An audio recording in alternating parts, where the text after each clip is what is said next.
What's going on, folks? We are finally live. UFC Abu Dhabi. Cody Gibson walking out right now. Your boy just rolled out of bed like half an hour ago. It is 7 a.m., just 7:12 a.m. currently. Set my alarm for 6:20. I'll be honest. Snoozed maybe 10 minutes. Had to put up my PFL final predictions post on Patreon, and then just set up everything else. Also warm up some egos because I didn't have time to make proper breakfast. But got the drink, got the Celsius and vodka ready to go. You guys know what it is. When we got fights, we have some fun.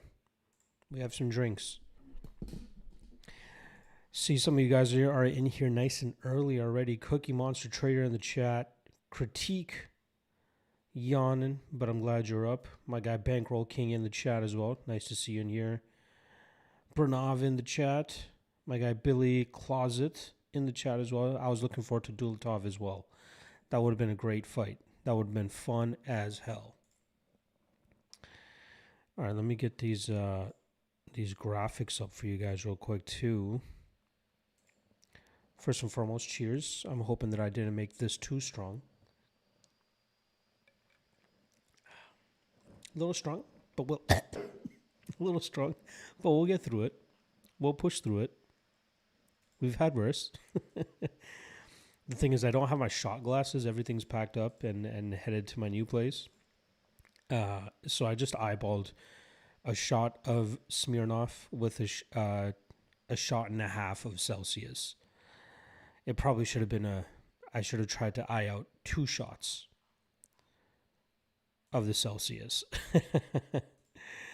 But it is what it is. We move on.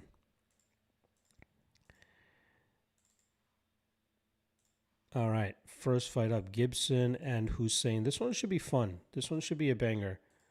Hussein is a guy that I'm very high on. Sal saying Eggo needs real maple syrup. That's true. I'm going the strawberries Eggos this morning. I'll be sure to mute my mic anytime I'm chewing. I grow fighting in the chat. Glad to see you nice and early here. Run it up in the chat as well. Top of the morning to you as well, my friend. Let's be serious, saying the octagon is open for business. Hey, I love Justin Bernard. Shout out to my guy, Justin Bernard. I grow fighting saying Abu by KO decision. Let's go. All right. Good luck. I think he wins inside the distance. Submission is possible as well. I believe Hussein takes it. All right. Fight is just about to kick off. I'm going to mute my mic so I can gobble this down before I just start drinking on an empty stomach.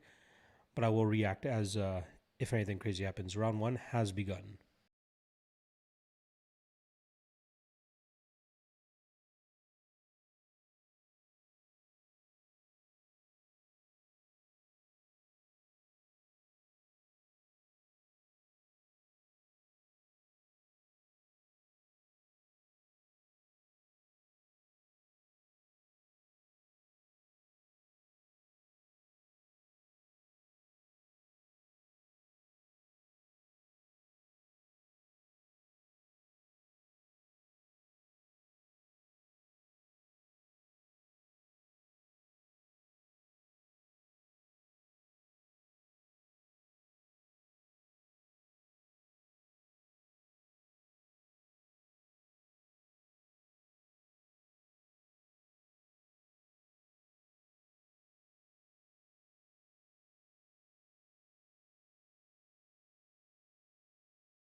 Tight choke attempts from Gibson to start off this round.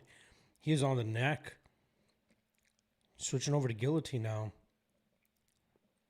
Hussein looks calm, but some of these are tight. Ooh, ninja choke now. This is tight. Hussein spinning out, and he gets out of it. Beautiful work from the newcomer. This kid is slick, man. Obviously, not ideal to get caught in chokes like that, but he knows how to scramble. He knows how to get out of those bad positions. Now he's on a ghillie of his own, or a front headlock position.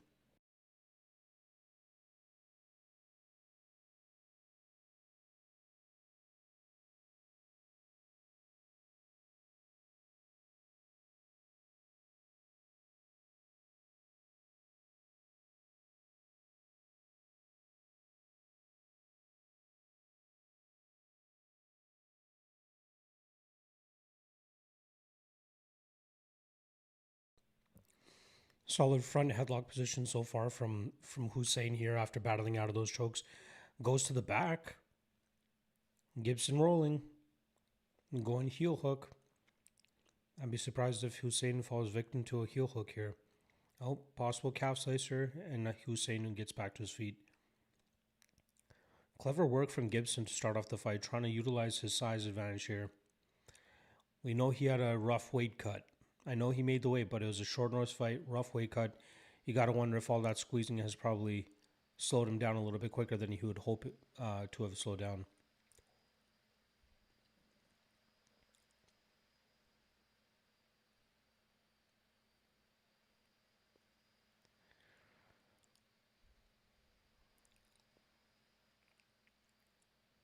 I would like to... Oh, nice uppercut there from Hussein. Oh, nice right hand from Gibson. Hussein eats it, though. 90 seconds to go in the round. Oh, nasty elbow from Hussein. Oh, left hand from Hussein.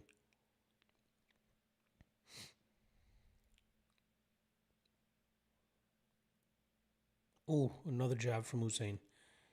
Looks like he's getting into his groove now. Oh, big cross from both guys. This pace from Hussein is going to catch up to Gibson for sure. Gibson's still alive to land something big, but you can see the momentum kind of shifting. Oh, Gibson trying to throw some big shots, but he gets countered. Oh, big shots there from Gibson.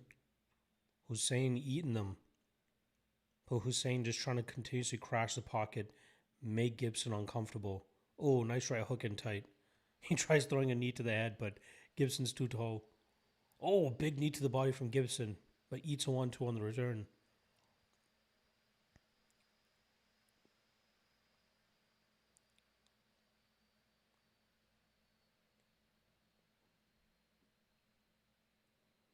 This pressure is definitely going to break Gibson.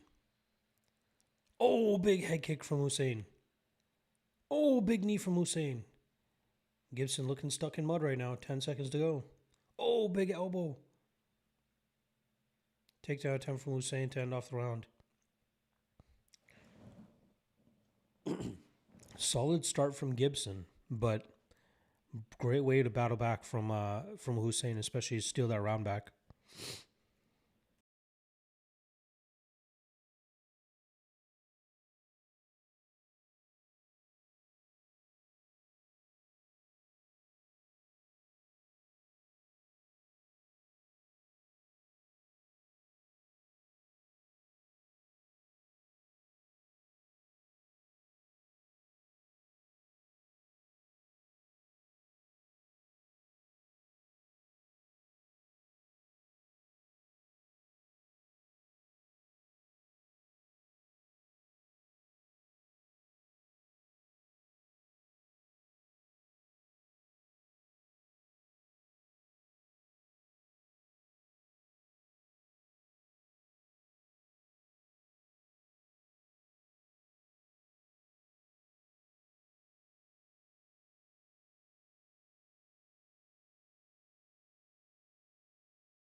Round 2 has begun.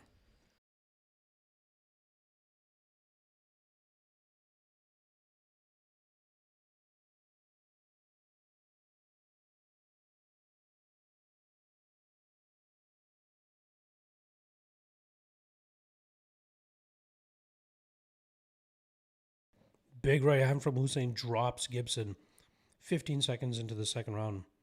Hussein on him now, looking to get the finish here. By the way, finally finished my goddamn waffles. Need to create a base for all the liquid that's about to enter its body. Oh, full mount for Hussein. Gibson scrambles out of it. Oh, Gilly from Hussein. He's trying to consolidate full mount here. Good defense from him so far from Gibson, but Hussein lets go of the Gilly, starts settling into side control.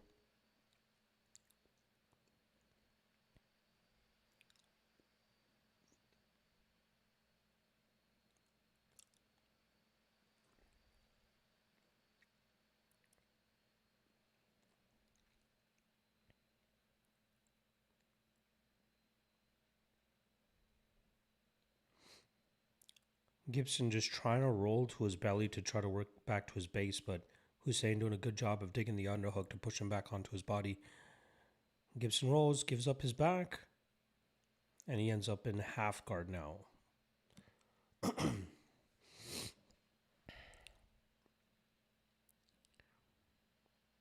Danny Boy in the chat, happy to see you in here, my friend. Hopefully the Lucky Trinity. We got the Lucky Two-Step and the Lucky Trinity. Hopefully all three of those come through, or both those parlays. Sal saying Mapri so polite and respectful of his subscribers. Of course, I would not want to hear somebody gobbling down on a fucking ego, especially so early. Hussein might end this in round 2. You might be right here. About halfway through round 2. Looks like he's trying to threaten with an anaconda choke here. Oh, anaconda choke. This is a tough angle for Gibson to roll out of now. Hussein might have this.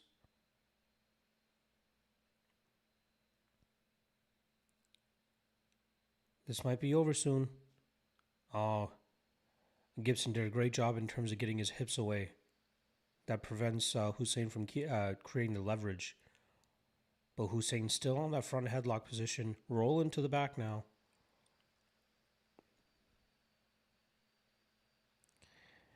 Nev Dog, the Locky two-step is something that I put on the best bets video on Thursdays. If you get the opportunity, make sure you check out my best bet video on Thursdays. I believe this week, so it is free, by the way. Another anaconda choke attempt here. Oh, this one might be deeper, but it would be better if he's able to get the hips or at least the leg of Gibson. Great veteran IQ there from Gibson to keep moving his hips away. Let me just pull up what the Locky two-step is. I know it's Axel Sola, and I think I put, Abdul Hussein. Yeah, it's Axel Sola and Abdul Hussein is my Locky two-step, and then my Locky Trinity. I play that two-legger, and then a cherry on top is the Locky Trinity. My third leg is Rizvan Kuniev. So Hussein, the first leg here of the Locky two-step.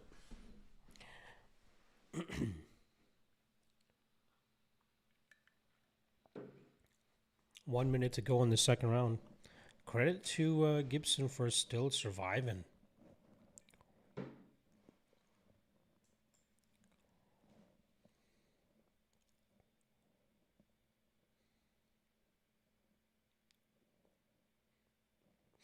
Great work from Gibson to get back into full guard.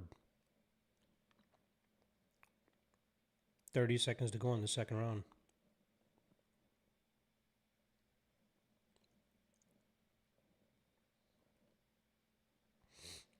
I don't know if Gibson has the gas tank to pull this back.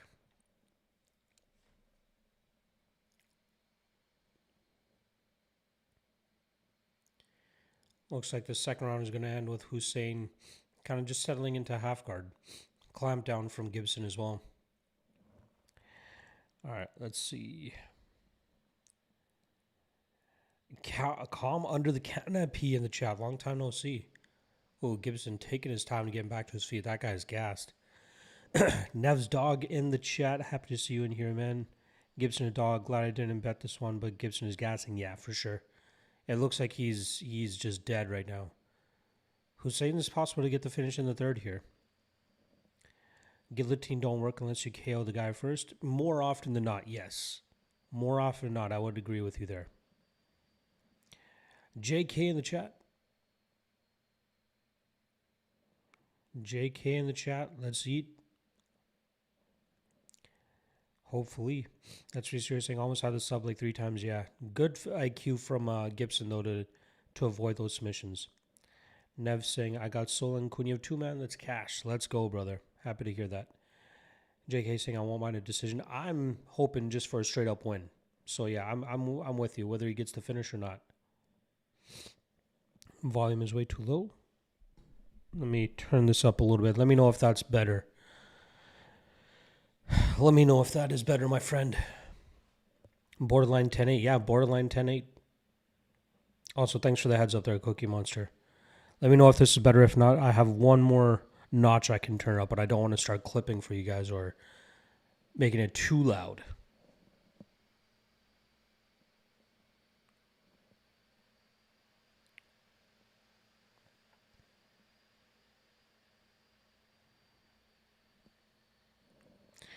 We're 30 seconds into round 3 so far.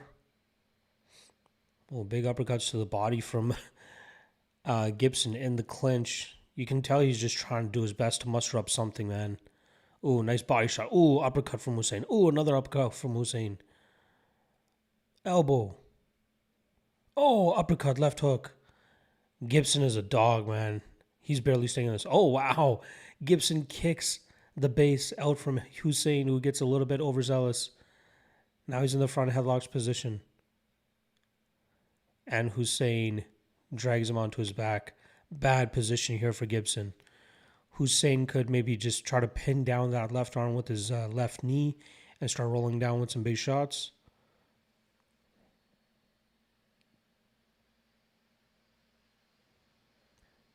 Hussein going to full mount now. Full mount position on the side with Gibson on his right hip.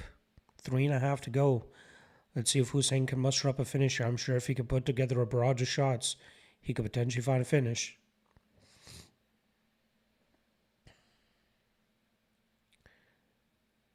Gibson almost gave up his neck there.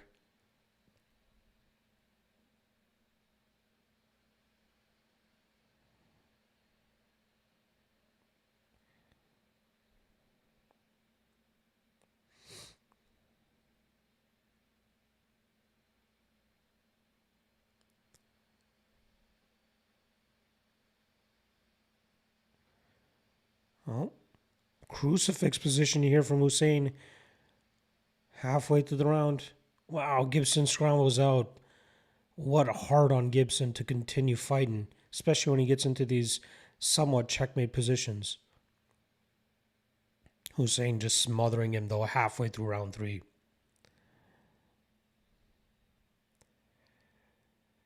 Jake in the chat. Shout out my guy Jake. Ooh, sneaky trip there from Hussein to get Gibson back to the ground. Was going to goes the distance, but got swayed to go sub. He's had some opportunities, man. Gibson has just stayed fighting. Gibson has stayed scrambling. Credit to him. Short notice, bad wake out. Ooh, here we go. Arm triangle. This looks tight. That's over. Hussein gets the submission. Jake cashes his sub prop. There he goes.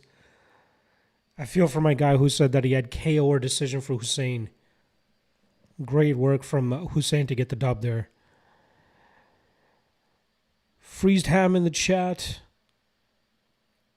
Sat Sri Akal Paji. Morning and greetings to you as well. Hope we all do well. Who could be the parlay buster on this chalky card? I'm thinking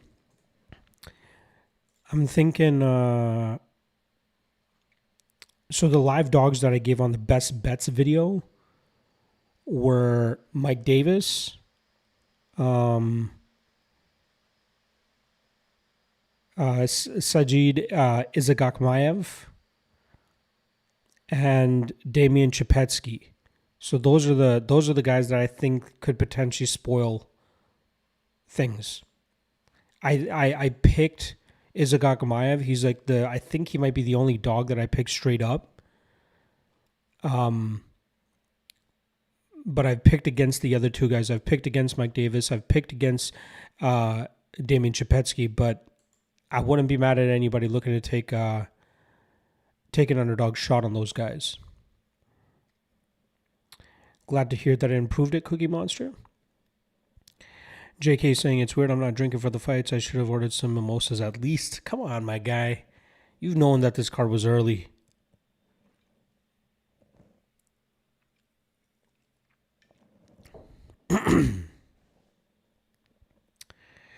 What was that trip? Yeah. Hussein is a moron.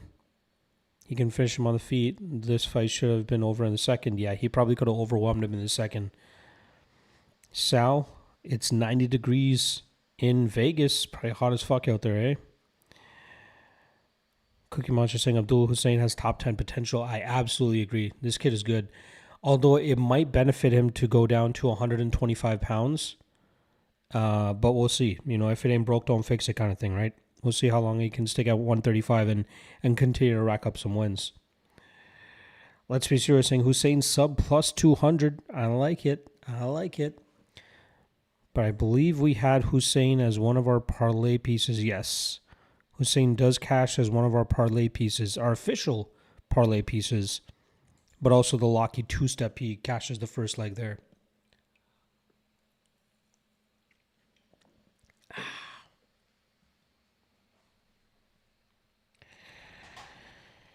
I was thinking about live streaming the PFL card tonight as well. But, you know, after Musayev and Jean fell through and only 8 fights with pretty much every single one of them super chalky, I don't think I want to stream again tonight. We got 1, 2, 3, 4, 5, 6 out of the 8 fights that are super chalky. The only ones with close odds are Rafael Xavier versus Tyson Pedro and Chris Mixon against Eliezer Kobanza.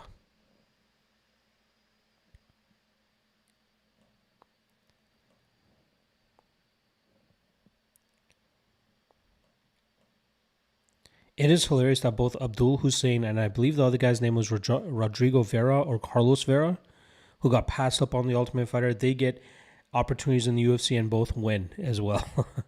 Obviously, Hussein, big favorite. I believe Vera was a slight favorite against Zhangyi Kang or whatever that fucking guy's name was. Let's go, Jake. Good shit, Danny. Jake saying, Usman let us down last week on a 128-1 parlay. Wounded he didn't go straight to the wrestling. Yeah. I think after the first couple of attempts, he realized it was going to be really hard to take DDP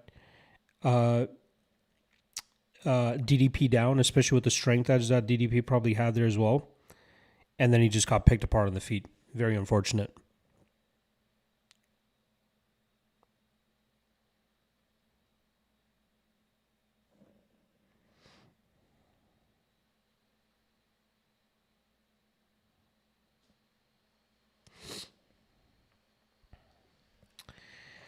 Let's be serious saying Aliyev decision, Tuchalov KO completes the prelim cycle. That looks good. That looks like it could potentially hit. My guy, let's be serious, eating nice and early. Sal saying hotter than hell, no joke, going to be around 115 today. Ugh. That is not nice. I'm glad that, growing up in the Toronto area, we never got anything crazy like that. I know we had 45, what's 45 Celsius? 113 Fahrenheit. They had a very hot day a few weeks ago. Luckily, I wasn't there for that. Normally, like, our hottest days are like between 30 and 35 Celsius. So like 30 is 86 Fahrenheit. But it gets cold as fuck too. Well, especially where I'm at right now. It was getting to, let me see. I think the coldest it got this winter was minus 36 Fahrenheit where I'm at right now. But thankfully, I'm leaving this godforsaken place. All right, we got Mike Davis versus Nurullah Aliyev coming up next.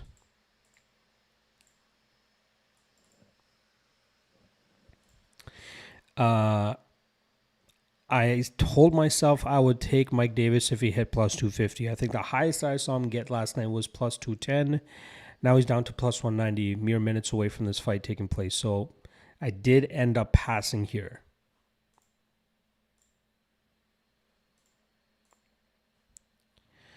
I'm really excited to see this fight play out, though. I'm high on both these guys. I feel as though Mike Davis is largely underachieved in the UFC, but a lot of that has to do with his inactivity. This guy just has not been fighting all that often, and I think that's caused him to miss out on some big opportunities and to try to make the most of his prime. And now this is probably his toughest test since fighting Gilbert Burns when Gilbert Burns was closer to his prime. So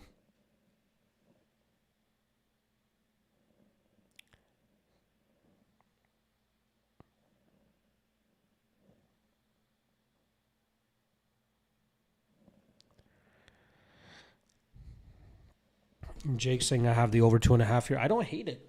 A little bit too chalky for my liking right now. I think it's minus 210.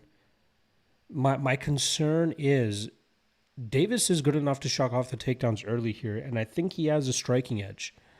The sneaky play could potentially be Davis by KO, which currently sits at plus 650. That's not a bad line. Davis by KO plus 650 is not bad. Kind of wish that I shot on that earlier. But yeah, I think we end up seeing a competitive grappling battle with a few skirmishes in the pocket. But Aliev should be able to grind this out.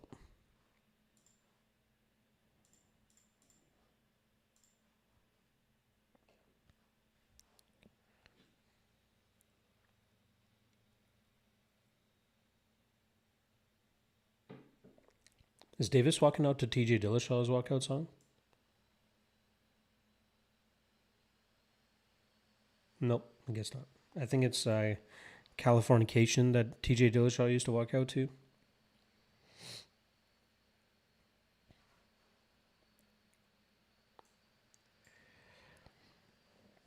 A lot of fights that I'm excited about for this card. As you guys can see, I believe I have 12 total plays on this fight card.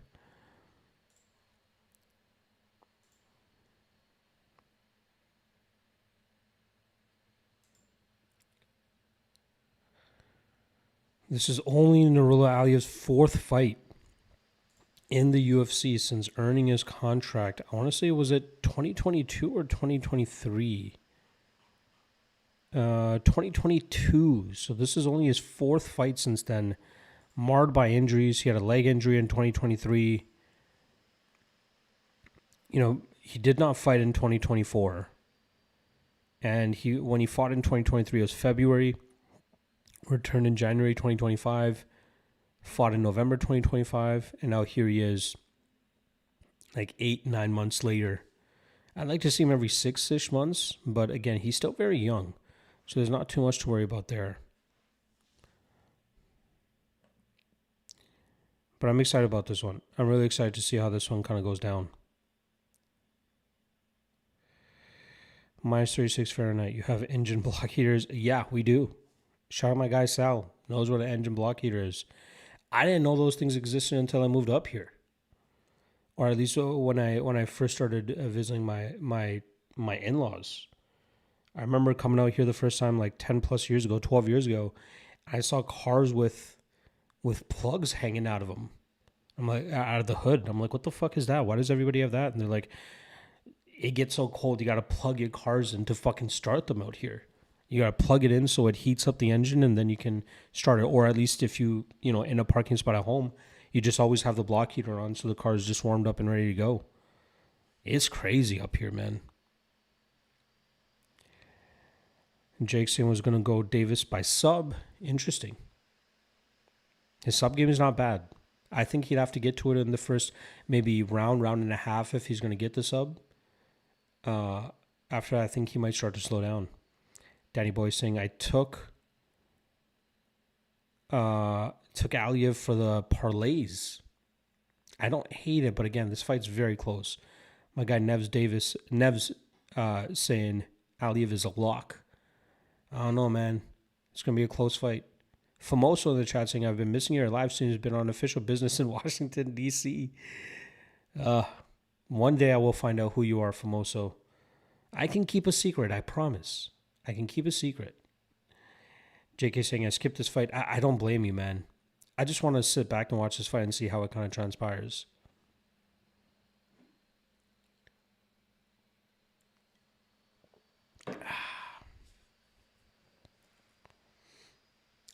Jim Perdios. We had this guy on the Baku card.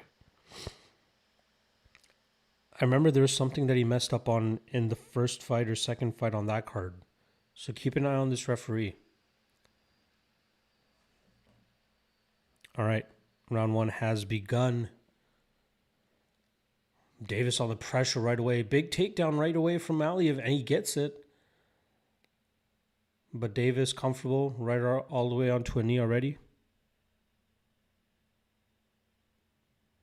Cookie Monster saying, Scott Bessent, is that you? Jeez. Oh, never mind. Again, I don't know my politicians like that. Cookie Monster, I believe he's talking about being at the PFL event, FYI. Oh, nice mat return there from Aliev. Let's see what Davis has off his back. Oh, wow. Double underhooks and gets right to his feet. Interesting work there from Davis. Shoulder strike there from Davis. I saw somebody comparing Nurullo Aliev to Renat Fakhretdinov, which I think is a huge amount of disrespect. I think Aliev is much better than Renat Fakhretdinov. Aliev with heavy pressure up against the fence here. Trying to land some dirty boxing.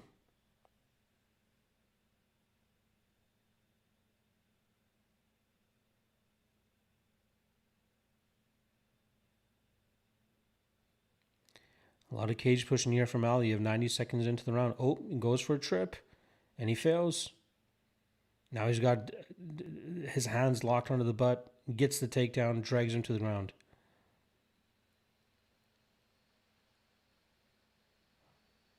Davis back to one knee.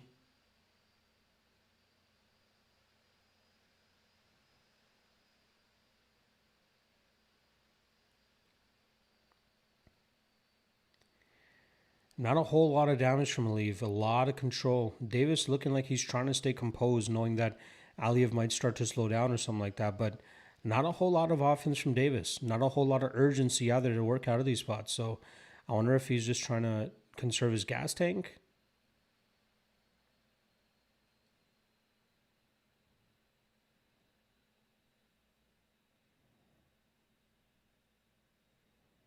Ooh, nice hook there from Aliev to take the base of Davis. Landing some ground and pound here as well.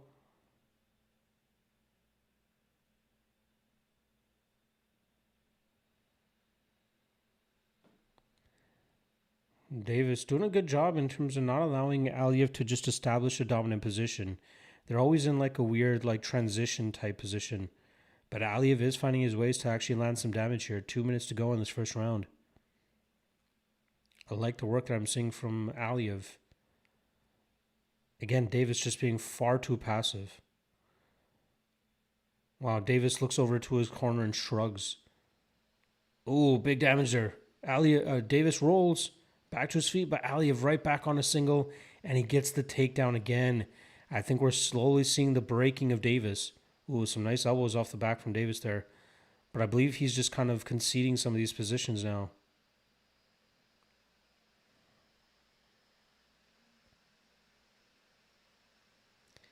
Davis doing a good job in terms of creating position to work back to his feet, but Aliev is just on him. Ooh, big elbows from Davis as he's defending a single leg here. Jumps on the back of Aliev. Oh my God, he might get it. He has both of his hooks in. Oh my God, what a transition there from Davis. 1 minute to go. Oh, big elbow again. Aliev trying to roll. He might be able to get out of this. He's doing a good job in terms of holding on to one of the hooks, and he does. Aliev back into full position, or full mount. Not full mount, sorry. Full guard. Beautiful composure there from Aliev. See, that's the thing with Davis, man. Like, there's just moments where you see him, like, turn it on, and he does some, like, fucking high-level shit. Oh, triangle choke attempt here from Davis. 30 seconds to go. Nice elbow off his back, too. Aliev doing a good job in terms of posturing up, though. It would be interesting to see if Davis can finish this. I don't think he will. Obviously, very, very loose triangle so far. It's only on the ankles.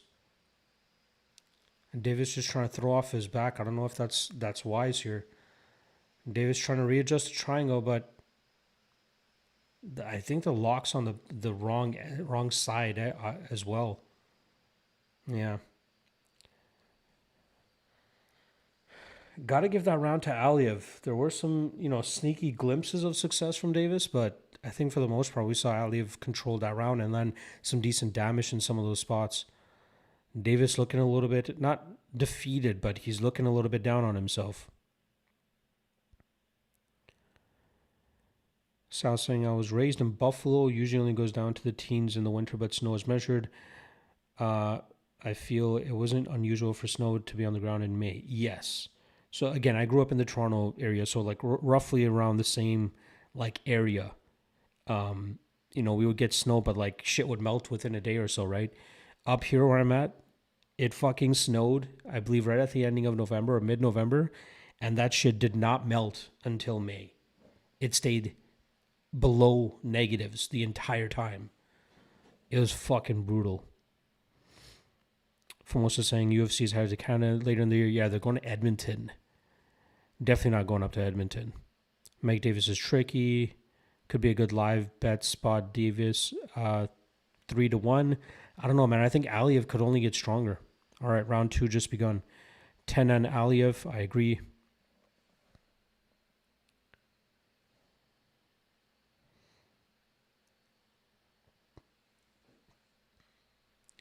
Takedown 15 seconds in from Aliev. Beautiful. Oh, scramble here. Davis locks up another triangle. Oh, this might be... Oh, no, it's not that tight. It's on the calf. The lock's on the calf. Davis trying to land some elbows. Beautiful scramble there from Aliev to get out of the triangle. And he's slowly settling into half guard now. Or sorry, side control.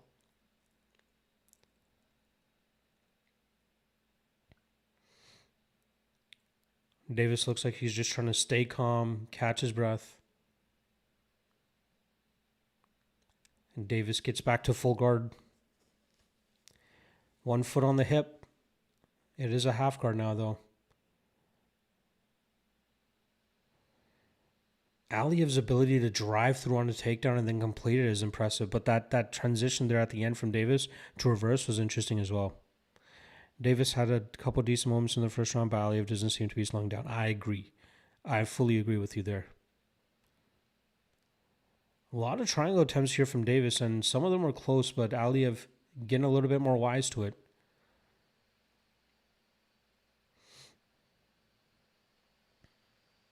Davis finally scoots his butt back to the fence. Let's see if he can get back to his feet. Aliev doing a good job in terms of trying to step over the legs and trying to hook the legs here so Davis can build a base. Ooh, Aliev trying to sneak his way to full mount. Davis flips his hips and starts working back to his feet up on 1 foot and 1 knee. 3 minutes to go in this round. Formosa saying, I wonder when they'll announce 331. Well, it's all but announced, right? I believe it's going to be at Into a Dome.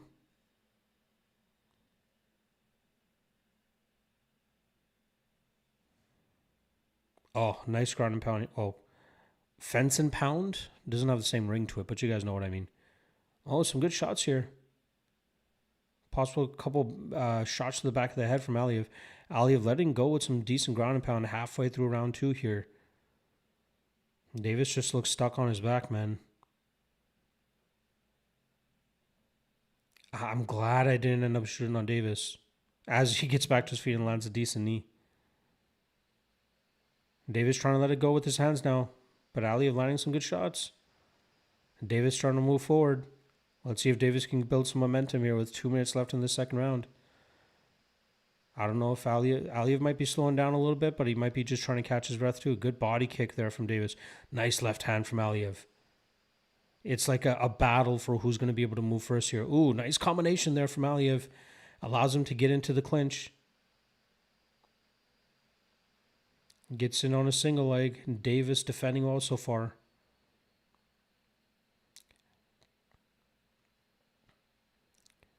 And he drags that single leg to the ground. Beautiful work there. Davis trying to threaten with a choke. Trying to threaten with another triangle choke. He's got good wrist lock position here. That was a near up kick. Illegal up kick, but Aliyev eats it. Aliyev is just on him. A lot of this fight playing up against that fence position with Davis down on one knee and up on one foot. And Aliyev just riding his back, landing some knees to the butt, knees to the thigh.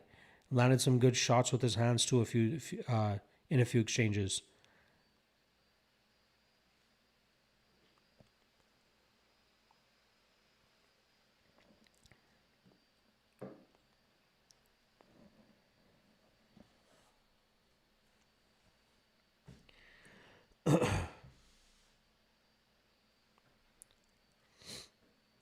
$35 seconds to go in the second round. Oh, nice big ground and pound shot there from Aliyev. Oh, he lands one from the 5-hole position. That was beautiful. Another deep takedown position here for Aliyev.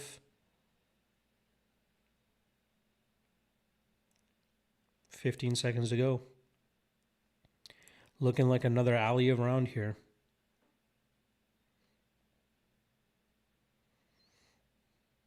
Oh, nice shot from Aliyev at the end there. Davis tries to land one or two of his own, but this is an Aliyev round. 2-0 Aliyev.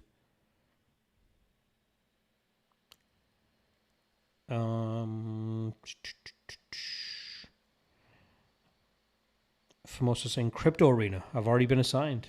All right, Mr. Commission guy.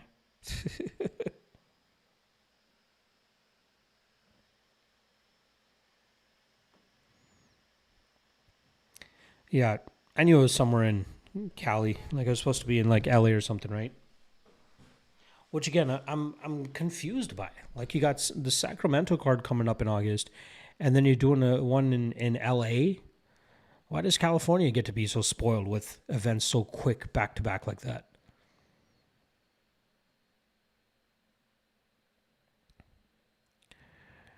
Jake says, a half a round will do for me. Yes, you're nearly there, my friend. You are nearly there.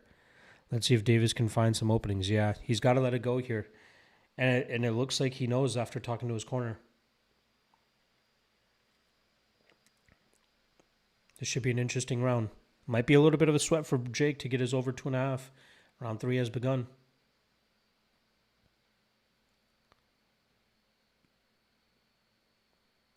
Let's see if Davis can lock in. One thing I would like tell you guys to go. Oh, nice right hand there from Davis. Tries to meet Aliyev with an uppercut. Good knee to the body from Davis.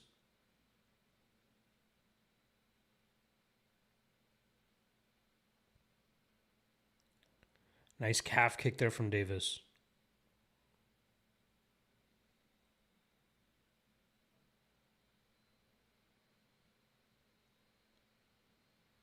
Decent jab there from Aliyev. Oh, Aliyev just avoids the uppercut and lands the single leg. Beautiful work there from Aliyev to anticipate the uppercut. And Davis trying to go sweep here, but I don't think he's going to get it.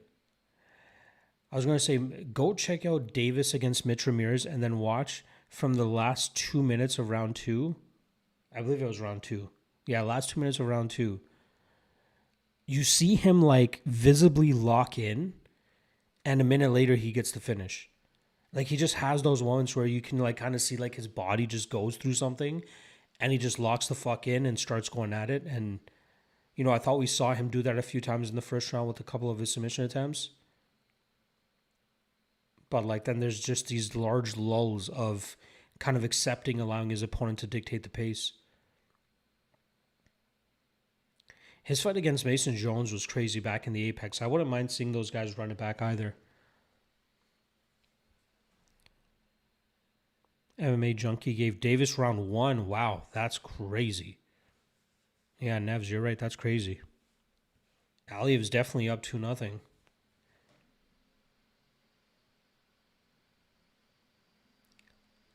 Scramble there from Davis. Big knee from Aliev as Davis gets back to his feet. And Aliev right back on a takedown. Beautiful work from Aliev, man. I love when guys can mix the martial arts. Wow. I don't know what Davis screamed just now.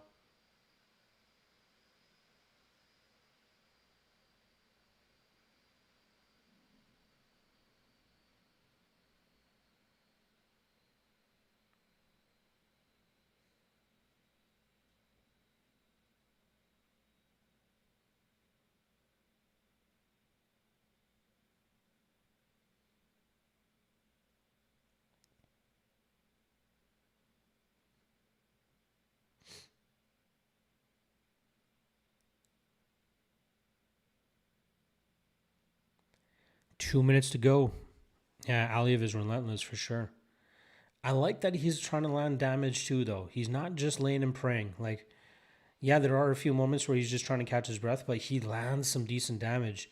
He's always looking to consolidate a post of his opponent and trying to ensure that they don't get back to his feet. And then when they do get back to their feet, he finds the perfect way to get back in on a takedown or throw some traffic up top and then find a way to get to the body lock or something like that. I love Aliev's process. 90 seconds to go.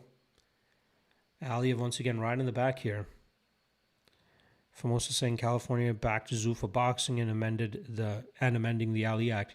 Interesting. So that's why they're, I guess, there's always that politics stuff playing in the background. Or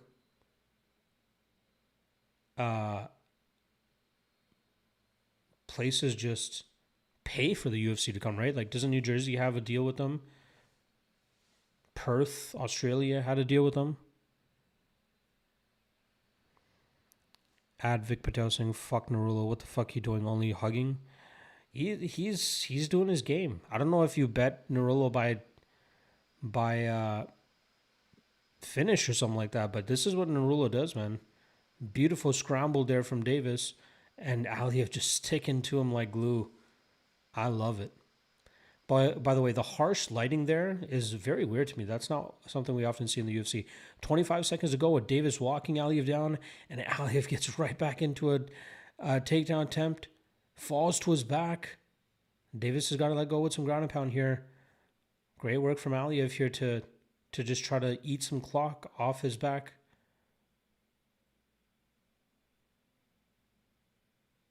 Davis complaining that Aliev was just holding on to. Oh, armbar from Aliev. Wow, beautiful work there from Aliev. Yeah, this should be easy 30-27 Nurla Aliev. I'm glad I didn't shoot on Davis, man. I usually find myself like talking myself into some of these bigger dogs in fights I expect to be close, but then I gotta give enough respect to the favorite as well. Like, there's 3 fights on the Belgrade card that I've already studied, all minus 300 favorites, and you could potentially see value on some of the dogs there, but they might end up playing like that.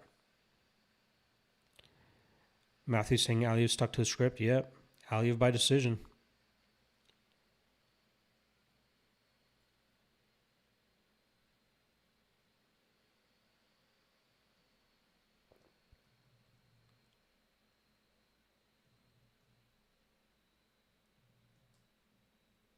Bro. Mike Davis said, you're being a little gay. Wow. I don't know if you guys just heard that.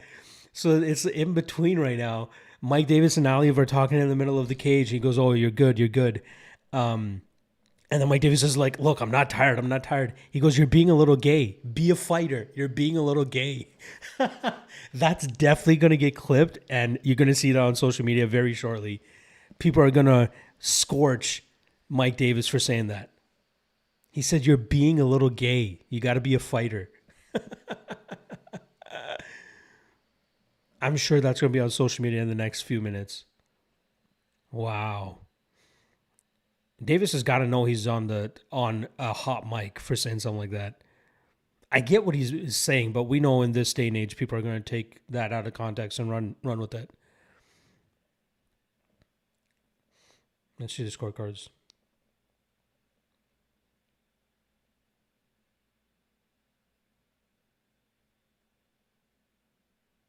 $30-27. Davis booing it.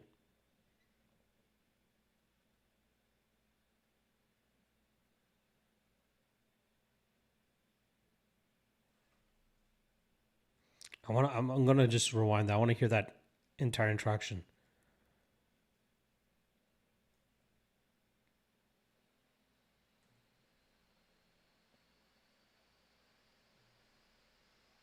He said good control with the body lock.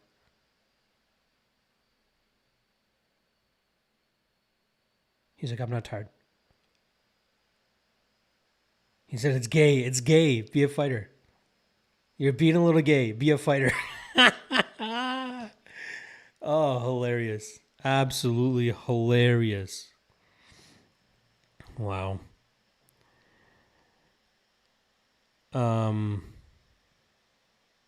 Nev saying easy money Aliyev. I told you all he was a lock. Good shit. Nev Dog saying 30-27. I agree. 2-0 got Tuchalov next, under 1.5. So this is the one where I'm a little bit sketched out about Tuchalov. I'm not as sold on him as most people seem to be. He could prove me wrong, and he's getting a little bit of a layup here. But I feel like it might take him a little bit to get Ribeiro out of there. I think it might take him a little bit of wearing. I could be wrong. So take from that what you want. Famosa saying Ario says that California is the gold standard. Yeah, I know he talks with the commissioner quite often. He has the commissioner on his show. Andy Foster, I believe it is. Danny Boy saying I threw $1 on Ribeiro for the hell of it. I wonder if the Brazilian shows up. Well, he did it against DR Nurgazi. So let's see if he can do it again here. Nev saying ain't Aliyev fault. Davis needs to learn to stop the takedowns. I agree. Matthew saying I had to take it with the Aliyev decision and to take it with Davis by KO at plus 800. I'll roll the dice. Good shit. Sal saying MMA Junkie can be pretty sketchy at times. I agree with that. Sorry, let me fix this. There we go. Matthew saying I almost took a stab on Ribeiro by KO, but I couldn't pull the trigger. I don't blame you. Nev saying I'm straight up low-key picking Ribeiro because I'm putting some on him. I don't give a fuck. Has cash for me at plus 300 against DR, and I'm 1-1 betting on Ribeiro. Well, you're profiting already from the Ribeiro experiment. Again, I'm not as sold on Tuchalov as most people seem to be, but I wasn't ballsy enough to actually play Ribeiro myself.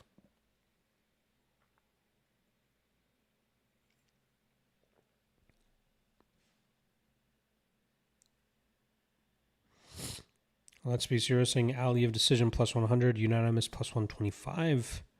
Good shit there, my friend.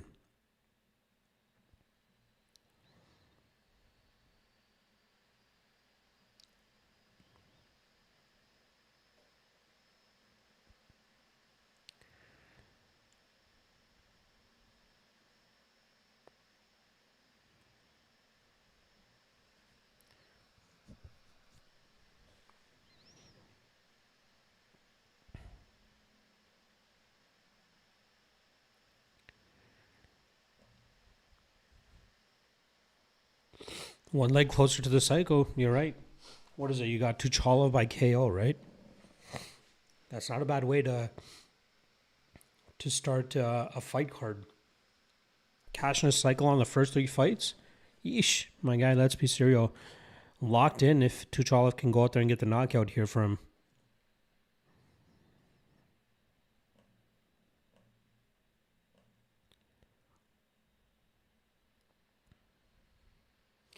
I just got an email. So I'm going to see the Odyssey next week in the IMAX theater, right? Only 41 theaters in the world that has the capabilities of showing the Odyssey the way that it should be shown. And one of them is out here in Saskatchewan. This is the only thing that Regina, Saskatchewan has ever provided to my life. And I'm driving 2.5 hours to go see it on Tuesday. But I just got an email from that theater saying we've added more shows. The reason I was able to get tickets there is because nobody really cares to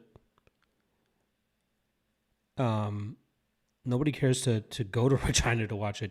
I was looking for like locations in the Toronto area and where I'm going to be moving, and they're like sold out all the way to almost the end of August.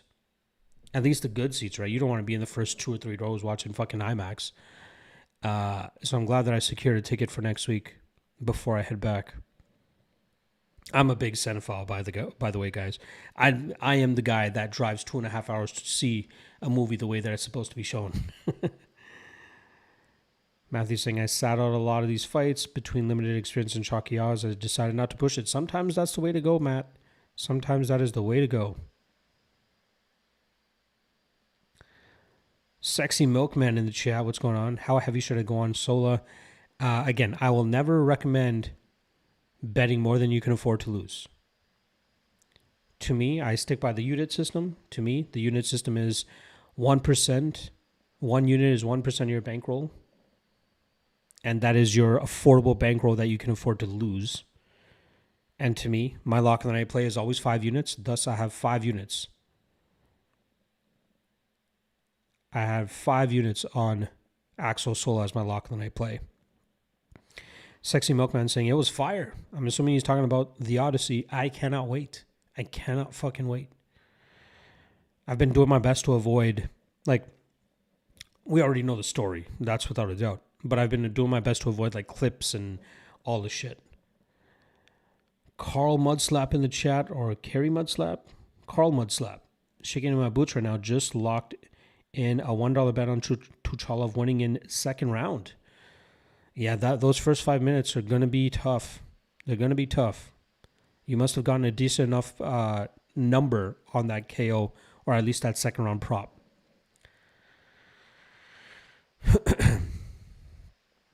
All right.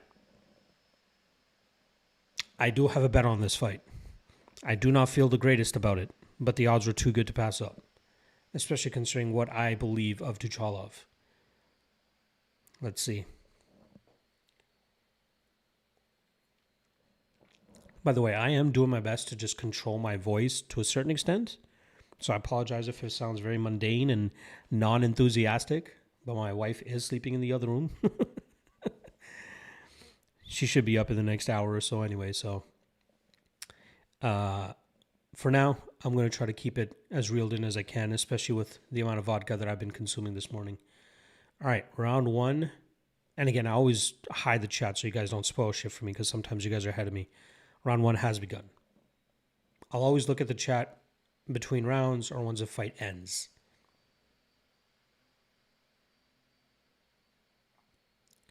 A little bit of feeling out so far. Both these guys, similar frames. You know, Hibera is normally a tall, lanky guy at 205 pounds. Has some sharp power, has some decent speed, but Tuchalov looking to match some of that as well here. Calf kick there from Tuchalov 30 seconds into the round. Let's see, does Tuchalov look to go just straight striking? Does he look to get into the grappling? What does he do here? Oh, I think I just scratched my eyeball. A lot of feeling out so far. You feel there's just going to be a moment where somebody explodes and the other one can't handle that power. I feel like it might be Hibero that ends up going first. Not saying he's the one that ends up getting the big shot, but I feel with his experience and comfort level in the cage compared to Tuchalov, who's making his debut, Hibero doing a good job in terms of pushing Tuchalov back behind the warning track, just with pressure. Tuchalov answers back with a calf kick. A double jab pushes Tuchalov back behind the warning track again.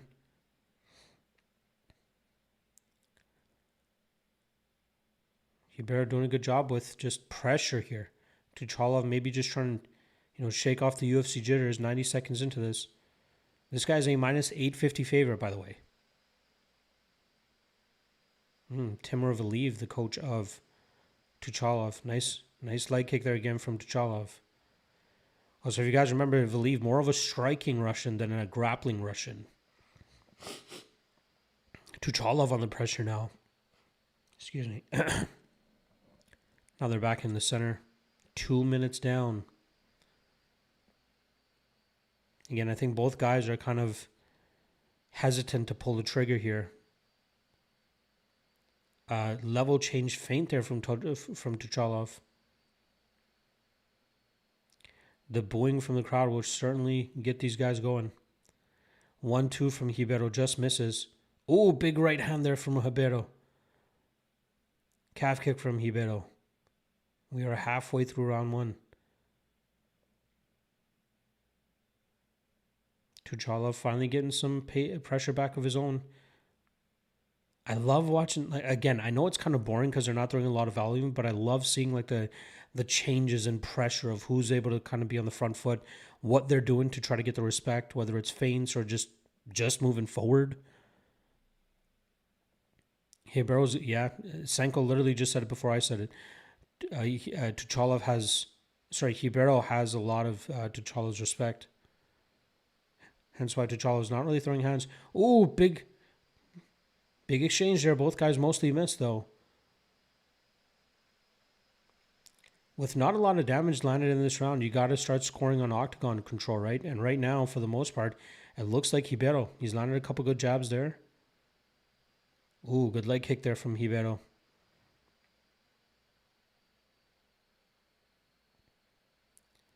Tuchalov kind of looking not stuck, but like gun shy. He wants to fight a perfect fight. He wants to keep his perfect record intact. Oh, nice calf hit there from Tuchalov, but it did look like it was a little bit checked there.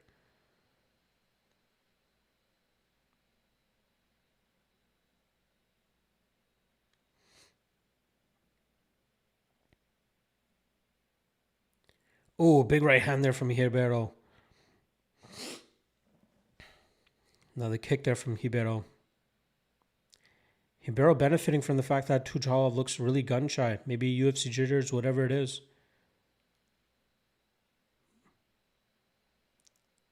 45 seconds to go in round 1. Ooh, big body kick there from Ribeiro. Jousting jab from Ribeiro.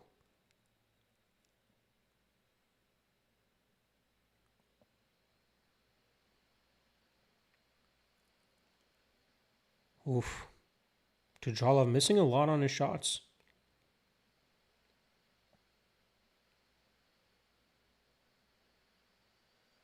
Oh, big right hand there from Tuchalov. Right hand return from Ribeiro. 15 seconds to go. Oh, Ribeiro hurt Tuchalov. Tuchalov back to his feet. Big exchange there at the end. Oh, Tuchalov's left eye is hurt. The round's going to end here. Something up with Tuchalov's left eye. Oh, some bruising. Ribeiro up 1-0. How's this guy minus 850?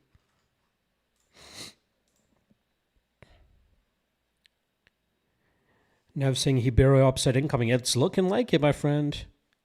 Carl saying big risk kept on skipping trailers for things you want to watch. By the way, trailers away every good scene nowadays. Gives away every good scene. Yeah, I'm this dude. I hate watching trailers. I know there's a Avengers Doomsday trailer that just came out. I believe there's a Dune trailer that just came out. Don't send me that shit. I don't want to watch any of it. It already has my interest. I don't care. I don't watch trailers. Nothing like that. I hate spoilers. Nev saying the gorilla versus the tiger. I'm taking the gorilla. Fuck it, bro. The biggest favorite on the card is losing. He is, man. I don't know why the hell people were so confident in this guy. He could still go out there and get the finish, man. But there was nothing on tape, especially against the level of competition he was doing it against, that led me to believe that he deserved to be a minus 850 favorite. You were very right about not believing in Tuchalov early start. Yes, sir. You know it. All right, round 2. Here we go. Let's just say I need 2.5 more minutes of that stagnant shit. I'm hoping that Ribeiro doesn't seem that he had Tuchalov hurt at the end of the first round and kind of just fights at the same pace that most of that round was fought at. I'm going to be counting down here.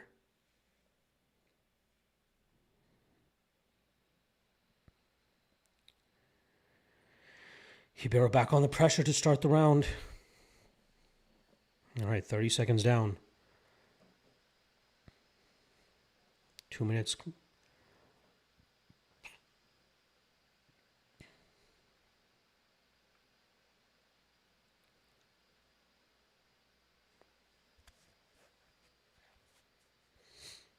Hibero just out of range on a big 1-2 there.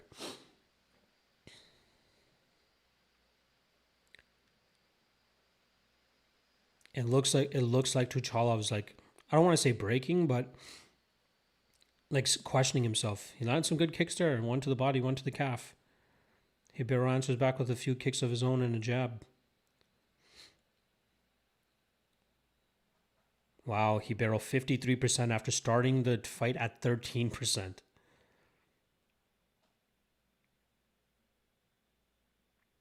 Oh, good pressure here from Hibero. Oh, big body shot. That may have taken the wind out of Tuchalov there. We got 1 minute. Oh, that brings out a takedown attempt from Tuchalov. Hibero stuffs it with ease.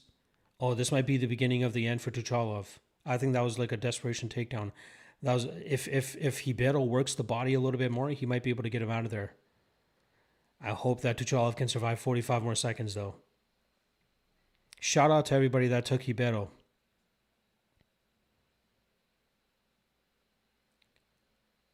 Oh, big shots there landed from Hibero.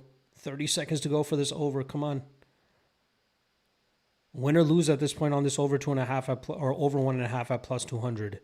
Good bet, right? Got to be a good bet.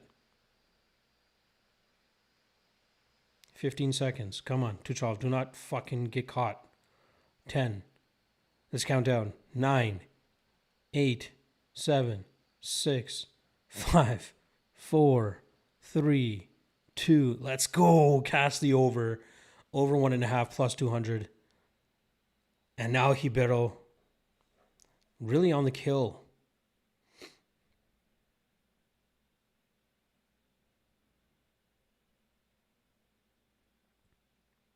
I don't care who wins at this point. I'm kind of rooting for Hibero just so people who blindly parlay Tuchalov get stung. Oh, big right hand from Tuchalov. Might have hurt Hibero. Bad body language there from Hibero. Big takedown there from Tuchalov, and he gets it. Wow, what a return of events here. Hibero back to his feet. Tuchalov continuing with the mat returns. But Hibero, trying to fight the hands, gets taken down again.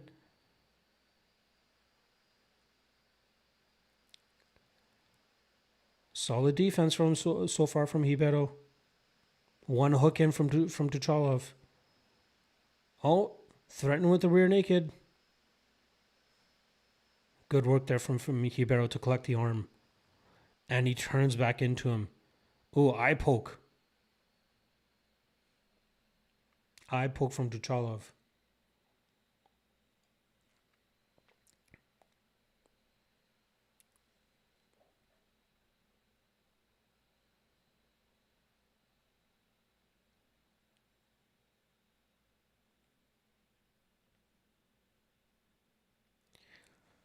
I didn't see the eye poke myself.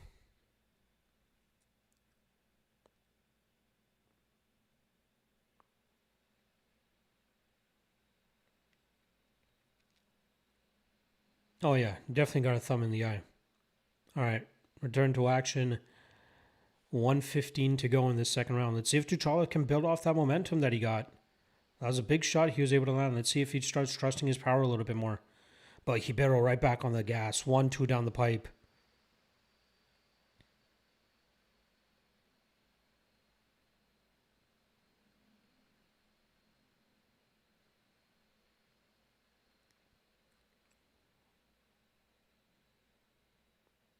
Oh, another big right hand there from Tuchalov. Hibero eats it better this time around.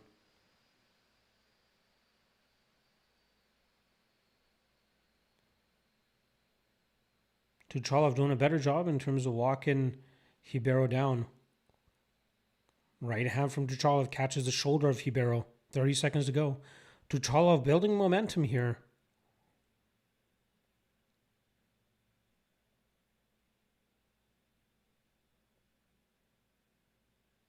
Hibero getting the respect back by moving forward and feinting with some big shots. Oh, big shot from Tuchalov. Gets it to a takedown. Man, Tuchalov may have stolen this round back. And that ends the round. Wow, this is 1-1 now. This is 1-1. Tucholov record is sketchy. I agree. You got to look at the level of competition. Another guy later on this card, Mohammed Saeed. Mohammed Saeed, another guy that I thought had very low level competition, and that's given us a decent line on Dustin Jacoby, even though he's still the favorite. Thank God I have zero money on Tucholov. Yes.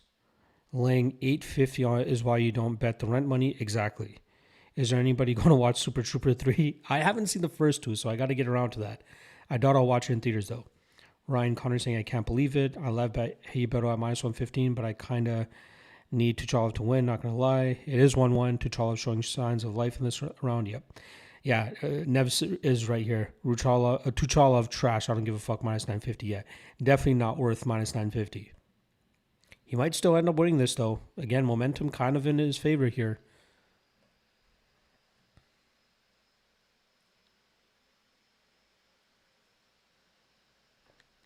All right. Round 3 has begun.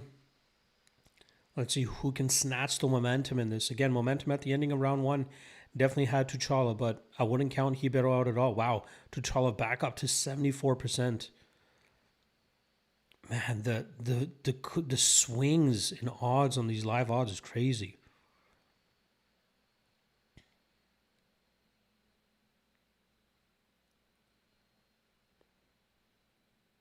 Nice jab there from Hibero. Apparently his corner in between rounds telling him to focus on the boxing a little bit more, which I'm not mad at. Oh, another shot there from Tucholov, answered back by Hibero a few times. Head kick just misses from Tucholov.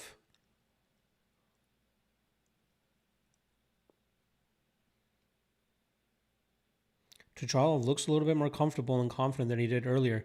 Oh, big shots there from Hibero, but he gives up a takedown. Not a good look. Let's see if he kind of just accepts this position now. Hibero is a BJJ black belt, if I'm not mistaken. Big elbow to the back of the head of Tucholov, but Tucholov just eats it.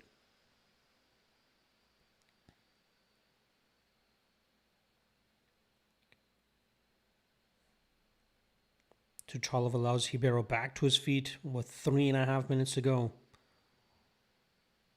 This round is so far for Tucholov. Hibero styles. Oh, big right hand there from Hibero. Hibero with the takedown. Interesting. Oh, and Tucholov reverses it, lands a big takedown of his own. Horrible fight IQ there from Hibero to engage in a position to allow Tucholov to do something like that. Hibero scrambles, though. Builds his base. Not bad. Tucholov still on the back ride position here, up against the fence now. Not a bad... Ooh. Mat return there from Tucholov. One hook in for Tucholov. Oh, Kimura attempt here from Hibero. This is what he got DR Nagaji with. Tucholov very privy to it, though.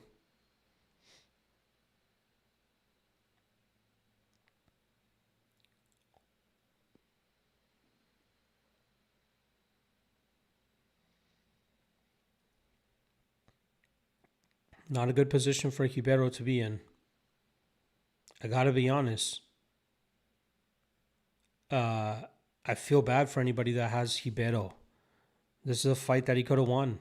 He still's got 2 minutes, but it looks like Tucholov might be able to wear him down in this position. Hibero doing his best to work on the wrists. Trying to create some space, trying to create some distance. Back to his feet.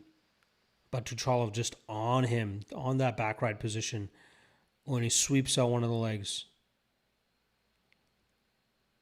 One knee, 1 foot for Hibero right now, up against the fence, back to both feet now. Oh, he's going Kimura again. He's trying to drop for the Kimura. Weird position. That creates the scramble. And he nearly got back to his feet, but Tucholov rolls through with it and ends up in side control now. 1:20 to go. Not a great position for Hibero. Looks like Tucholov might be pulling this one out. Hibero's going to need something big.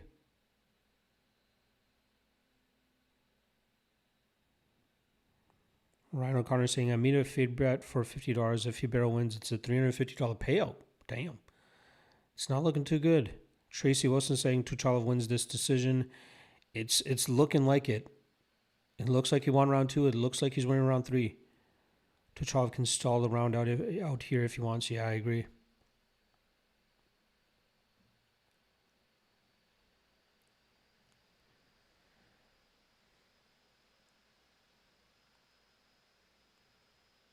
$30 seconds to go. Hibero back to his feet, but Tucholov just riding him. Definitely not looking like a minus 950 favorite, but I will get... Oh, Hibero trying to roll knee bar, but Tucholov clamped down on it heavy. And Tucholov landing some ground and pound. Like I said, Tucholov not looking like a minus 950 favorite. I'm sure people will bet him accordingly next time. Oh, arm triangle attempt here. 10 seconds to go. Hibero rolls into it, though. Good defense there from Hibero.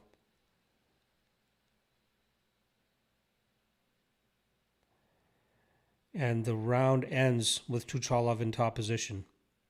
Looks like Tucholov should win round 2 and round 3 after a hot start from the big-time underdog. Nev saying once Tucholov started wrestling, it's over. Glad I only put 10 on Hibero. Tucholov still trash, minus 950 my ass. I agree with you, my friend. I agree with you. I think once Tucholov ran to that big right hand in the second round that led to that takedown, I think that's where the tide really started to turn. Very unfortunate outcome there for Hibero. Maybe he gets a robbery here. Who knows? But no, Tucholov should win this 2-0.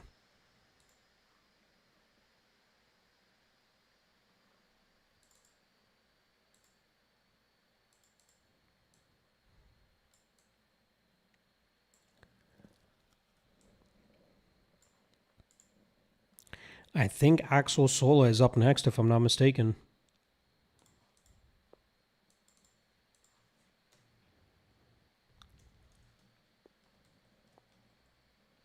But great way to start the card. Cashing a plus 200 on the over 1.5 there. I was very nervous about taking that one because in light heavyweight fights, I don't normally like betting overs, but that one seemed like one that needed to be bet. And I'm glad I did.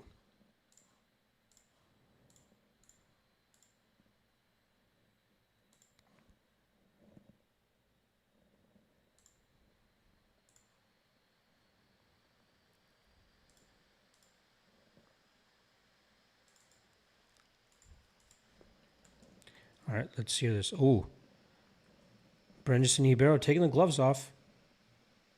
Oh, maybe more so just for comfort. 29-28, all 3 judges.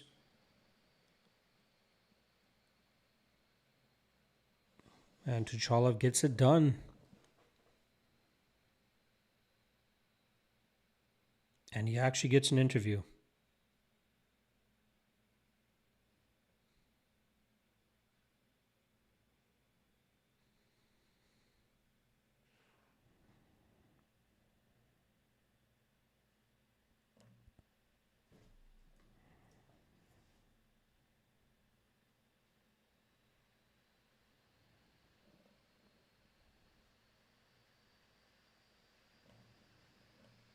This guy sounds gassed as hell.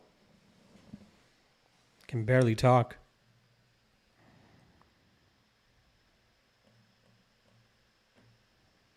He can't even talk.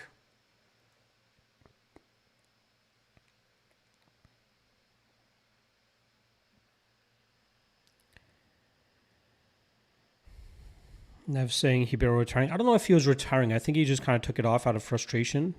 I feel like if he was retiring, he would have put his gloves down a little bit easier, but he kind of just threw it to the side.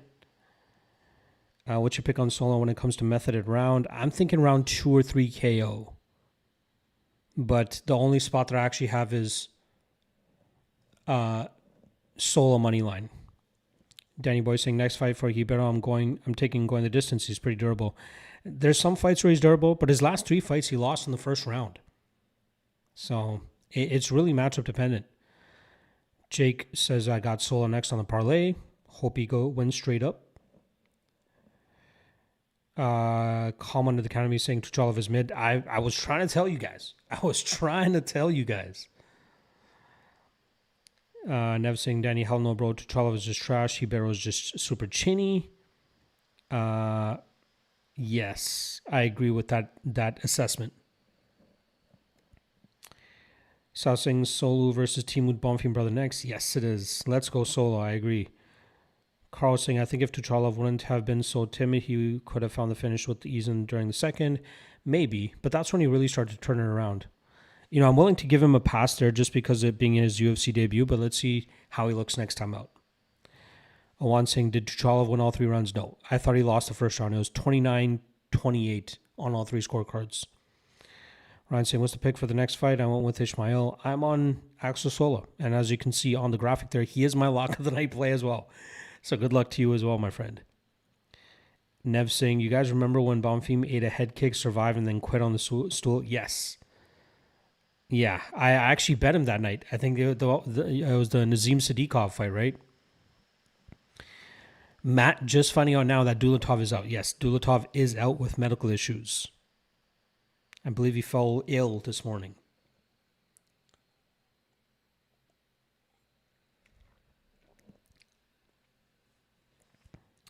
Can't believe we're already 3 fights down. This Celsius and vodka is definitely helping fuel this. Ryan saying the raw free bets, so it's all good for me either way. Yes, good luck to all as well. Appreciate you chilling with your boys. Hit that subscribe if you guys haven't already. We got 33 of you guys here nice and early on a Saturday morning. Again, I kind of said that I might do the PFL watch party later today, but the card's just not intriguing enough. If we still had Musai versus Gene on the card, I'd probably do it, but I'm not going to waste my Saturday night doing a live stream for a fight card I don't really care about. And on that card, I only have 3 or 4 bets. A few of them got canceled with all the changing and stuff.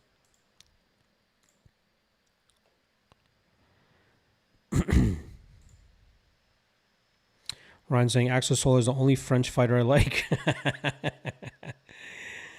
I hear you. Sola is a beast, man. Sola is a beast. Could you imagine what Mason Jones would have done to Ishmael Bonfim in that type of fight? Nev saying picked him against Mason Jones, but Jones has a chin. Yeah, I picked him as well against Jones. Kuba saying Tucholov wins TKO. No, Tucholov won by decision just now. Tucholov won by 29-28 decision. Matt saying I have a slip with Sola by KO and Sola by decision. I think one of those ends up hitting. I'm thinking Sola by KO. Danny's saying I hope Sola wins. I hope he wins too, trust me. My biggest bet on the card is Axel Sola.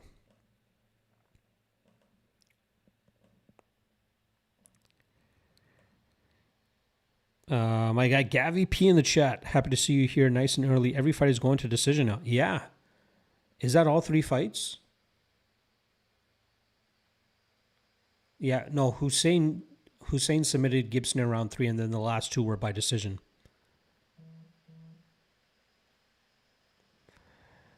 Calm under the canopy saying Wellington Turman put laxative in Dulatov's Gatorade. He's smart. Yes. Found his way to get his show money and then said, fuck it. I'm not fighting. Carl saying, do you think John will beat the night fighter he is facing tonight, the main event? Yes, I think he knocks him out. I was wanting to bet the under 2.5, but I feel like there's a way that could somehow sneak over the 2.5 mark, but I don't want to bet the over either. So I think John wins. I think John wins by KO, but there's really no line that intrigues me enough to bet on in that fight. I had him parlayed with a few things from LFA last night, but that ended up busting, so I don't really have any investment in that fight anymore. Matt saying, I think this is Bonfim's last UFC fight. Interesting. I believe this would make it 3 straight losses for Bonfim, if I'm not mistaken, right? Man, that'll be 3 straight losses. Although, Axel Sola would not be a bad loss. And then again, his only 2 UFC wins has been Terrence McKinney and Vince Pichel.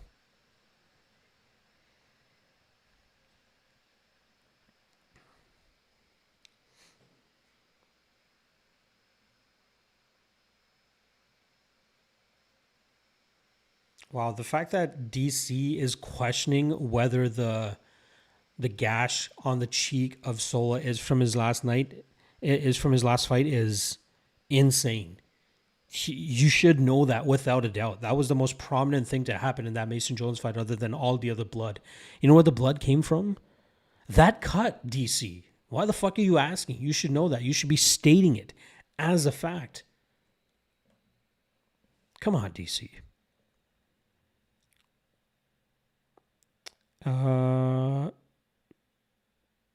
Nev Singh, Tuchala fucked up a lot of people's parlays with the decision. Yeah, I think a lot of people bet him inside the distance. Brit in the chat, oh Lord, does Axel's chest infection look worse? I didn't even bother paying attention to it. Let's see. I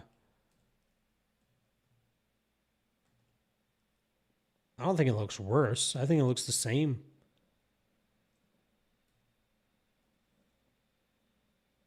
I mean, I don't see it. Again, I'm not with that whole,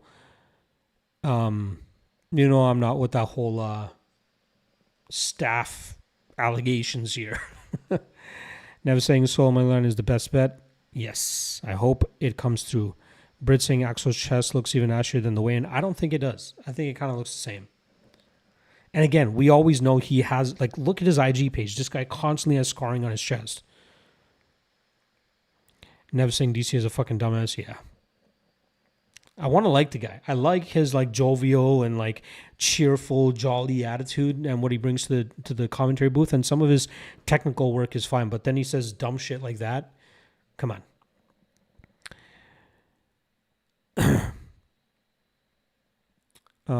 Gabby P saying solo round 1 KOs plus 300. Lines are so chalk this week. A minus 1,000 just scraped by with the 29.28. Yeah. He shouldn't have been minus 1,000 to begin in the first place. I don't know if Sola gets it done early. I'm thinking this might go round 2 or round 3. Britt saying, yeah, I know you aren't with it, but just remembered you saying it would look worse. So just wondering. Excuse me. I don't think it looks worse. We'll see on the close-up here when they introduce him, but we'll see. Never saying bumping, quitting after getting rocked. I'm hoping so. Maybe he provides some more fight here because he knows he might get cut after this.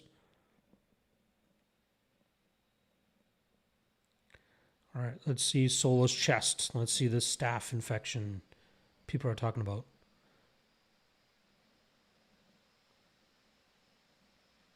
I don't know, man. It looks fine to me. Again, it looks just like the other scarring that he's had on his chest in the past. So if he loses, I'm not going to chalk it up to staph. I'm just going to chalk it up to him either getting caught or whatever the fuck it is. Matt saying, I like DC because he helped me to understand wrestling nuances when I first getting into MMA. Yeah, see, the technical things he says is good, but some of the other stuff that he says sometimes is just a little bit crazy. Gizmo saying, Bonfim cooking this French guy. Good luck. Brit saying, yeah, it's fine, you're right. We'll see. Good luck, Gizmo. Good luck. All right. Round 1. There's nothing that I hate more than live streaming and watching my lock of the night play. I'm confident in it, but something about being watched while I'm watching the fight that I believe to be the lock. And again, I'm not the guy that bets minus 750, minus 900 locks. I don't mind parlaying them every now and then, but my locks are usually within straight money betting range. All right, round 1 has begun. Just want to hide the chat.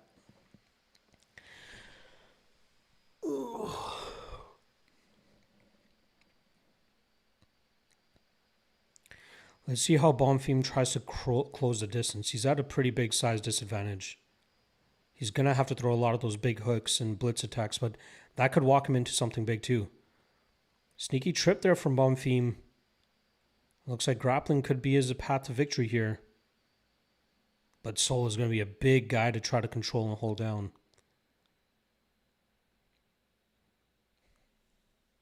Strong wizard there from Sola. Elbows from Sola as he's defending this double leg. If anything, this could slow Bonfim down quicker if he's not successful with the grappling. I do like the elbows that he's landing while defending here, though. Deep single leg here from Bonfim, but great defense so far from Sola. Landing more knee elbows. Bonfim getting close. He's doing a decent job in terms of disrupting the balance of Sola. But Sola keeping his back glued to the fence. Some big elbows there.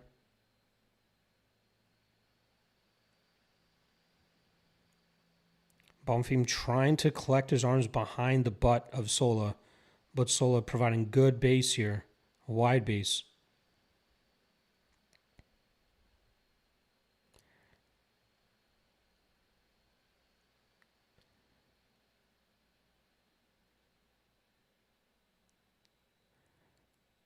Goddard warning Sola for not hitting him to the back of the head. So that's going to kind of stave him off.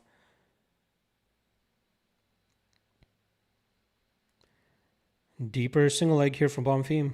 But good hammer fist from Sola to... Oh, drops Bonfim to a knee. Some good damage here from Sola while he's defending halfway through round one. Oh, Bonfim putting a lot into this takedown, but great defense so from Sola and landing damage. I'm going to have to get some water after this fight. I apologize, guys. That was a better double. Elbow drops Bonfim. Bonfim might be hurt. Oh, this might be over. Arm triangle choke from Sola. Nope. Sola gets the front headlock position. Let's see if he goes anaconda here. He's trying to go anaconda. Good defense so far from Bonfim. Let's see if Sola readjusts here. He might go choke. Oh, he's locking up the anaconda. Nope. He lets it go. Bonfim looks hurt, though. Knee to the body. Oh, big shot. I'd love to see a kick or a knee to the body. Big shots here from Sola. Oh, Sola sprawling while kind of under the neck of Bonfim. He lets that go. Bonfim looks just lost right now. This might be over soon. 90 seconds to go in this first round. Oh, Sola, do not get caught in an armbar. I'd like to see him just work out of this. Get back to your feet.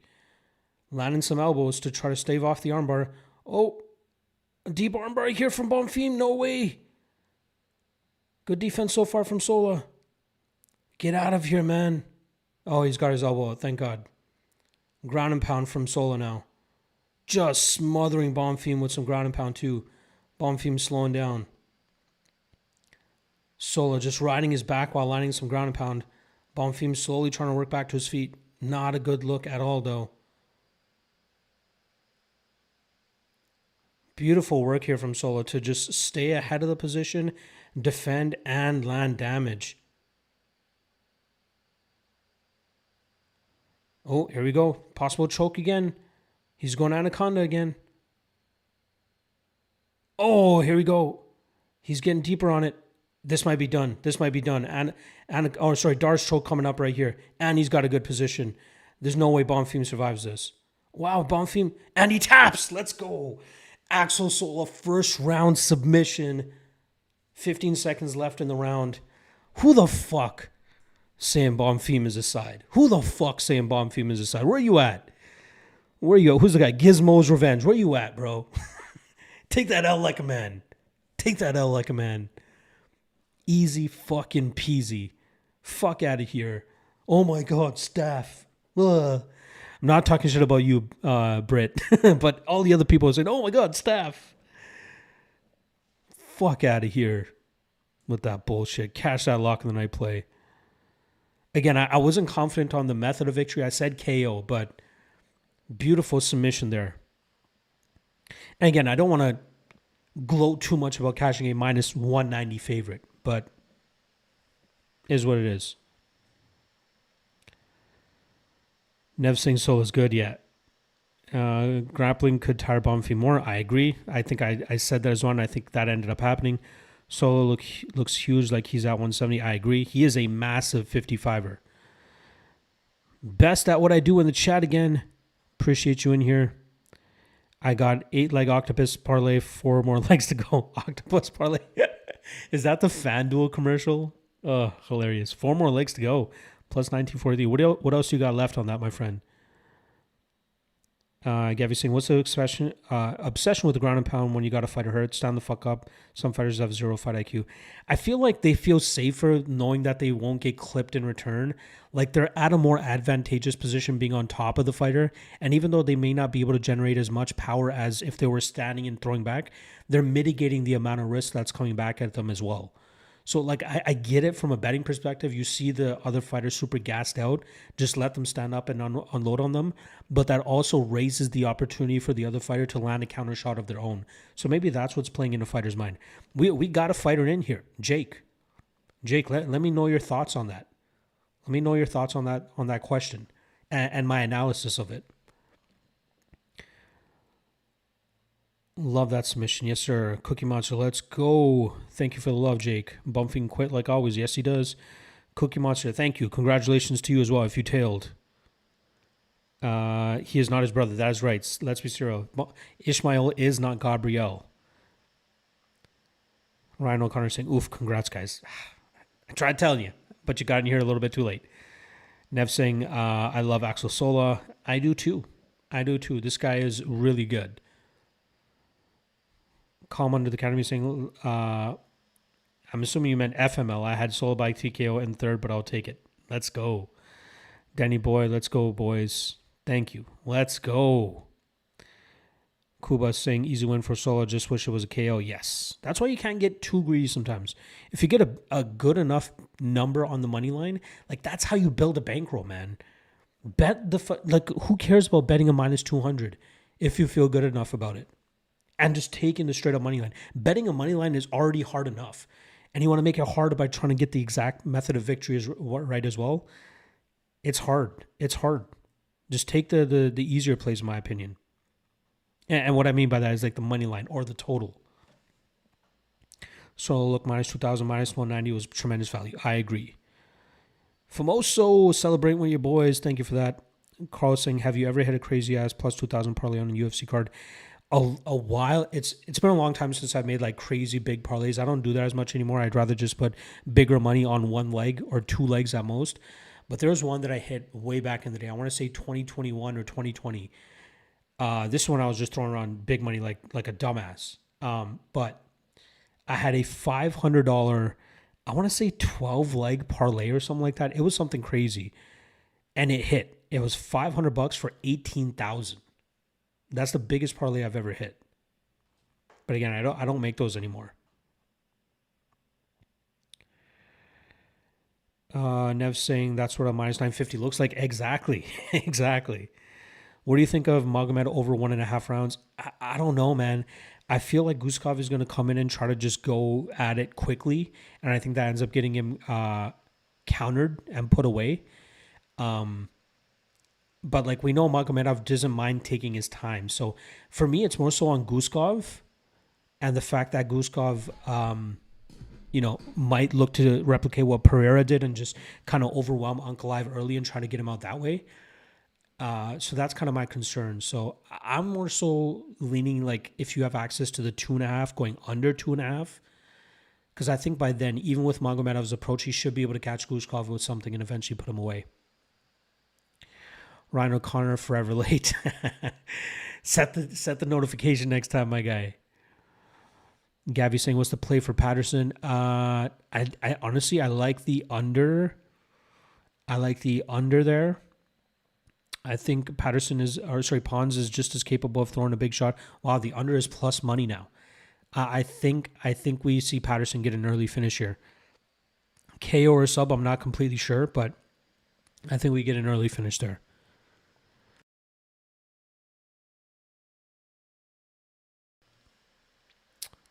Jake replying to the question about why fighters decide to go ground and pound instead of letting fighters stand up. Yeah, it's an emotional thing too. You was bang on with that. There is always that fear of getting caught back yourself and something in the moment. Fighters may think that's the best thing. Yes.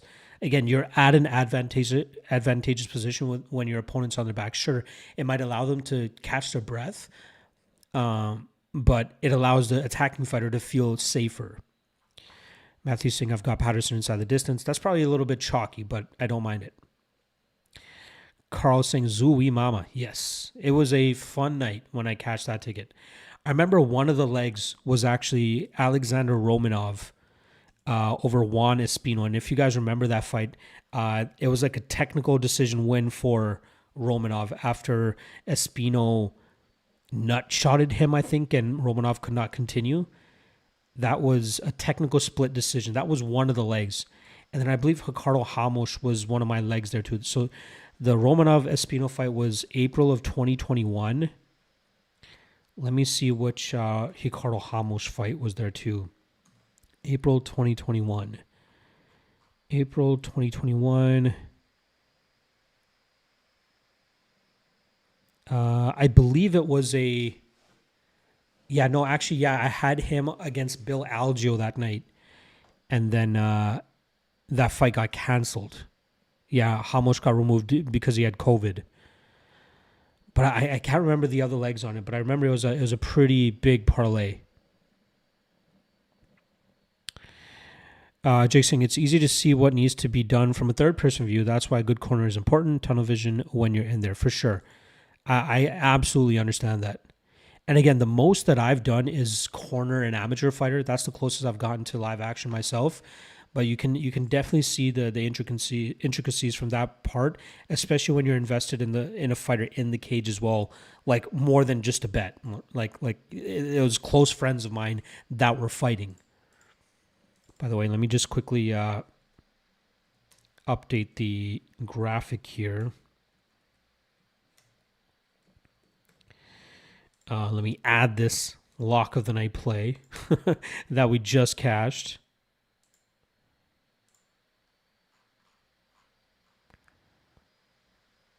Let me just get my numbers right.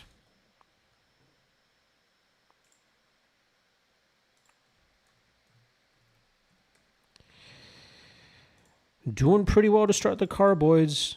Cashing a plus 200, cashing a minus 190, especially the lock of the night play. It's always nice when it's nice and early in the card.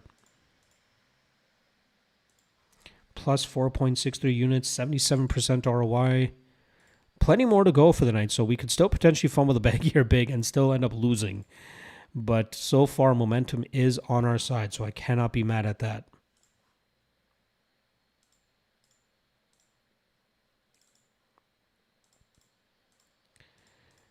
There we go.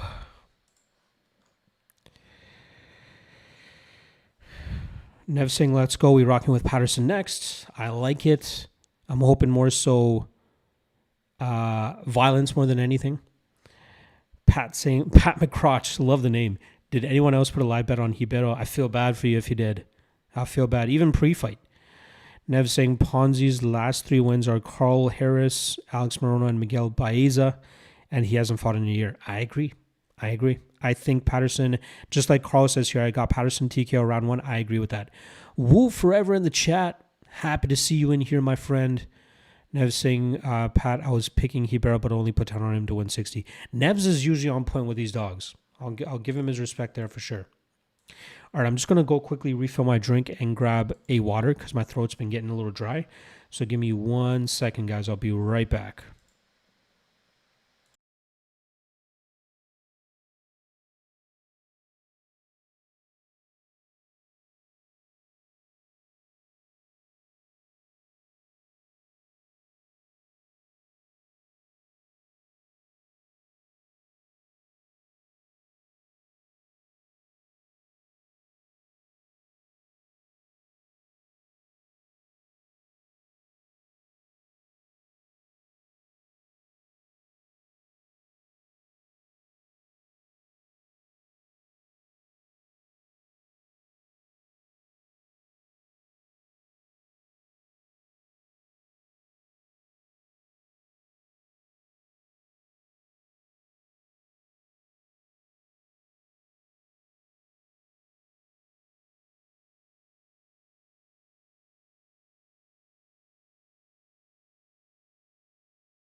All right, we back. Got my agua. Got my refill.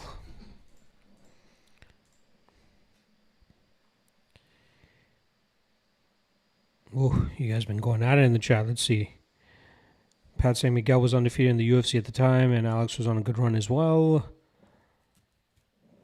Narchibald. Nice prediction on Solo. Thank you. I had a small bet on fight to go to decision. Yeah, Solo was going to finish that, I thought. Pat saying, yeah, I put 50 on him. Oof. Pat all on 3 to 4 fight losing streaks now. Ponzinibbio was on a roll when I got into MMA.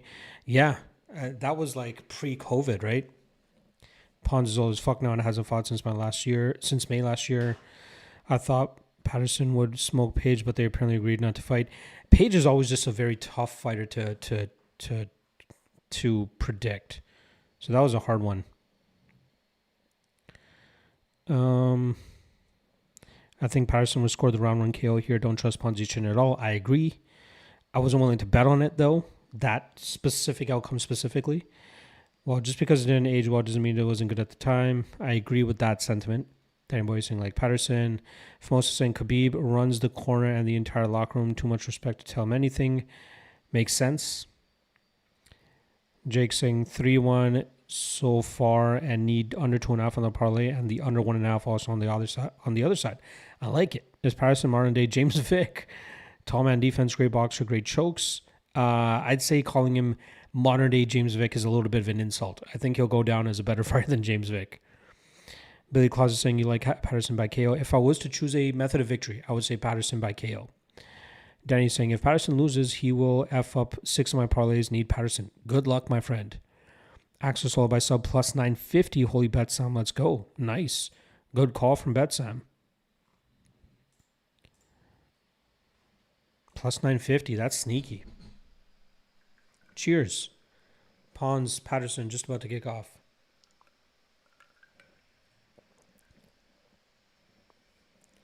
All right. Let's see. Round 1 has begun. This should be fun.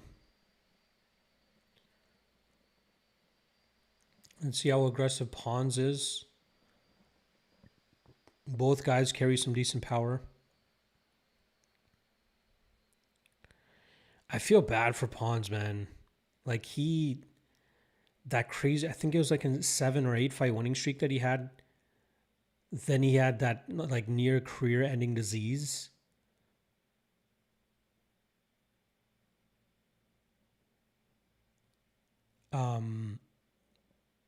And then when he came back, he got knocked out by Li Jingliang. He was out of competition for like 2 years. Very unfortunate. Oh, big right hand from Pons. Patterson hurts him in return. Pons throwing heat. Patterson's got to be careful.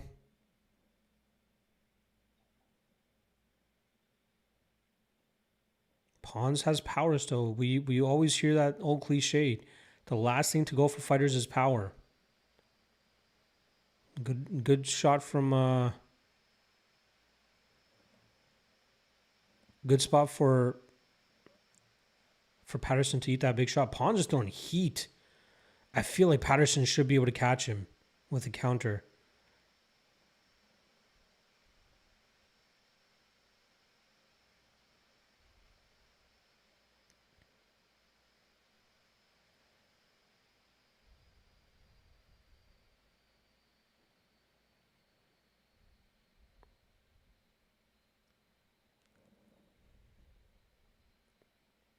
Oh, nice teep to the body there from Patterson.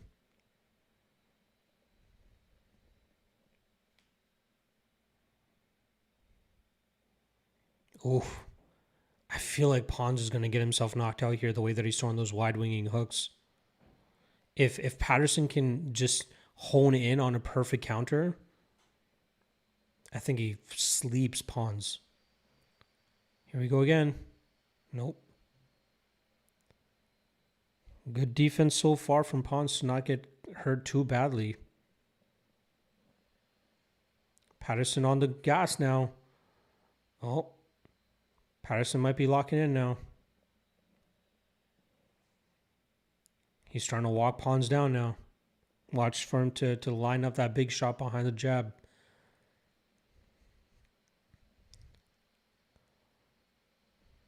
Pawn's trying to threaten with some feints of his own.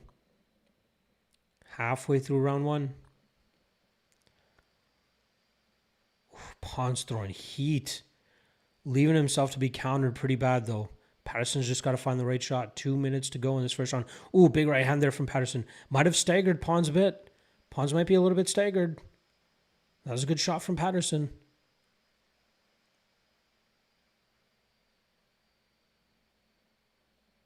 Oh, nice left hook there from Pons. But Patterson just catching him with that lead hand. Pons trying to back up now. Patterson might have him a little bit wobbled here. Oh, nice right hand there from Patterson again. This might be the beginning of the end. If Patterson locks the fuck in right now, he might be able to roll downhill with this momentum. Nice jab again. Pons moving well.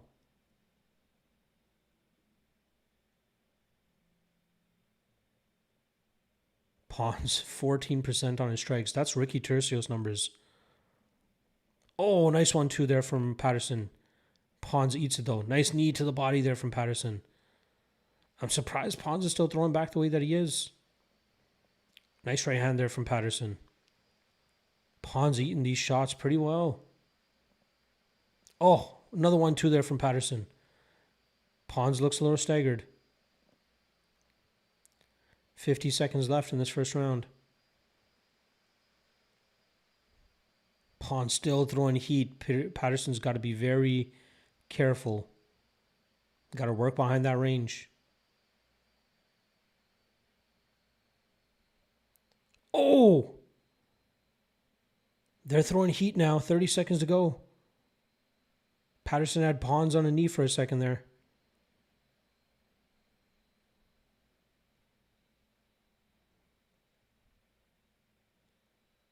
Some decent counters here from Patterson. It looks like he has Pons wobbled, but Pons keeping his balance. Just missed on an uppercut there from Patterson as Pons maybe tries to go for a takedown. Looks like Pons is going to get out of the first round. And he does.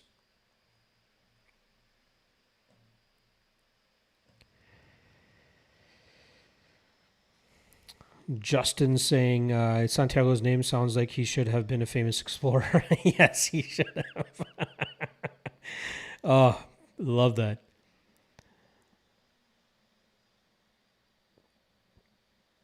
I think Patterson won that first round. E2 in the chat saying Jacoby, Dustin, KO. What are your thoughts on that? I think Jacoby wins by knockout. I like his money line at where it's at, but if you want a method of victory, I think he wins by knockout. Does Patterson grapple? How did Patterson survive against Page? Patterson is a good submission specialist, not so much of a wrestler.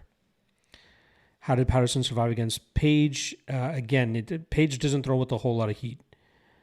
Matt saying an uppercut might find the target. I agree. Pons needs the paycheck. It seems like that. 10-9 Patterson. I agree. Bet the house against Patterson next fight. I highly disagree. Depends on the matchup. Patterson, please get a finish. I think you will. Narji saying the chin is out there. He might get KO'd. It's possible. Awan saying, damn, if Santiago has a bit more range, Patterson would have been dead by now. I agree. He's been throwing a lot of heat. Remember, he clipped him at the beginning of the fight. But yeah, Patterson is up right now. Round 2 has begun.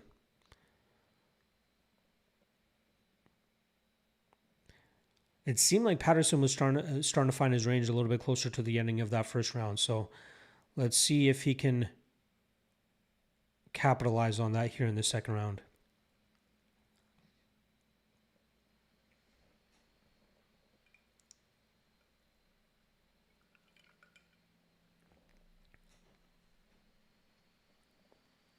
A lot of crashing in the pocket, but unable to muster up a big shot from either guy.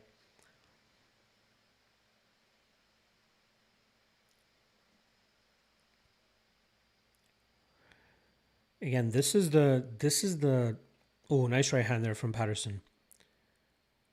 Like the wild card nature of mixed martial arts is determining whether a guy's durability and chin is going to hold up or not. And this is one of those spots where I'm sure a lot of people are on Patterson by KO. And I don't mind admitting it right now. I'm on I'm on the under 1.5 in this matchup. Oh, nice uppercut there from Patterson. He might have Pons hurt a little bit. Oh, I think Patterson realized he might have Pons a little bit hurt. Nope. Oh, nice 1-2 again. We got 1 minute to potentially cast this under 1.5. Oh, good job there from Patterson. He might have Pons hurt a little bit. Pons trying to work his way back into this fight with big shots. Patterson on the gas again. Ooh, nice left hook. Right, left, right. Ooh, nice jab there from Patterson. Ooh, this might end up going over. Another good jab there from Patterson. Oh, right hand. Wobbles Pons badly. Come on, Patterson. Right hand from Patterson. Ah. This might just sneak over the 1.5 round mark. And Patterson might get the finish right at the end of the second here. Oh, big shots here from Patterson.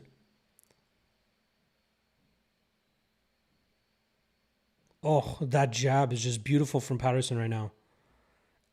This is going to go over, but Patterson might get the finish right here. Fuck. Hate to lose an under when that finish is right there.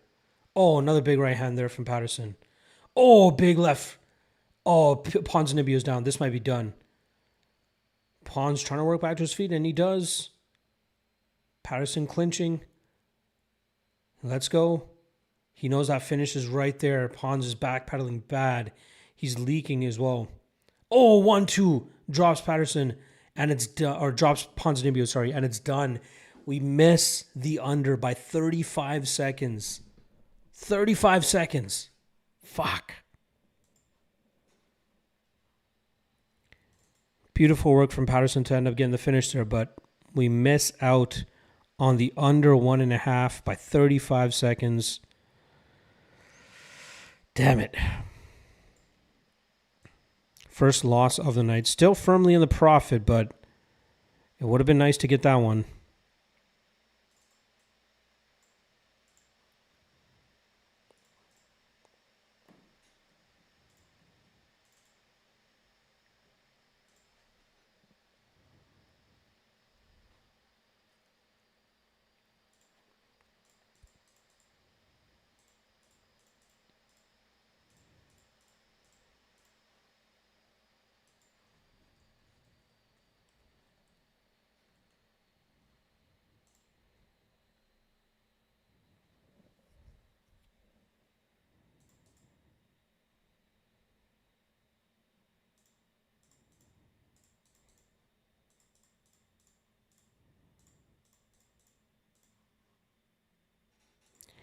We dropped to 3.28 units of profit so far, 45% ROI.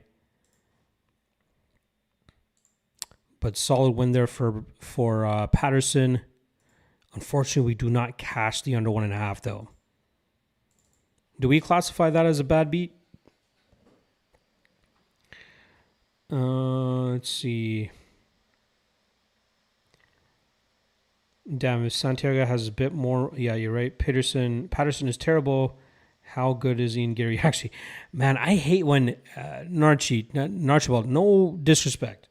But we saw this the other week as well with Alden Korea. People shitting on Alden Korea for not being able to finish Stuart Niggle. And then just being like, the guy's a fraud. Patterson is not a fraud. Alden Korea is not a fraud. Just because they're not going out there and cashing those method of victory props for you guys, but still getting the win? Come on, man. Let's not talk too much shit about these guys.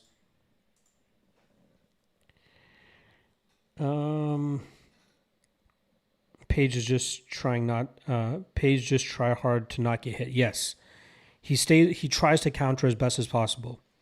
Nard saying a young Santiago could have beaten him. Possibly. I would maybe agree a little bit with that. Billy saying that was awesome. Yes, it was. Or Santiago would be bigger. Yep. There's too much range for him to overcome.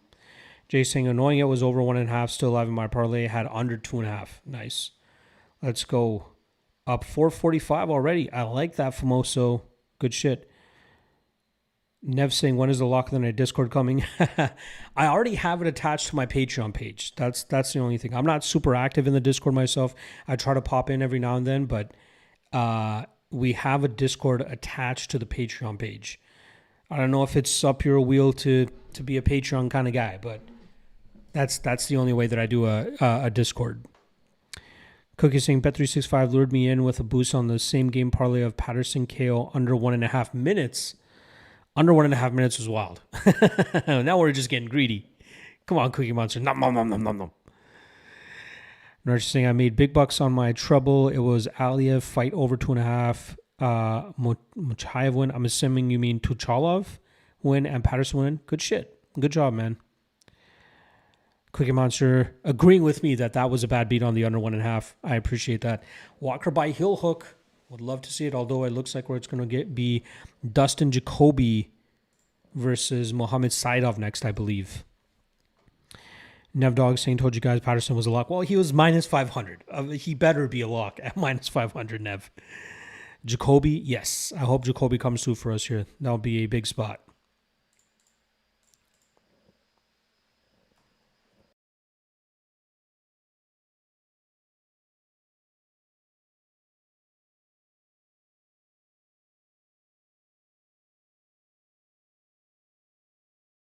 Why the hell is Dana doing an ad where it looks like he's doing a podcast with a guy? What the fuck is Super Sure?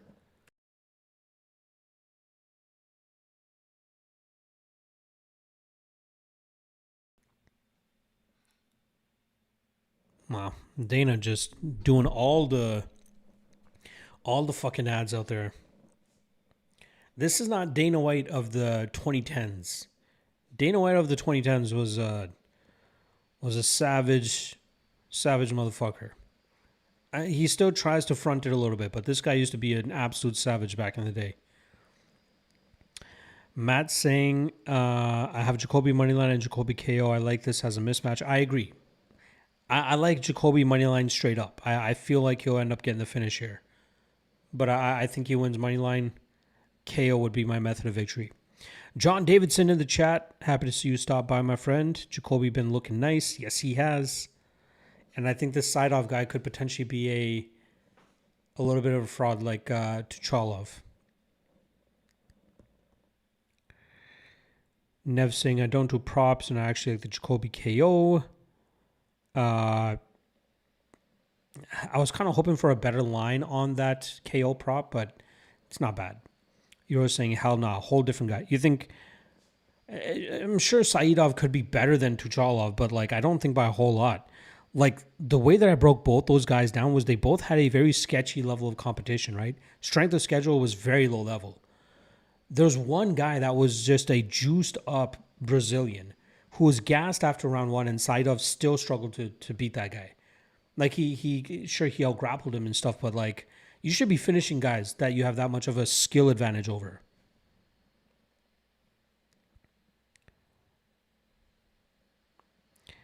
John Edson, hopefully he can just outcraft him. Yes, that's kind of what I'm hoping on. Again, Jacoby can be clipped. I will say this right off the bat. Jacoby can be clipped. We know it. But technically speaking, he should be superior to Saidov here. He has a much tougher strength of schedule. And there's nothing that Saidov showed me on the regional scene that makes me scream like, oh, this guy's worth the underdog shot.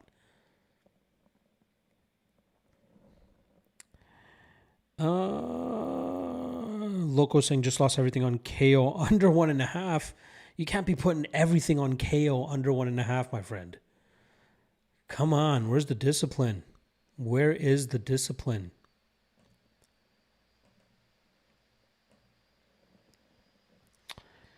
You're saying Dana can't hide when he lies. Well, yes, that is very unfortunate. I hate some of the narratives and stuff that he's pushing. I miss Dana of old.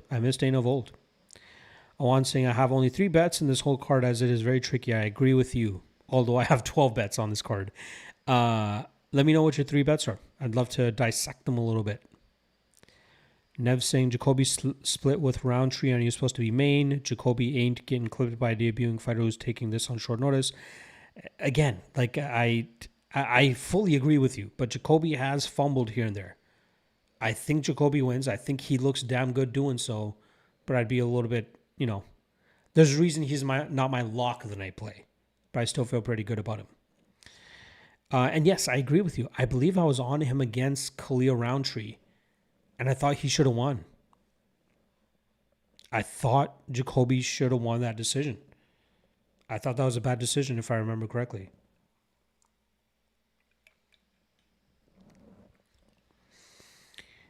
Anthony's saying, took fortune to get 3 takedowns at plus 400. That's not a bad line. That is not a bad line for a wrestler. So good luck on that, my friend. Sexy Milkman saying, what do we think of Walter? I think Walter gets that first round sub.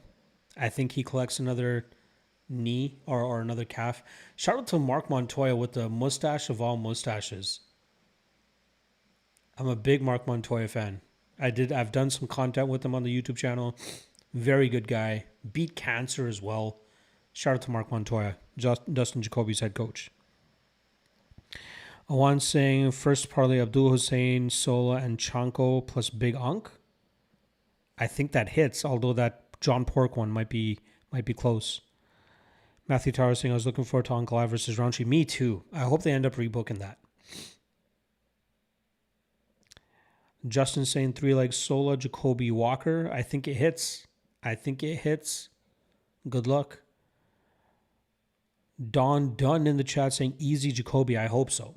I hope it's easy for him. It should be. Loco saying, how much of confidence do you have in Temirov? I believe I put him as at a... let me just pull up my best predictions post here. I want to say I'm going to put him at either a 6 out of 10 or a 5 out of 10. I got him at a 5 out of 10. If you're getting plus money on him, I think it's a win regardless. But yeah, I like Temirov. I think he finds the chin of Ursig and puts him away. Looks like Jacoby will be closing around minus 180. Excuse me. Doesn't look like any other crazy line movement as we get closer to more of these fights.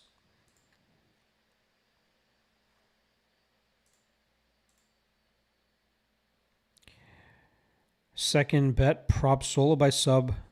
Good job. I guess you already hit that. Third bet, prop Temirov by KO. I think that hits as well. That looks like a pretty good lineup of bets there, Juan. Good shit, man. Good discipline as well in terms of not going crazy. Danny Boy saying took next fight to not go distance minus 180. Good luck. I think Jacoby does win by knockout, so we'll see if that comes through for you.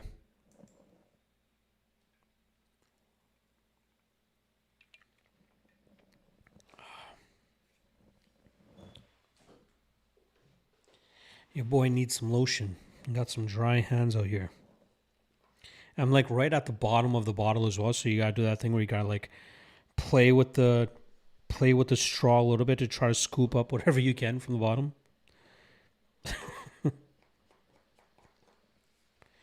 All right. I'm gonna hide the chat from myself. Gavi B, last comment I'll take here. I have Jacoby round 2, 3 KO plus 510. I like it. Good luck, my friend. Dustin might be nervous. All right, first round has begun. Let's see.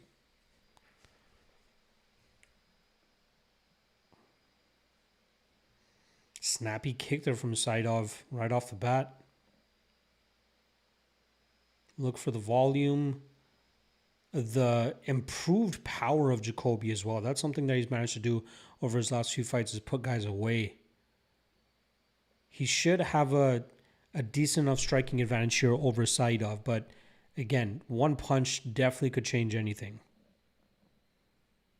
Jacoby's been clipped in the past, and that's kind of what gives me a little bit of pause in terms of being like lock of the night confident in him. But just looking at the facts here, man, when Saidov made his pro MMA debut, Jacoby was in the midst of a crazy winning streak, if I remember correctly, and already fighting the best that the UFC had to offer at that time.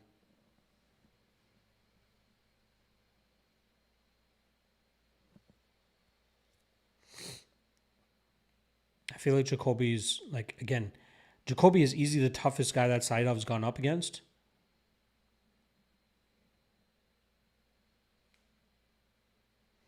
Good awareness so far from Jacoby to not get clipped with anything crazy, but still early.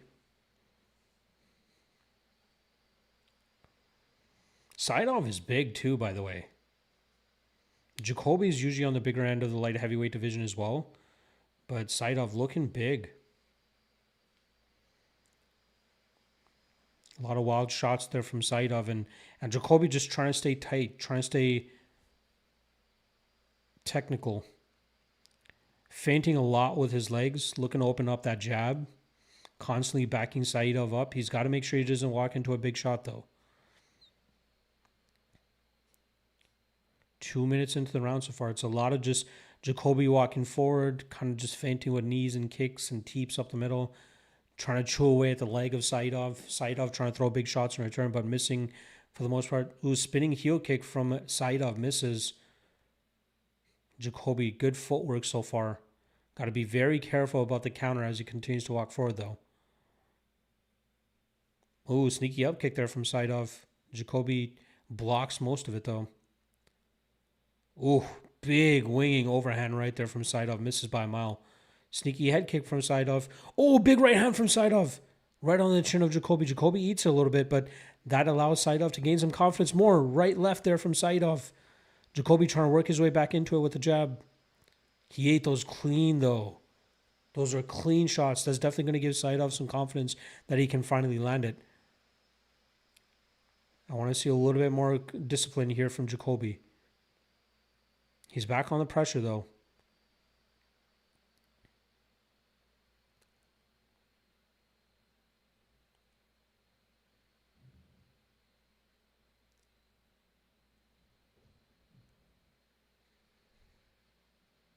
Oh, big right hand from Saidov lands on the shoulder of Jacoby.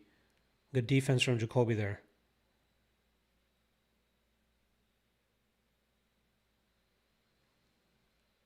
Ooh. Saidov like throwing like a hammer fist overhand that's missed like 2 big times so far. Jacoby's got to be very careful about his defense.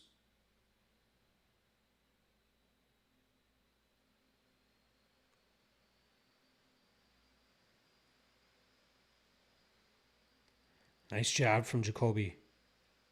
Ooh, Jacoby just avoids a big head kick there from Saidov. I would say Saidov's striking looking a little bit better than it has in the past. And Saidov misses on a spinning heel kick there. And Jacoby, like the way that he was blocking it, not great. Luckily, he was out of range there. Jacoby's got Saidov backing up heavy now. Big left hand there from Saidov. Jacoby eats it though. No big reaction. Good leg kick there from Jacoby. Forces Saidov to switch stances. Opens up the body kick now. Let's see if Jacoby attacks the body. Ooh, big body kick from Saidov instead. And he goes back to his normal stance. It looks like Jacoby's game plan is a lot about attacking that lead leg. And you can see the reddening on the right hand of Saidov. Sneaky uppercut there from Saidov. 12 leg kicks land from Jacoby. Ooh, spinning heel kick from Saidov lands on the guard of Jacoby. 15 seconds to go in round 1. This round has gone by very quickly.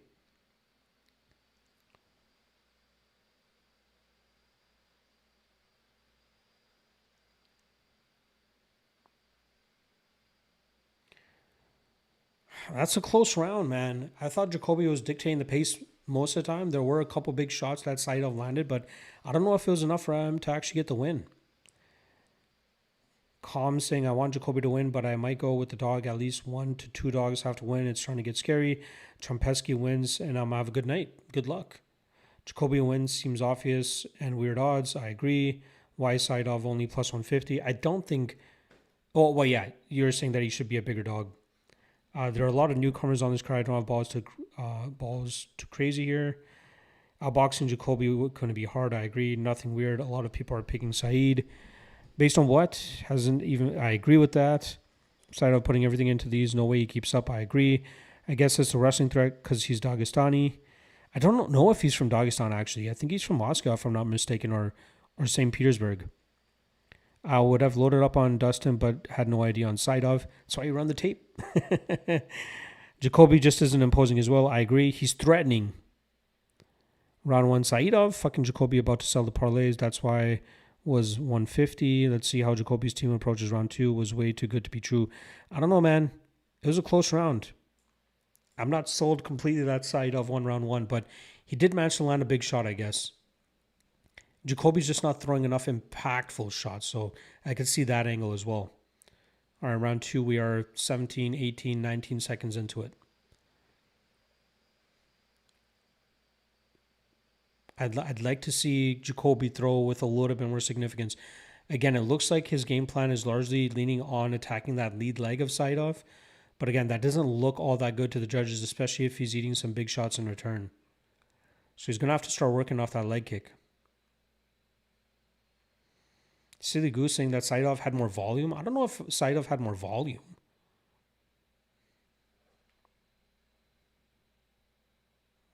Interesting. Everybody giving Saidov round 1. Again, Jacoby just didn't land anything of significance, so I guess that makes sense. It was a close round.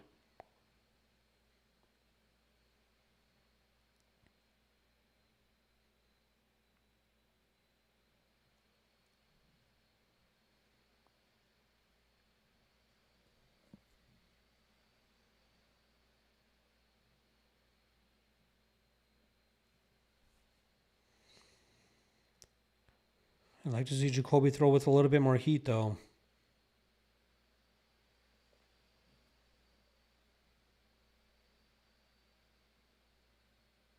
Saito loves that spinning heel kick, but like the range on that is nowhere to be found. Oh, decent combination there from Saidov. Wobbled Jacoby a little bit.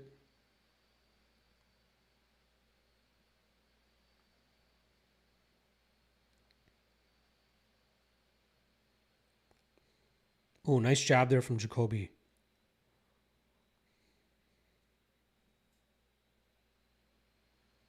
Spinning back kick to the body from Saidov lands.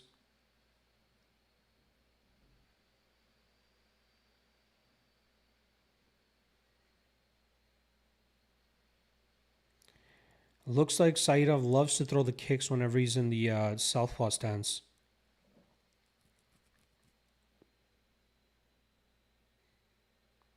Saidov looks like he's loosening it up, though. Looks like he's not maybe feeling as much UFC jitters as a guy like Tucholov did.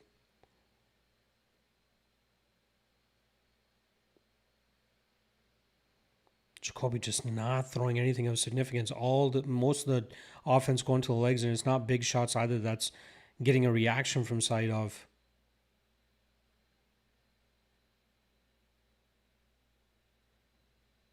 Defense isn't bad on Jacoby, but again, the offense is what needs a little bit of a pickup. Good inside leg kick there from Jacoby.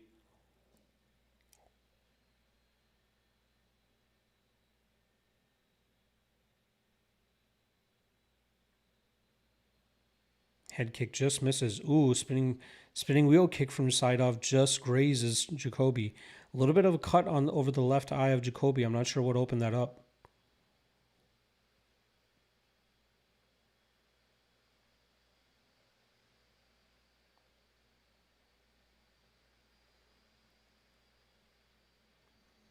.120 to go in the second round. Jacoby just struggling to really assert his striking here. At least with power. The leg kicks are good. You can see the obvious damage on the left leg of Saidov, but I need to see more from Jacoby up top.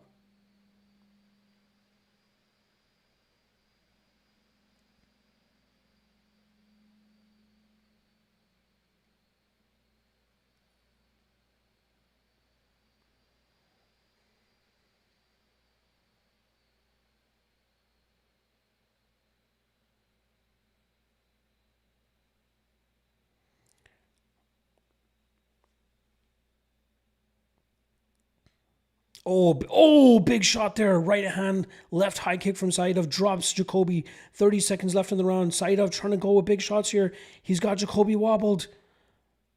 Oh, this might be over. Jacoby eating big shots here. And he goes down and it's done. Big win for Mohamed Saidov. I was off on that. What a win. Damn. big win for Saidov in his debut to take out a guy like Jacoby like that. Very impressive. I was off. I was way off. John Davidson wanted Dustin to test the grappling. Dustin's hand is broken, won't throw. Is it? It wouldn't surprise me if his hand was broken. He wasn't throwing crazy. Saidov is good. He definitely impressed me here. Dustin won't throw right. He's injured. Looks like it. TKO incoming. Close only count is horseshoes and hand grenades. Duchalov is below average. Yes. Jacoby looks like a AutoZone salesperson. Still hasn't thrown. Who has the worst tattoo in the UFC? Dustin or Hill? Hill for sure. Jamal Hill has the worst tattoo for sure. Justin believes Jacoby's hand is hurt. I wouldn't be surprised. Brady saying that was nasty. Yeah, that was nasty. That head kick combo was beautiful. I agree. That was a nasty combination from Saidov. He definitely earned my respect there. He earned my respect big time there. Dustin didn't throw one real right hand. He was hurt pre-fight for sure. I don't know if we'll hear about it, but big win.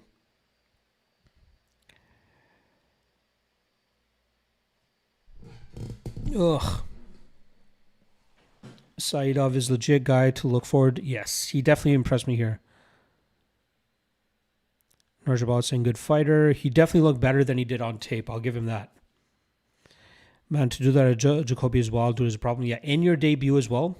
I agree. Jacoby is dog shit. Lost to a debuting bum. UFC needs to get to. Come on, Nevs. Let's not overreact. We don't do that here. Wonder how does he wrestle?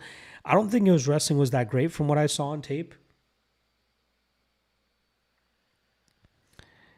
Loco saying I put some on stakes on Mo by KO and he came in. Good shit, brother. Good shit. 16 fights in the UFC and this guy's the second guy to finish Jacoby. Yes. Good call. Calm under the canopy did the over cash. The over did cash. The over 1.5 cash. Jacoby had an off night. That was weird. Yes. It was not a Jacoby-like performance. Way too invested in the leg kick for sure. No distance hits. Good shit, Danny boy. Didn't clinch. No takedown attempts. Yep. Jake says had under 2.5 on one parlay, but the Patterson under 1.5. Let that one down. Shucks. We do take an L on Dustin Jacoby. He was one of my slightly bigger spots on the card. We had nearly 2.5 units on him there. He lets us down, unfortunately. Very bummed about that one. Still in the profit, but that one hurts a little bit because I felt pretty good about him pre-fight.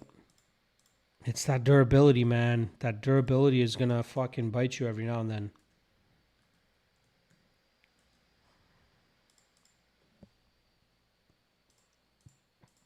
Excuse me.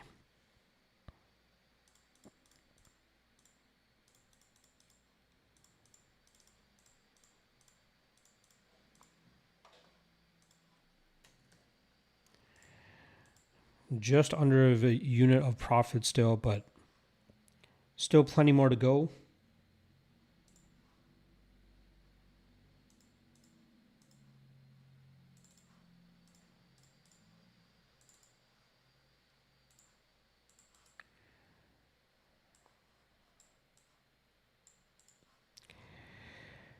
Let's see what you guys are saying.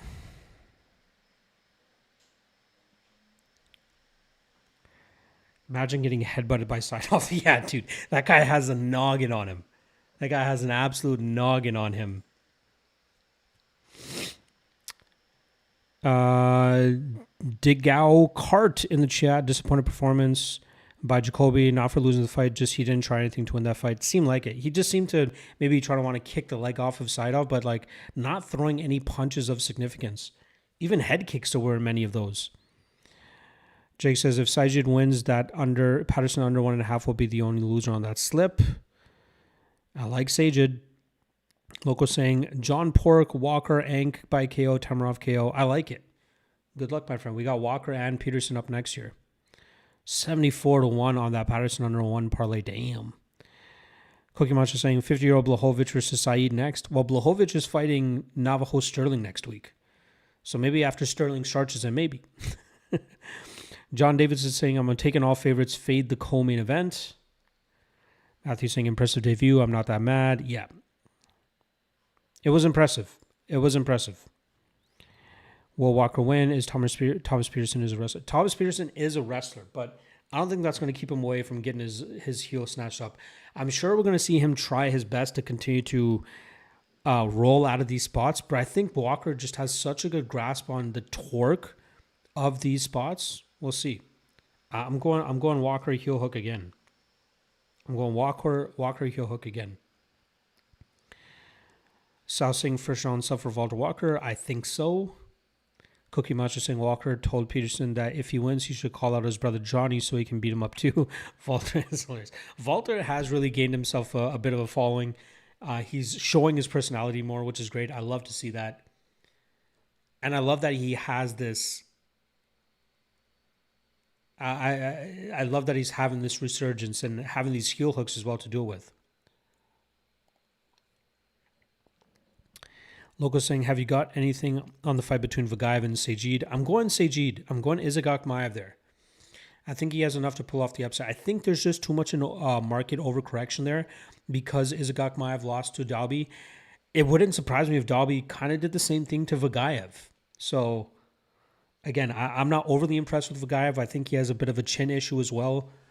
I think Izagok Maev could potentially take advantage of that. So, Jake saying got Walker first round sub 2. Yes, that one was too hard to pass up, I'm sure. Fight to go to the decision of a guy. Fight, it's 50-50. I'm thinking Sajid by knockout. Gevy P saying Walker by KO. I have the first round sub on a few parlays, but I feel like he has a coming out KO party here soon too. Maybe he, feints us all out and gets this early knockout instead. He probably has the power to do so. We've seen Peterson get rocked and hurt, even by guys like Shamil Gaziv, so... But I feel like Walker almost wants to make a statement with his heel hooks. Like he'll try for it. If he gets it, great. If not, then it is what it is. Looks like the same coach that was in the corner of Mohamed Saidov, who just pulled off the win, is in the corner of Walter Walker. I believe they're all Gore MMA guys. Matt's saying I've got Walker sub and Walker KO. I don't hate it. Jake saying then Ramazan Tamarov money line to finish the parlay. I like it.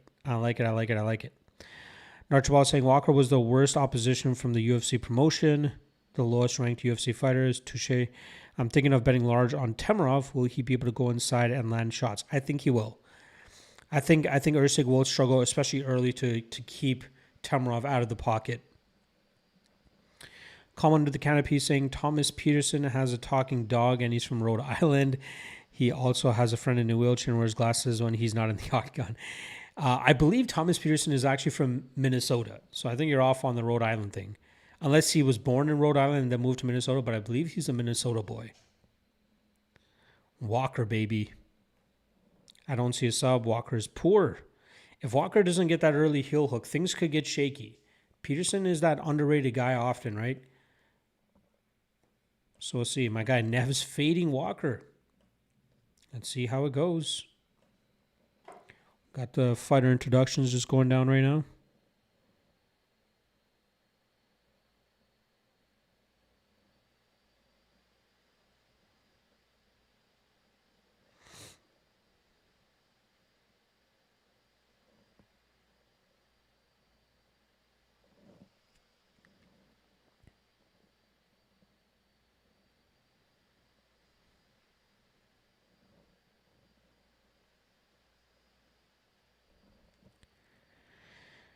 If Pearson would be decent, I would as well. Again, if he avoids the heel hook early here and is able to kind of drag this into deeper water, I'd say Walker is still alive to get a knockout at a certain point, but Peterson just puts on a crazy pace, has good wrestling, has good overall game. Athletically speaking, doesn't really bring much to the table, but we saw what he did against Guilherme Pat.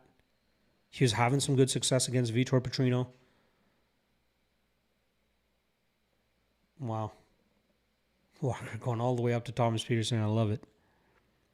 Feeling Thomason will try to wrestle weirdly enough, try to prove he can't get submitted and fall into a trap. That's possible as well. They're feeding Walker comfy opponents. No subs this fight, picking Walker but not betting a lot. Maybe fight will go to decision. We shall see. All right, round one just about to kick off here.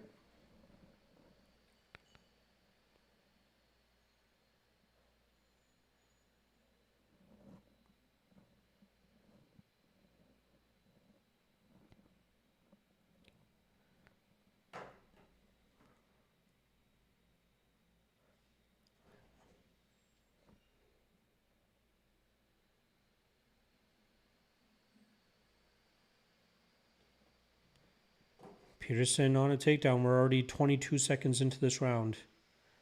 All right, Walker engaging in the clinch here. Falls for the heel hook right away. Let's see what kind of defense Peterson has here. He's going to try to keep his chest as heavy as possible so Walker can't create the space needed to get to the heel hook. But we know Walker says he's worked on many different ways to try to get the heel hook. Look, he's comfortable being in half guard here because he feels that's a way for him to get to the heel hook. Look at the right leg of Peterson tied up in the half guard.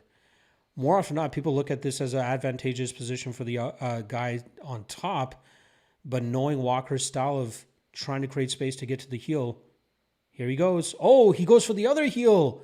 Impressive. Let's see. He's rolling with it. Peterson continues to roll. Rolls to the cage. He's rolled well so far. Walker's got a bite on the heel still. Oh, he's going calf slicer. Is he going calf slicer? He might be going calf slicer. He's got a lock on it. Oh, he's going calf slicer. Oh, this might be bad. This might be bad for Peterson. And he tapped. Calf slicer for Walter Walker.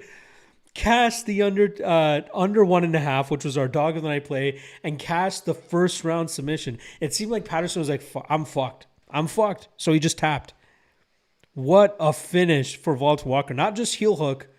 He goes calf slicer. Beautiful work there. Absolutely beautiful work.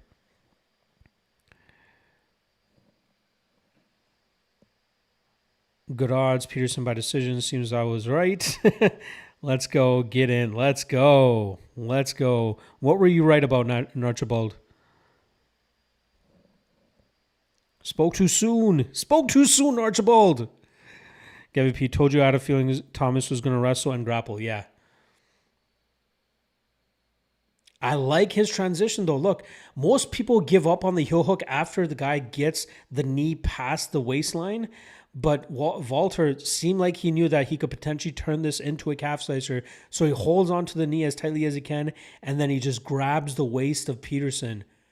Beautiful work here from Walter. It looks like Peterson might be out. But once he gets that position, Thomas is just like, God damn it. I can't believe I have to fucking tap here.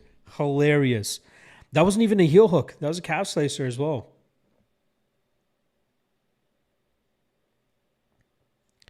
Heel hook king, yes. Beautiful work from Walter. Nice one. Let's go. I needed that after the fumble from Dustin Jacoby. So, like I said, we cashed the under 1.5 as our dog of the night play at plus 140. And we also cash Walter Walker round 1 sub. I waited too long on it, but I was still happy to take plus 350. We cash on that as well. So puts us firmly back in the profit. I'm going to just listen to Walter's interview here for a sec while I calculate up my tally here as well.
All right. Who did Walter Walker just call out? I couldn't make out the name that he was calling out. Let me know who is calling out. Formosa saying he's pretty hilarious. Can't help but to smile. I agree. I like the character that Walter has become. Calm saying 5 sub wins by feet is crazy. You would think people would train nothing but BJJ and wrestling if they know they are fighting him. For sure. But he does something crazy each time out. And again, it's so hard from that position as well when you have guys of that like strength. Like at the lower weight classes, it's easier to roll out because you're not dealing with guys that are strong. But when you got a guy as strong as Walter Walker in the heavyweight division that's so prone with that type of stuff, nobody wants their knee fucking shredded. So I think no matter how much you train it, you're still going to end up getting caught in it. But impressive that Walker was still able to get the calf slicer position. One saying at this point, if you want to beat Walker, you have to come without legs on a wheelchair, for sure. Cookie Monster saying this has been a good card so far. Yeah, it's been pretty fun. Billy Claus is saying I took Walker round 1 or 2 by sub. Obviously, wish I did round 1. But I'll take anyway at plus 200. Plus 200 is still not a bad line. Not a bad idea to not be super greedy there. So good luck from you, my friend. Matt saying this translator knows Portuguese too. Damn. Oh yeah, fuck. I just realized. He's normally the Russian translator. Huh. I don't know if he did. I don't think he translated Portuguese. I could be wrong. I don't know if you guys watch, if you guys are TV show buffs and if you guys have watched The Americans, but that translator was a extra on The Americans, I think in season 1 or season 2.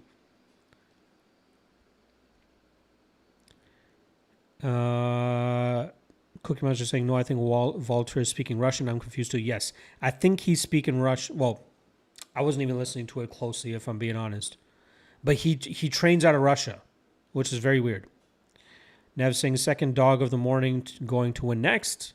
What's the next one? What is the next dog?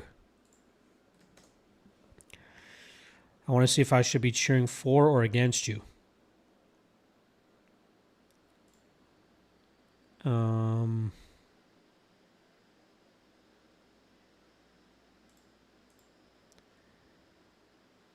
Izagok Maiev. I am with you there, my friend. Hopefully Izagok Maiev gets it done. Any thoughts on the Chepetsky fight? I think Zainikov wins, but I think the odds are too wide. So I wouldn't mind anybody taking a shot on Chepetsky as a dog.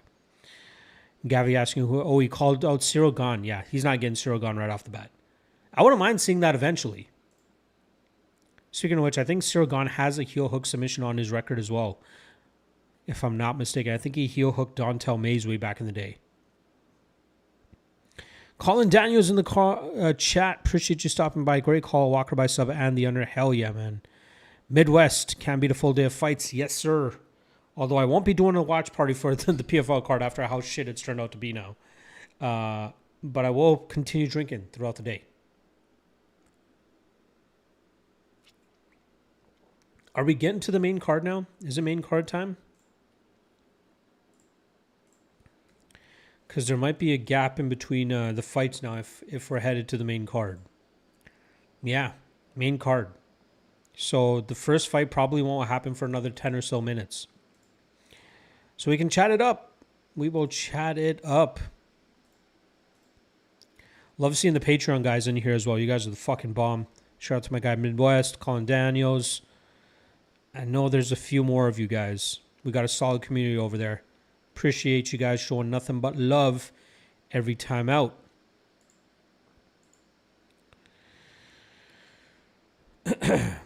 So I believe... So last night, LFA, we did not have a good start to the card. We lost our lock of the night play in Felipe Martinez. We lost our dog of the night play in Apuni Pagoa. But then we ended up sweeping the rest of the card. We also had a minus 600 parlay piece fumble, and I had him parlayed with a few things on... or I had him parlayed with Keegan Genrich, who ended up winning, and I had him parlayed with Thad Jean, who fights later today. So all in all, for LFA last night, we were down... Let me get the exact numbers here. Minus 4.27 units, meaning we are just slightly over break even through the first couple fights here, or the prelims, I should say, for the UFC. So hopefully the main card becomes a little bit more fruitful so we can actually be have a legitimate profitable day, although we do still have a few plays on the PFL. Officially, I have one parlay piece and 2 moneyline spots for the PFL. Again, I'm not too hot on the PFL card, especially with it only being 8 fights. Only 6 of them are chalky as hell. So not a whole lot to really look at for that PFL card. But yes.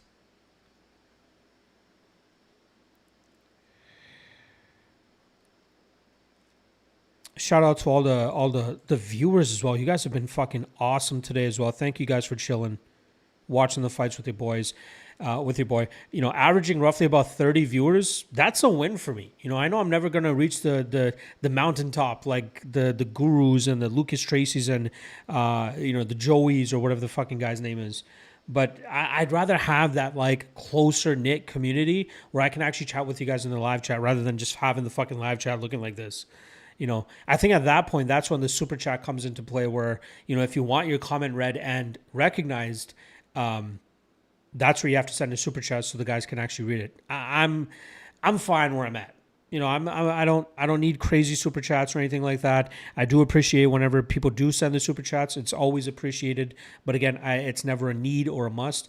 The support that I get through the Patreon, through the Lock of the Night Patreon, through the Fight Archive, and then obviously the wagers that I'm making myself, and also my YouTube ad revenue. I'm comfortable. I'm good. I don't need to go crazy.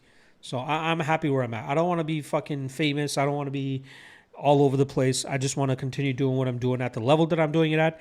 I wouldn't mind starting to crack maybe 10,000 views for my full card breakdowns. We're getting to about half of that now. You know, we're getting closer to, 4,000, 5,000 as the average full card breakdown views, which I'm happy about. Let's see, for this one, for today, or at least this week's card, we're at about 4,700 views for the full card breakdown. That's usually the one that gets the most views. And I'm glad that it's getting pushed over more videos as well. My quick picks is doing great. My best bets normally does great. So I appreciate all the love from that stuff. You guys are amazing. All right, let's see what you guys are saying in the chat now. Matthew Tower saying at least 15 minutes. Yes, it's usually like 10 after the top of the hour when the main card starts. Danny Boy saying through 20 on the Chapetsky fight to go the distance. I think it goes the distance. Awan saying Gon beat Mays with heel hook. Yes. Look at that. Look at that ball knowledge. Billy saying Izagakmaev by KO. Let's go. I hope that comes through. Colin saying LFA hit a nice parlay last night too off your main card picks. We got to dial in the lock of the night for Ventura on the 21st. Yes. Are you going? I believe, Colin, you're from that area, right? Are you going to be going to that card? I know my guy Benny Orozco is fighting on that card. You guys know that we cashed him as a big underdog against Jacoby Jones in his last fight.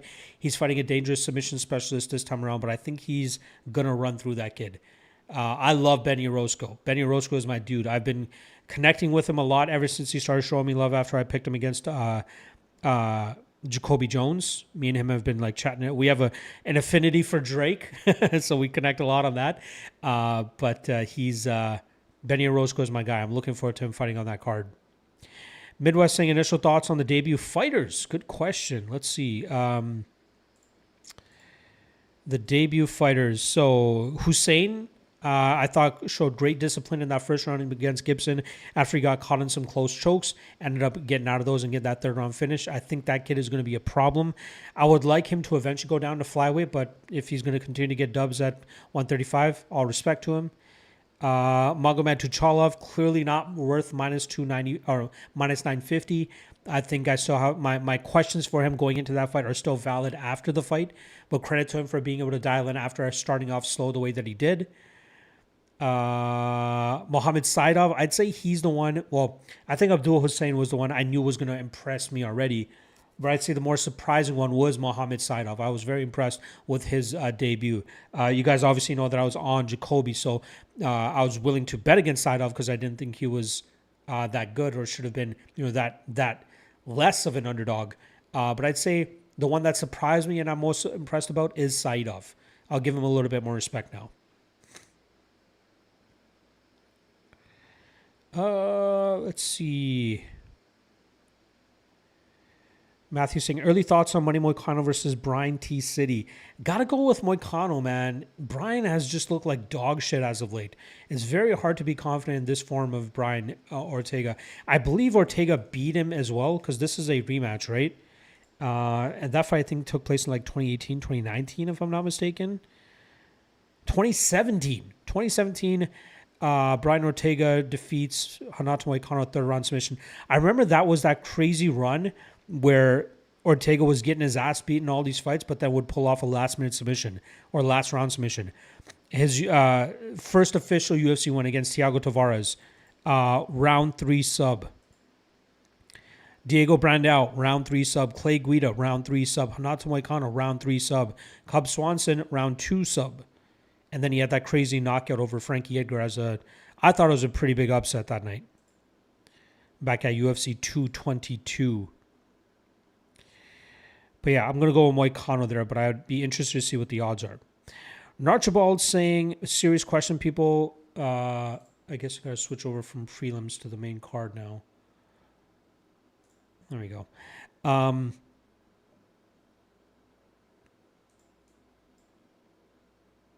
Sorry, I'm just getting my stream set up here on Fight Pass.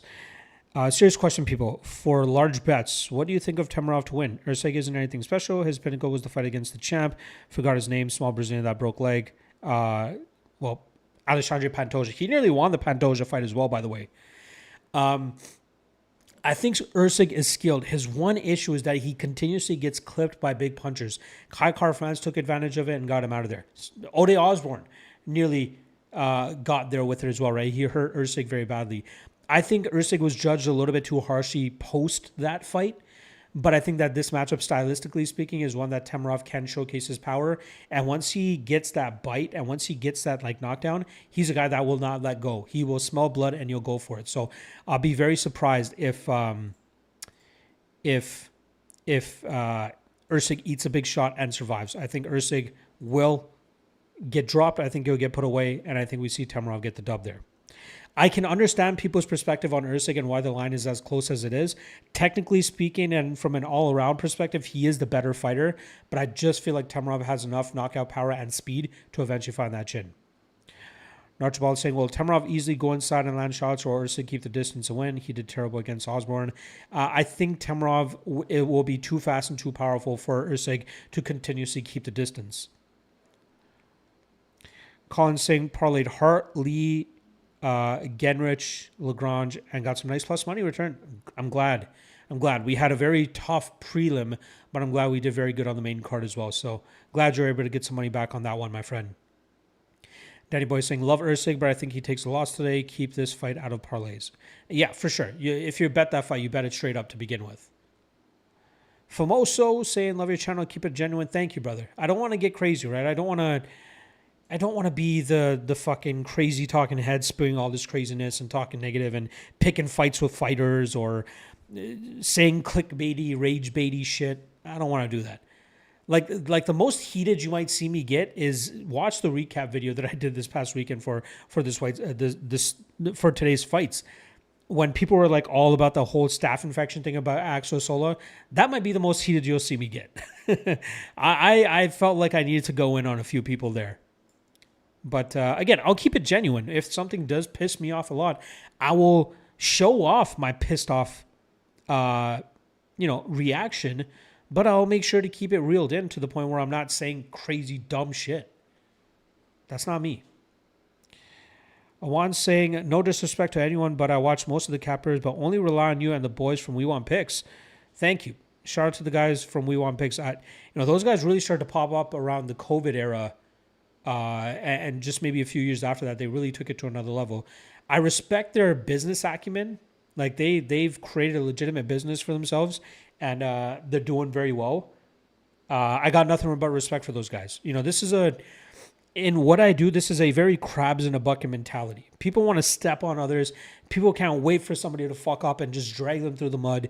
They want them to, they'll use people to get their platform to try to convert, somebody's viewers to their own viewers, and then be all buddy buddy. But this is a true crabs in the bucket mentality. People want fucking dub club members. People want Patreon members. People want Discord members. I don't front about what I want, right? I put out videos. If you want to show a little bit of extra love and extra respect by hopping on the Patreon, great. If you do, if you don't, it is whatever to me. I'm fine where I'm at. Yeah, I respect dudes that stay in their own lane. Don't pick fights with people. Just do what you want to do. Again, people are just, what I do has a very minimal barrier of entry. Anybody can do this. But it really starts to show over the long term whether you know what the fuck you're talking about. And I felt with the experience that I've had being around the MMA game as more than a fan since 2011 that I have something of value to add to this industry with my opinions, with my perspective, with my knowledge, with, working with the UFC back in the day in a volunteer capacity, working at an MMA gym in the Toronto area, cornering amateur fighters, managing some fighters, working on regional shows in the Toronto area. I've had a lot of experience, hence why I know as much as I do and talk with as much confidence as I do. And again, I'm not going to get everything right. We've seen so many fighters and coaches and people super close to the game do what I do and still be wrong in certain spots. Being wrong is going to happen. It's going to happen. But how more often can you be right than you're wrong? That's what separates one from the other, I think. And obviously, I think another thing that separates one from the other is your personality. Are you likable? Can you make people laugh? Are you a hot girl? Right? We've seen some women come into the space, and all respect to them, but most guys kind of just are attracted to that because they want to talk to a pretty lady talking about fights. I do respect the ones that are out there that actually know what the fuck they're talking about. But again, there's also a lot of guys that come on here and watch a few Conor McGregor fights and think they know what the fuck they're talking about. Or are literally just betting and just going off of crazy conspiracies and shit in terms of why they're betting. So yeah, I'm patting myself way too much on the back right now. But it's more so from the respect you guys are giving me. So thank you. Danny Boy saying love this channel too. You're the man, Danny. Thank you for showing love. Sal saying YouTube isn't offering hype points today. Save it for Monday, my friend. Save it for Monday. Famoso means famous bear. But you're my favorite MMA YouTuber. Thank you. Yes, also, I know that due to Tom and Bert's vodka, right? They have a vodka called Porosos, which I believe is two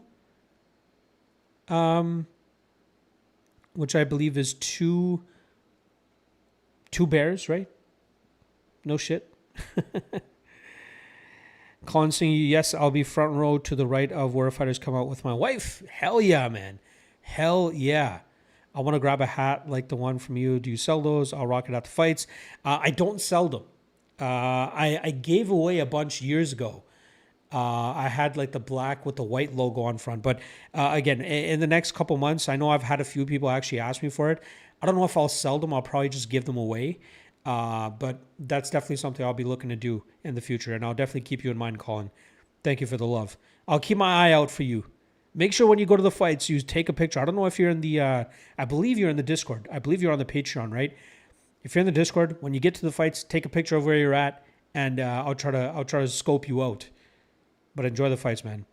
When we're saying Vagayev line is crashing. Wow, Vagayev down to minus 190. Seems like people are starting to smarten up a little bit, but that's what we usually see in fights this close.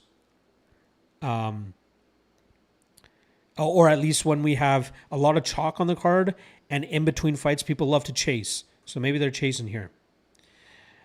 D-Lo-K in this chat saying, what's the next play? I like Isaac Maiev as the underdog. Jay saying, people forget how entertaining Ortega fights used to be. They used to be. but it's been a long time since they have been, right? It's been a long time. I'd say his last decent performance was against Yair Rodriguez, even though he was nearly finished in that first round. But that fight was 2.5 years ago at this point. He got bombed on by Alexander Volkanovski. I think that fight was in Toronto. No, that wasn't in Toronto. I apologize.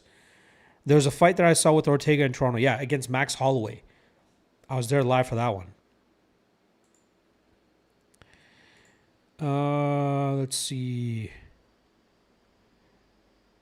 That uppercut, yeah, Ortega Frankie. That was a wild one for sure. Agro saying you think and Belly, I'm guessing you're talking about Nkosi and Belly fight from PFL goes under 2.5. I don't know if it goes under 2.5. I think Nkosi wins by decision. I liked the over there originally, but it's gotten a little bit wild. Danny's saying if first they can win, like to go to decision. I agree with that. Sal saying, Mampre, have you ever banned anyone in chat? I have. I have.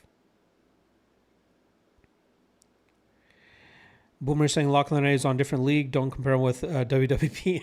No disrespect to those guys, man. Nev saying we want picks is trash.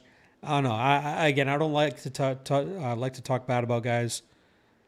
I personally don't consume their content. I've just kind of just been seeing what, and not to say I don't consume any MMA content. I don't consume any MMA content. I don't watch other predictors, analysts, or anything like that. I feel like I already know what I'm looking at. I feel like I know where I can go to get decent perspective or intel, right? Like I don't mind watching some interviews and stuff, but I don't really care what other predictors or analysts say. Like I might see them passing on social media about who they're picking, but I don't consume anybody's content. But again, people want to say those guys are trash. Their numbers say otherwise. People are watching what they do. People are subscribing to their services and stuff. Much respect to them for being able to have the amount of success that they've had. Boomer saying best in the business. Thank you for that respect. Boomer saying we want picks never track their bets and they down long term. They're just entertainers in my humble opinion. I only watch for entertainment. I didn't know that they don't track their bets. I think that's a huge thing. If you give out picks and bets and stuff, I feel like you need to track, especially if you're giving out. I don't know. There's people that only just give out picks. I don't know if there's people that give out like parlays and shit like that. But if you're telling people to bet on certain things and specific things, you gotta track. You gotta track. Look at Hamza in the corner of Abubakar Vagayev. Just a little bit of backstory here for you guys. So I do work with one of the more prominent managers in the game as well. I help him with some of his prospects and stuff in terms of collecting videos, something similar that I do with the MMA Fight Archive. And I was, hampering on the fact that why one of his top prospects outside of the UFC is not in the UFC, but guys like Abubakar Vagayev and Magomed Rasulov Gasanov got signed to the UFC. And from what he told me is that he believes the UFC is doing a favor to Khabib and to Hamza by signing those guys. So originally, Gasanov is a Khabib guy. Gasanov pulled out, I believe Izagak Maiev is also a Khabib guy. That's why you see Hamza in the corner of Vagayev here. So I believe it was more so a favor to those guys, considering the relationship they have with the UFC. So that's why we got these ACA champions coming over to the UFC. Or at least Vagayev and Gasanov. I'm interested to see whether Gasanov is going to have a fight in the UFC. I felt like the reason he pulled out of the fight, and I could be wrong on this, he may have pissed a hole through the cup. If you guys have not seen Magomed Rasul Gasanov, just Google that guy and you'll see what the fuck I'm talking about.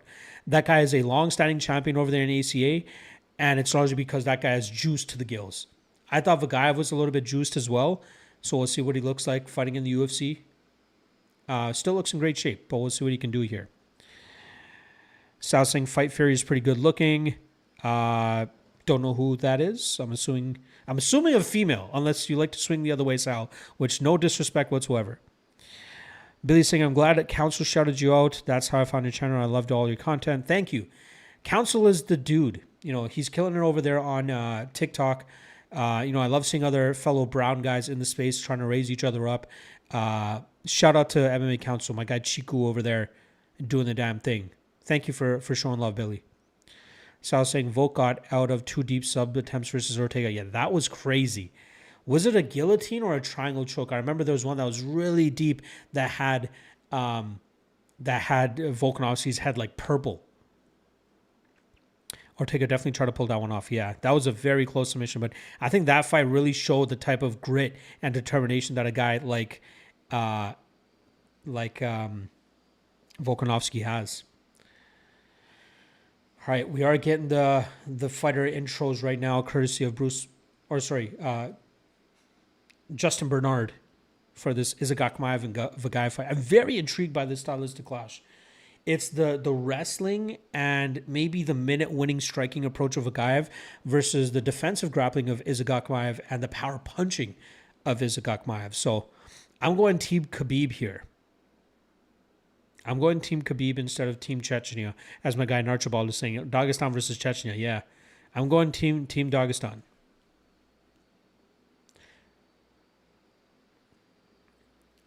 I believe Vagaev may be the slightly better minute winner in this matchup, but I think it's just a matter of time before he makes a mistake and we see Isaac Akhmaev land a big shot. So we'll see if my thoughts on this end up prevailing. All right. Round 1. Seconds away from starting here.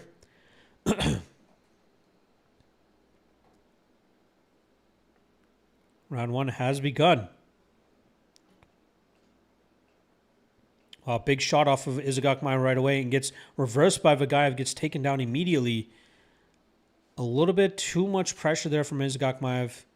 Should have expected a little bit better from him there.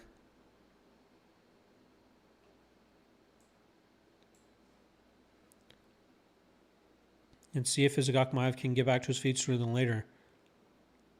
Can't be settling on his back here.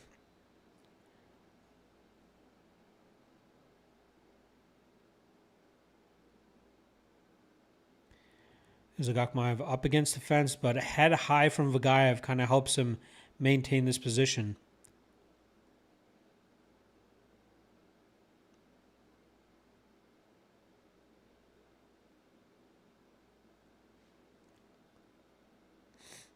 He's doing a decent job with defense in terms of trying to find ways back to his feet, but Vagaev doing a good job in terms of controlling the base.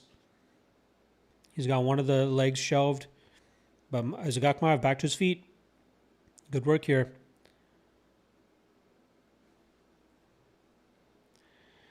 Deep takedown again from Vagaev. Isaac Akhmaev lands or threatens with the guillotine to try to stave off the takedown there, but Vagaev still engaged in the clinch here. Let's see Isaac Akhmaev try to create some space. Good knees to the body there from Isaac Akhmaev. Deep takedown attempt here from Vagaev. Isaac Akhmaev reverses. Great work there. Gets back to his feet, lands a nice knee to the body as well. They're tied up in the clinch. Vagaev reverses position, pushes the Dagestani fighter to the cage. A little bit of blood coming out of the right eyebrow of Isaac Akhmaev. Not sure where that came from. Vagaev just smothering Isaac Akhmaev up against the fence, but great defense so far for Isaac Akhmaev. Beautiful knee to the body again from the Dagestani fighter. Trip takedown here from Vagaev, and he gets it. Not a bad transition there to the takedown, but Isaac Akhmaev has been able to retain full guard here. I'd like to see him a little bit more active off his back, though.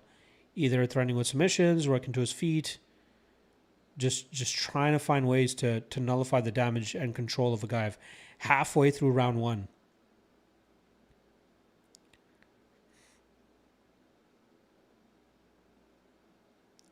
I'd like to see how that cut came from Isaac Akhmaev.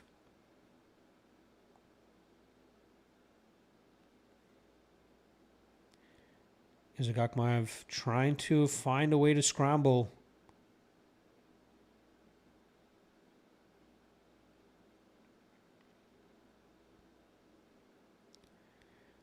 Not a whole lot of action you hear from Vagaev from top position. Got a little bit of a warning there from the referee. Isaac Akhmaev has gone back to the fence now.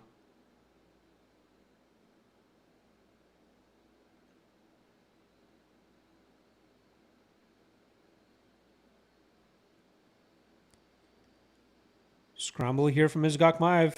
Has the leg of Vagaev. Possible calf slicer position. Vagaev scrambles out of it. Great scramble there from Izagakmaev. And ends up with a strong takedown position here.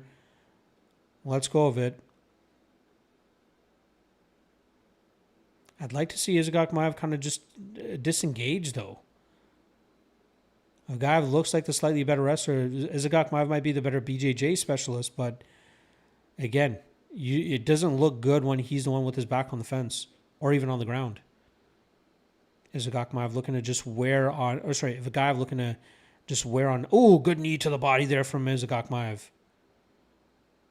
He's got a strong underhook position here. Let's see if he can push off.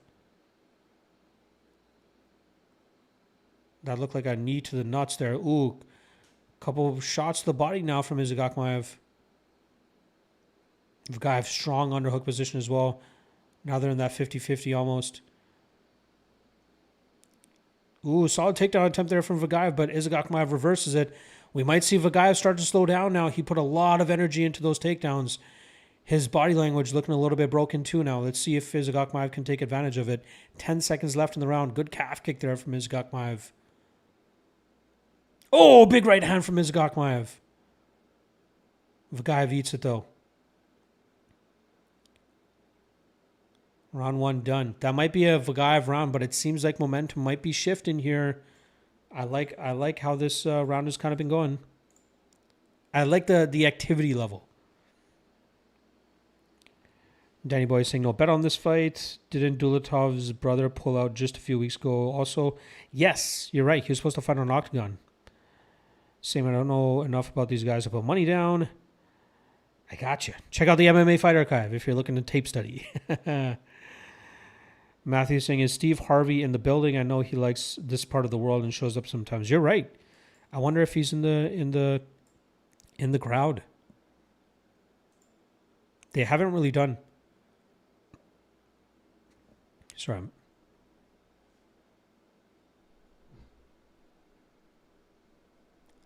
Izagakmaev's corner already noticing how tired Vagaev is. Let's see what Izagakmaev can do with that information going into this round. I like it. I like it. This dog looking good for us, boys. This dog is looking good.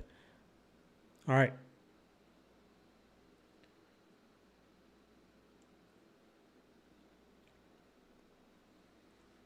Come on, Izagakmaev. Let the round start. Take advantage. All right. Round 2 has begun.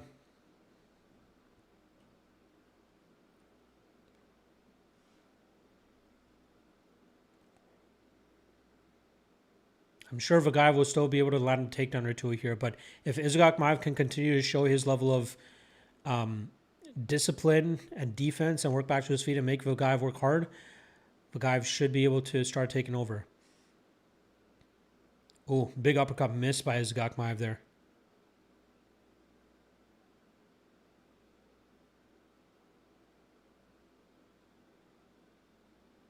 Oh, nice jab there from Izagakmaev.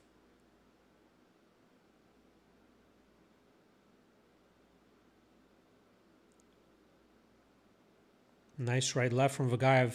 Gets met with a jab by Izagakmaev. Vagaev looks like he's gaining a little bit of momentum here, or at least a little bit of confidence.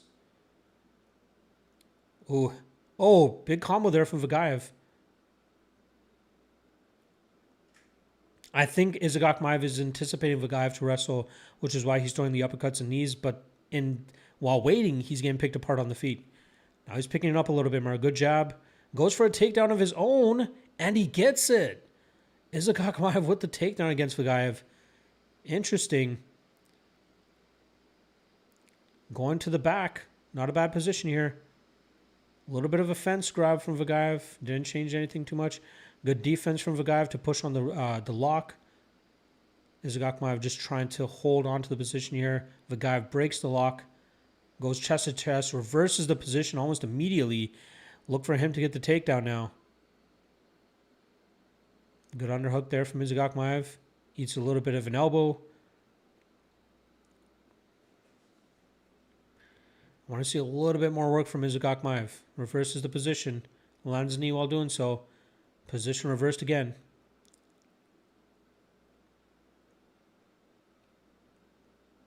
Nice knee. I love the knees whenever he digs the underhook. Deep takedown here from Vagaev. Isagok Maev stuffs it.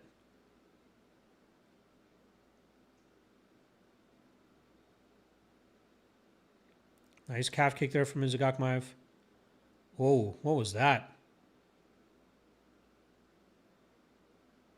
I don't know if Isagok Maev is hurt or just slowing down a ton himself, but body language does not look that great.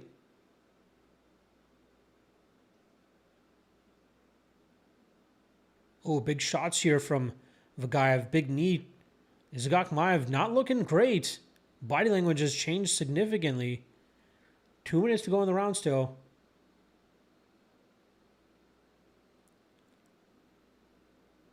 Wonder what's going on with Isagok Maev.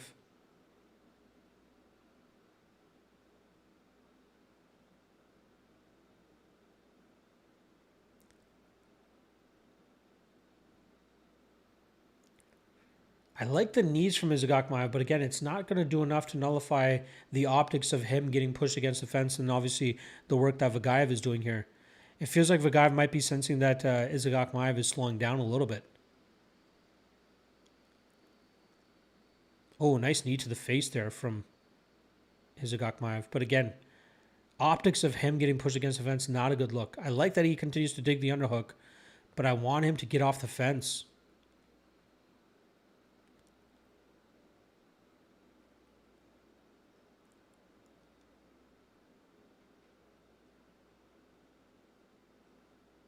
Come on, Sajid.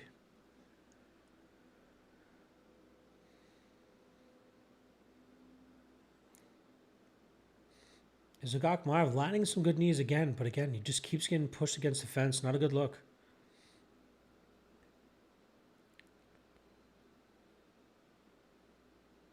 It looks like Isagok Maev is the one that's more keen on trying to get takedowns here. Not a good look. He's defending well, but again, he's not throwing enough offense. It feels like he's trying to find places to rest. Oh, big elbow there from Vagaev with 20 seconds left in the round.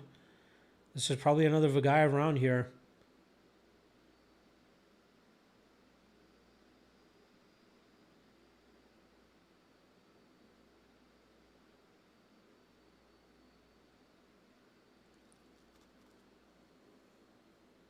Very poor body language from Isagok Maev. Vagaev very, very much feeling it too, but not a great round there. Vagaev has got away with a handful of fence grabs now. Nothing egregious, but yeah, it looks like going the distance. I agree. Isagok Maev did not like that knee. I agree with that.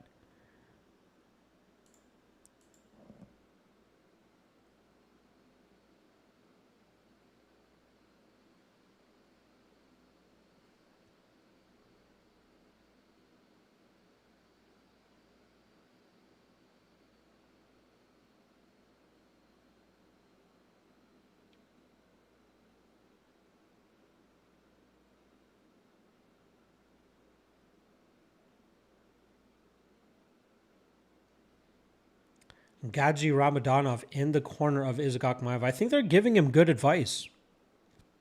They're giving him good advice, but can Isagok Maev actually go out there and come through with it?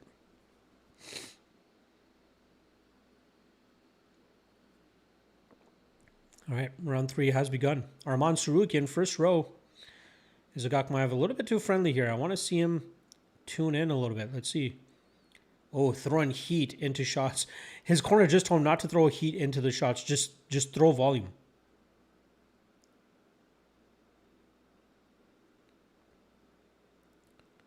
Oh, nice left hand there from Isagok Maev to counter Vagaev, but Vagaev just throwing heat. Vagaev looking a little bit more locked in now that he did in the second round. Let's see if he can maintain that though. But Vagaev throwing decent volume of his own.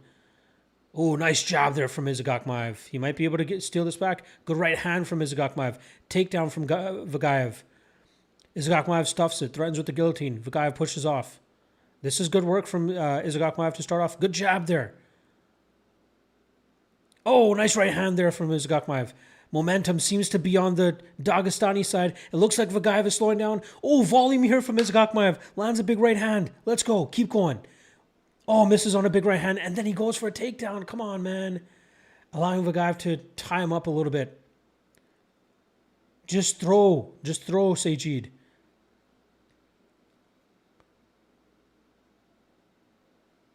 Oh, and Vagaev lands a takedown.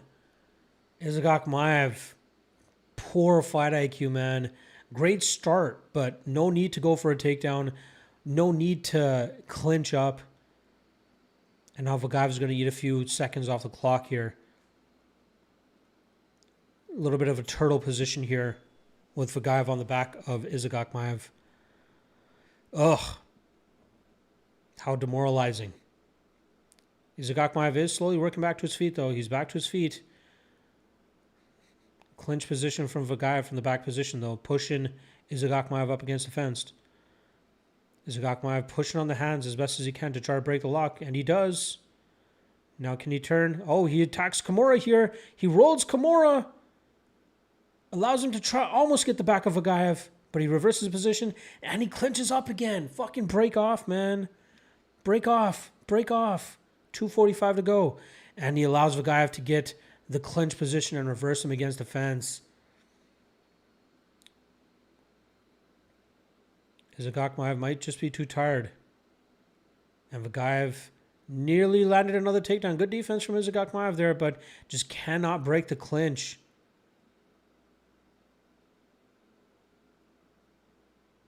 Izagakmaev constantly looking up at the clock, it looks like. He's digging the underhooks correctly, but all right. Break of the action there from the referee. I like it. Izagakmaev back on the gas. Takedown right away from Vagaev, and he gets it. Izagakmaev nearly reverses him there, but the fence stops the reversal. Izagakmaev just doesn't seem to have it anymore.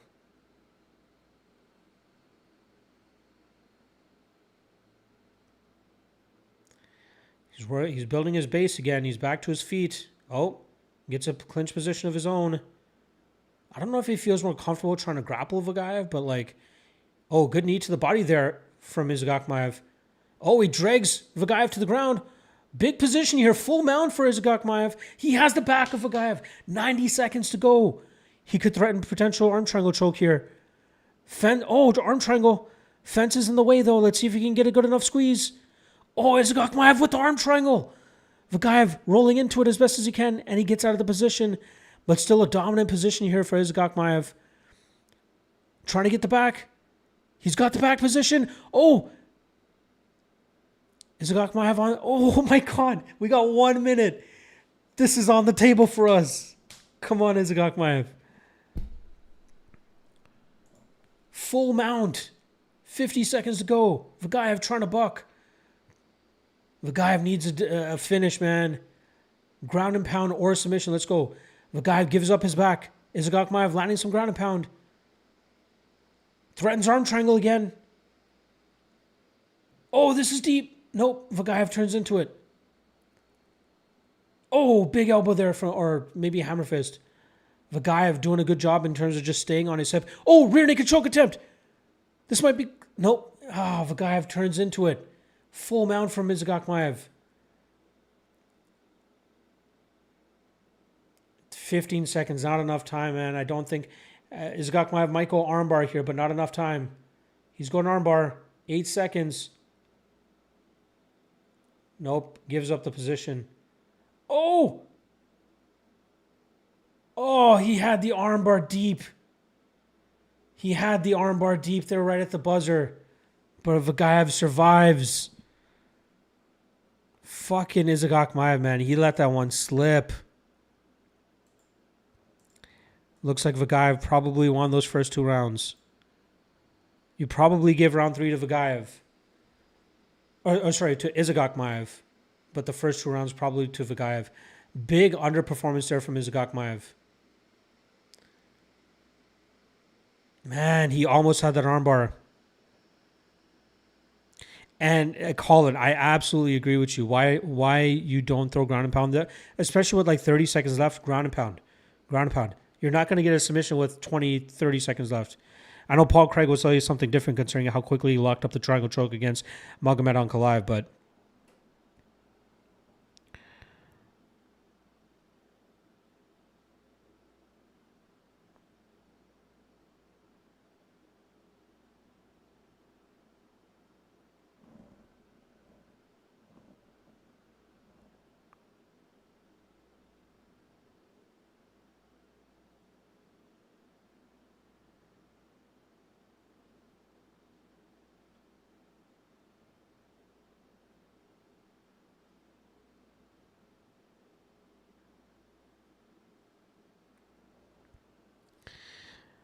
Archibald saying he has bad fight IQ. It seems like it, man. I thought we got a decent performance considering he was a plus 220 dog. I think I got him plus 210 or plus 220. But man, could not get over the line there. Let's see the final decision here.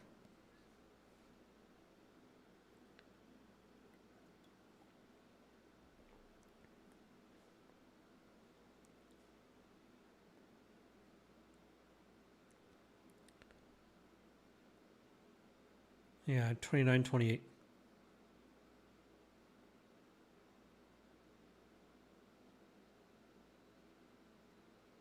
Vagaev with the decision. I'll definitely be looking to fade him. Continues to fade him moving forward.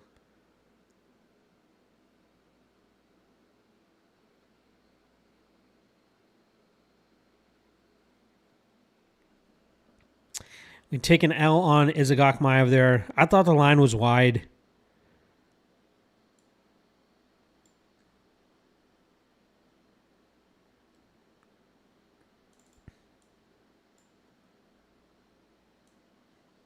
Magomed Rasul Gasanov would have ran through him without a doubt.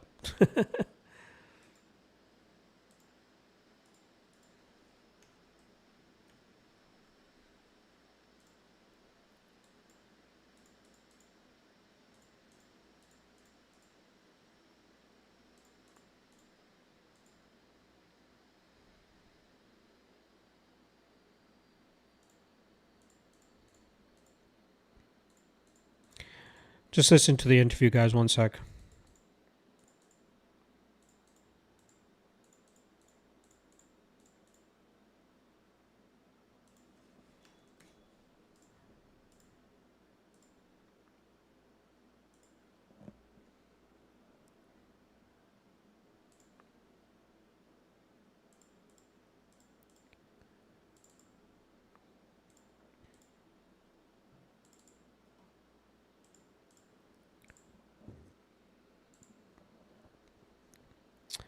Dominant in round 3, but yeah, probably 2-1 Vagaev for sure.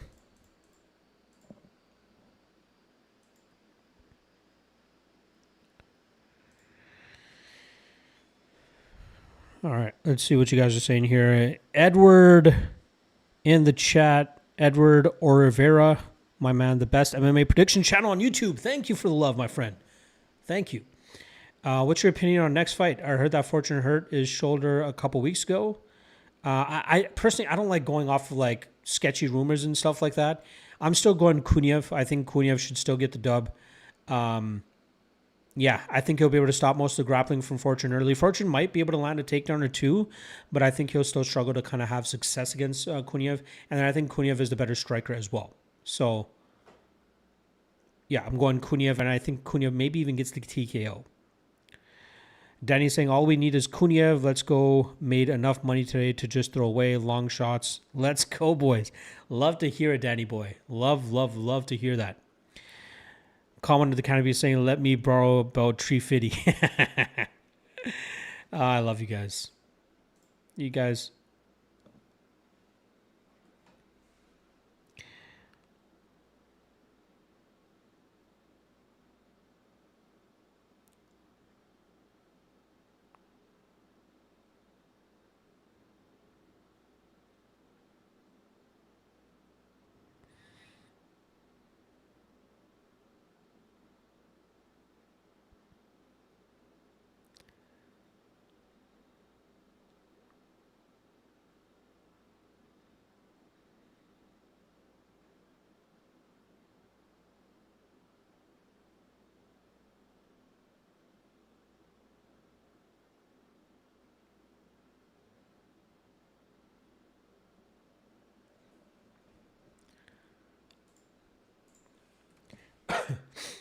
Gotta say, wife MVP. Wife is complete MVP. She goes, I know you're gonna want to have some sort of nice munch after the fights, considering how much you've been drinking this morning. She's out for brunch right now with one of her friends, but I'm trying to time up with her grabbing me some nice hearty lunch after the fights finish off here. So where we got 6-fight main card, meaning it should roughly go 3 hours from 40 minutes ago. So like 3 p.m. Eastern finish time. I'm going to say maybe between, I guess, 12:30-ish my time.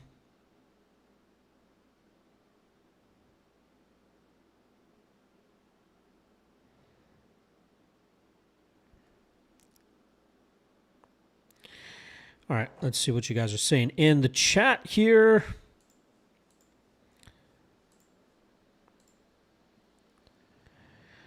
YouTube allows you to set a super chat goal, like 1, 5, 10, 15, all the way up to 50. And then, I can give you guys colors. Super chat colors that count.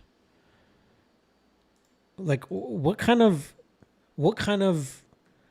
satisfaction does somebody get from setting a super chat and then being like, oh, look, $5. and my comment is teal. I don't get it. I'm not a big super chat whore. Yeah, I can't do the beg for super chats. Edward saying, you're the best. I don't put my bets in until I watch a prediction video. Thank you, brother. Hopefully you've been finding tonight's card fruitful so far. Obviously, we're in the profit so far, even with the losses on Jacoby and the very near hit on the Ponzinibbio under 1.5. And then obviously the L on Izagak Maev here. But lock of the night hits, dog of the night hits. That's usually like the priority for me. Let me hit those two and I'll be somewhat happy. But obviously, being in the green as much as possible is the other priority. Awan saying, if this was a 5-round fight, Izagak Maev would have won. Probably. I agree. Edward saying, facts 5-round would have been different. Probably. Awan saying, Vagaev got some crazy pulls in his corner. For sure. He's a Hamza guy. Izagak Maev, bummer that Islam or Khabib would not travel with Izagak Maev for this matchup. Very much a bummer there. How do you not back your guy? I'm sure if it was Magomed Rasulgassanov, Khabib, or Islam, or both of them would have been there. Matthew saying, thoughts on Pitbull versus Choi. That is a banger fucking matchup. By the way, UFC 331, I believe that's for UFC 331. Let me just pull it up real quick. That card has already panned out to be a banger with the 5 fights that they've announced. I'll quickly give you my thoughts on Pitbull and Choi in a second here, but Charles Jourdain against Marlon Vera, Renato Moicano versus Brian Ortega, Ryan Gandra in a bit of a squash match against Ozzy Diaz, Casey O'Neill against Eduardo Mora, and Patricio Pitbull against Doo Ho Choi. Banger setup for that UFC 331 card. Hopefully they can keep adding good fights to that and a good headliner as well. I like Choi. In that matchup. I believe Pitbull is slowing it down a little bit. I believe Choi's durability is not as much of a question as it used to be. Of course, Pitbull can still land that big shot and put him away, but I've been liking what I've been seeing from Choi as of late, and I'm going to continue to ride that wave. I'll be very interested to see what the odds are there. I feel as though Choi might end up being the slight favorite, but I'm going to lean Choi there. I think Choi is my early prediction for that matchup. Cannot wait.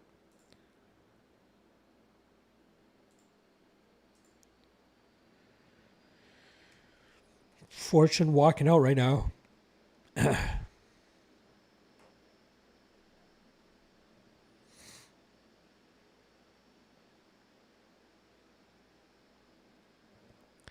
Pitbull is going to get KO'd by the second round. Sorry, are you saying that he's going to get KO'd or he's going to win by KO by the second round?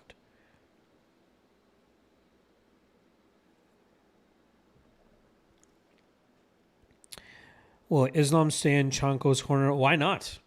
Oh, yeah, I guess he's there for... Is he there? Is he there for Zainikov? Oh, yeah, you're saying that he didn't corner is Gakmaev because he's there with Zainikov in the back. But is Makhachev actually there?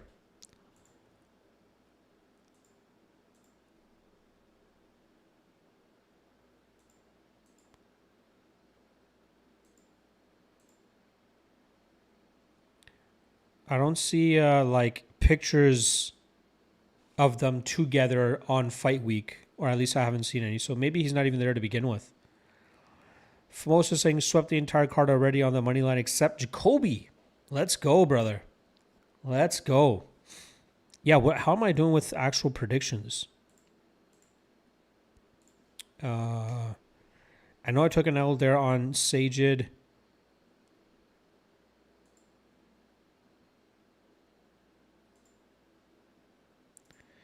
1-0, 2-0, 3-0, 4-0, 5-0, 5-1, 6-1, 6-2 so far through 8 fights.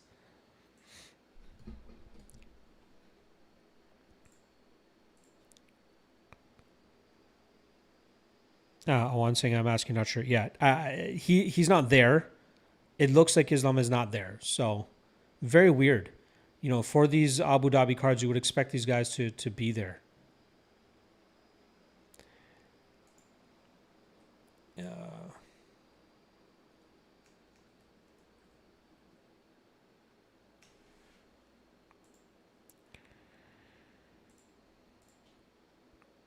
I'm excited for this one. You know, I know Kuniev is a chalky favorite here, but I feel like this is a fun scrap between two big guys that are skilled. I believe Kuniev is better all around. Obviously, we know Fortune has a very good wrestling game, but I'd be surprised if he can really put Kuniev through the ringer here. I'd also give Kuniev a slight edge in the cardio. I give Kuniev the edge in the striking. And I think he has good enough grappling defense to keep Fortune away from where he feels most comfortable. What is live, but I'm not giving a whole lot of weight to, is Fortune maybe finding a knockout. You know, Fortune is big and explosive early, so he might be able to catch Kuniev off guard early, but that's not how he normally fights, unless he's fighting complete bums like he did between his Bellator and UFC career. Kuniev is also the last leg of a two-legger that I got here. So let's see how that ends up going.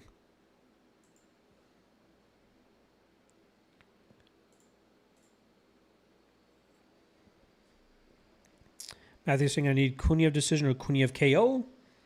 I think he gets the KO, but decision is absolutely there as well. Awan saying, yeah, I was very confident that he would come for Chanko after knowing they have been so actively involved in training. Yeah. I know Islam went to a World Cup game in North America within the last maybe 2 weeks or so. Am I right about that? Yeah, he went to Spain. Oh no, he was at the World Cup finale. So just 5 days ago, he was in New Jersey. Would he make the quick turn to get to Abu Dhabi to be with his boys?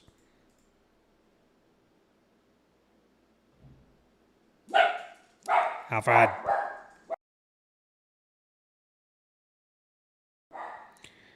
My guy Alfred just barking at the door for no reason. All right, first round has begun.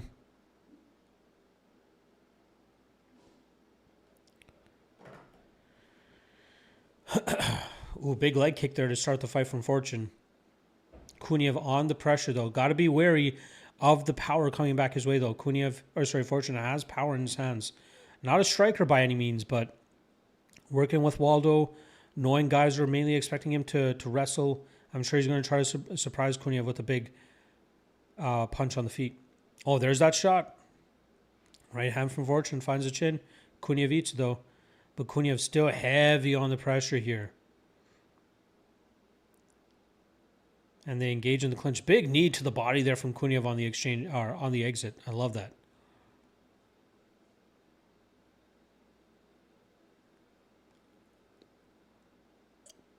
Flying jump kick from Kuniev. Nice body kick from Kuniev. Fortune trying to land that big power, but I like that. I like Kuniev's footwork to try to get away from those big shots.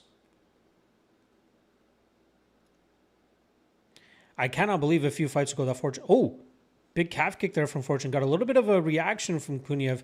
Oh, big right hand from Kuniev, or from Fortune, but Kuniev eats it. Kuniev looks fine.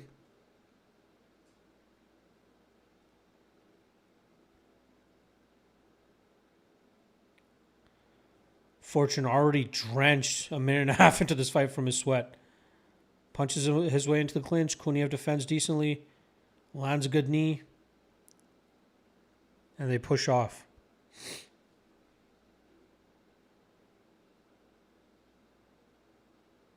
It looks like Fortune's trying to find that big shot. He has landed a few of them, but Kuniev's eaten all of them. So you wonder if he might deter in his confidence, seeing that he landed a few shots, but Kuniev's not going anywhere. Oh, nice knee there to the body. Oh, another knee to the body. Oh, Fortune might be hurt. Fortune might be hurt. He might be hurt to the body. He's reeling here. Kuniev on the pressure. I love it.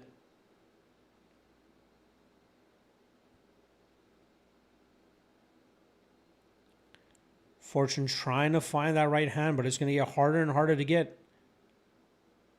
Head kick on the guard of Kuniev there.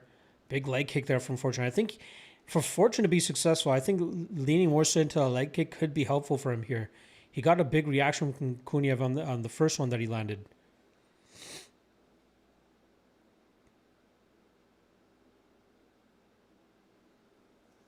Oh, a big knee to the body from Kuniev. I love that entry there. I feel like Fortune's going to slow from all those big body shots. Oh, big right hand from Fortune, but Kuniev eats it. If his chin continues to hold up, man, it'll be good. But Fortune will gain confidence from some of those shots landing. But again, at a certain point, when it feels like he's landed his hardest shots and Kuniev is still there. Oh, big spinning body kick to the body. Fortune is hurt for sure to the body. Kuniev swarming him here. Oh, big knee to the head. Fortune is reeling here. I would love to see Kuniev go back to the body. Another knee to the body. Beautiful uppercut. Fortune is reeling. Oh, big uppercut from Fortune. A little bit of damage showing under the right eye now of Fortune. Good discipline from Kuniev not to go out there and blow his gas tank looking for the finish. Oh, right hand there from Fortune. You know Kuniev's going to continue to go to the body. Look for that right hand or that spinning body kick again to the body. Fortune did not like that. Fortune has landed 2 good right hands, though, since that initial thing. Good knee again. Lands on the arm of Fortune. Big shots here from Kuniev up against the fence. 45 seconds left to go in the round. He initiates the clinch, pushing Fortune against the fence. I love the fight IQ of Kuniev, though, man.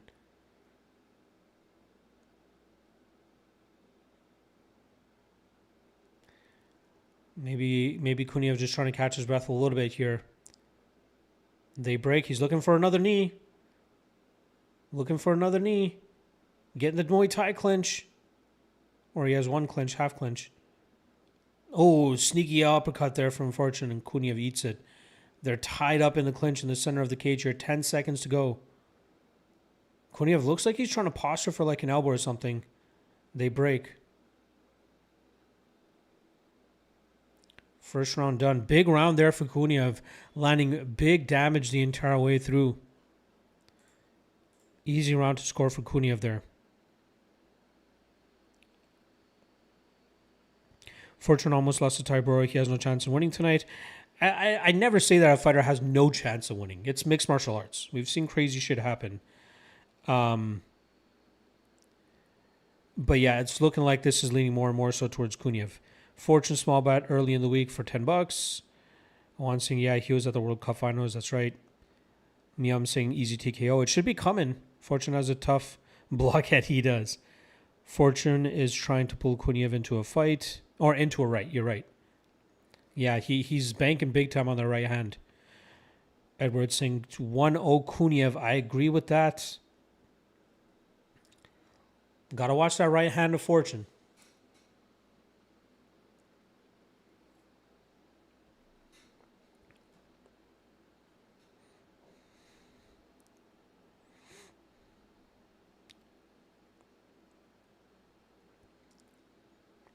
All right, round 2 has begun.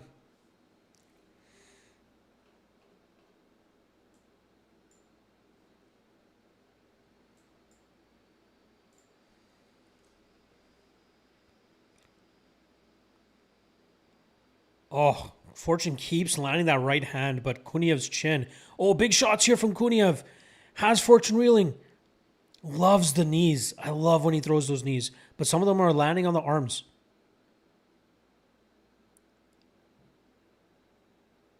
Fortune still looking for that big shot. Kuniev's defense holding up so far. Kuniev pushing Fortune up against the fence now.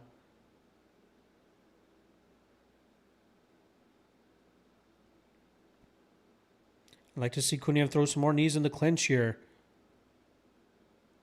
Oh, there's another big knee there.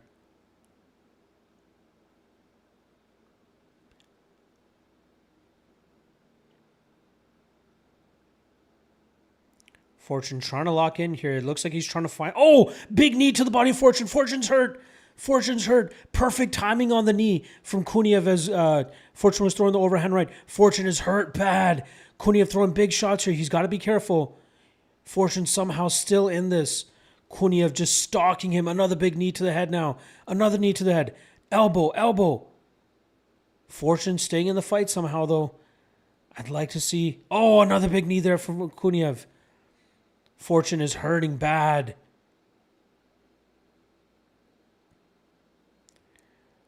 Oh, man. If Kuniev just is smart about this, he's got to be very careful about the big shots coming back his way. But he could finish this in this round. Fortune is reeling bad. Dirty boxing uppercut there from Fortune in the clinch. Lands one to the body. Elbow from Kuniev. Kuniev trying to pick his shots here. Trying to work around the guard. Trying to open up the body and find ways to get to the body. Oh, knee from Fortune to the body. A lot of just grueling exchanges in the clinch here. Oh, good uppercuts there from Kuniev in the clinch. Big knee coming. Oh, elbow actually to the head. Oh, man, the swelling on the right side of Fortune's face might end this fight too. Oh, big knee to the chin from Kuniev. Landing some big shots now. Oh, big uppercut from Fortune to clap back.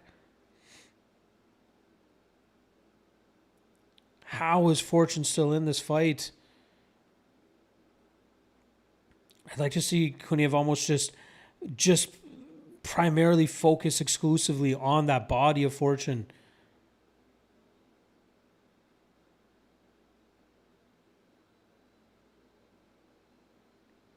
That welt on the right side of Fortune's face is not good.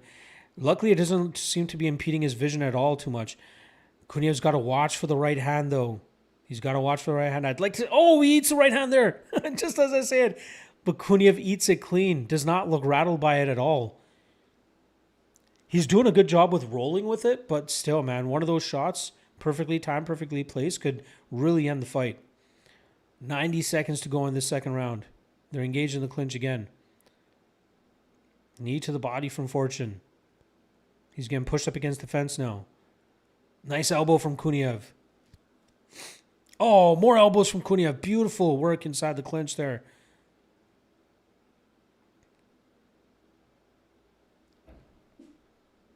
Beautiful work so far.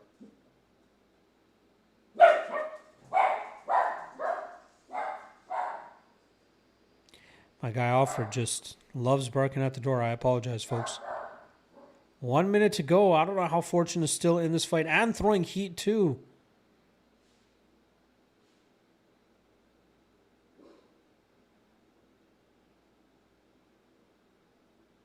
More clinch up against the fence with 45 seconds to go. Oh, another big knee to the body from Kuniev.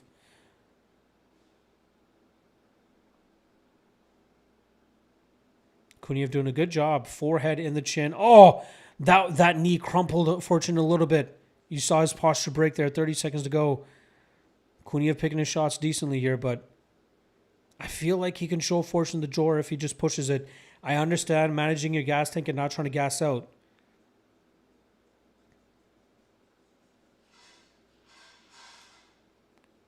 Oh, sneaky uppercut there from Fortune. 10 seconds to go. Decent shots there lined up from Fortune at the end of the round here. But this is still... Oh. Fortune pawing at his rib. He might have broken his rib, maybe. He is hurting bad.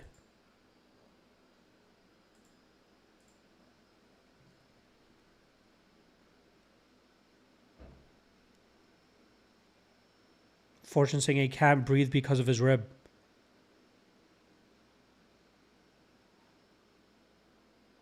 Fortune is...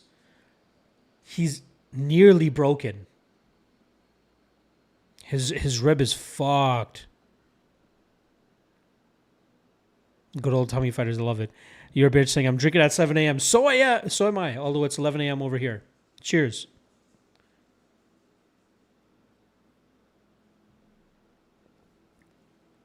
Fortune is a fighter, though. Surprised Fortune hasn't crumpled to the canvas. Yes, yeah, I agree. He's holding strong, man. Even with the rib.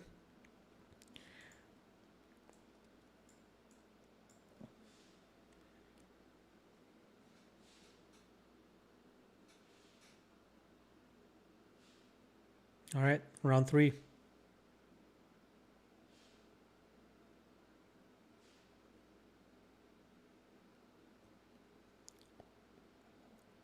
And see Kuniev try to target the body some more.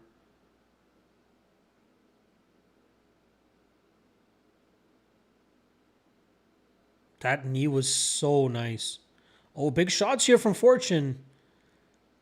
Coach said to bring his feet with him while landing those big shots. That helped him land a few shots there. But Kuniev eaten them.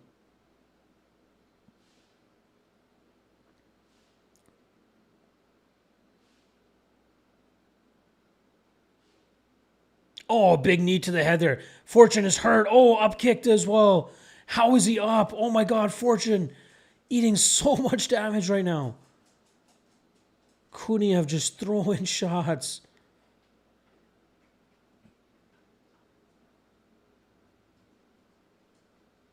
Oh, flying knee from Kuniev.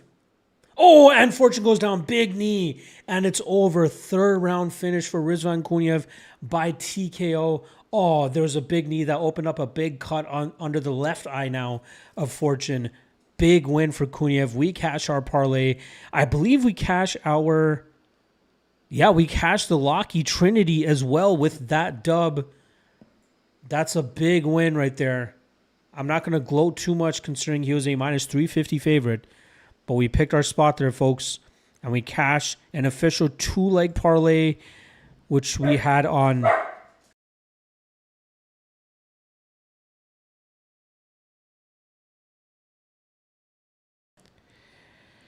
My guy Alfred just going off. I apologize, guys. But we cash.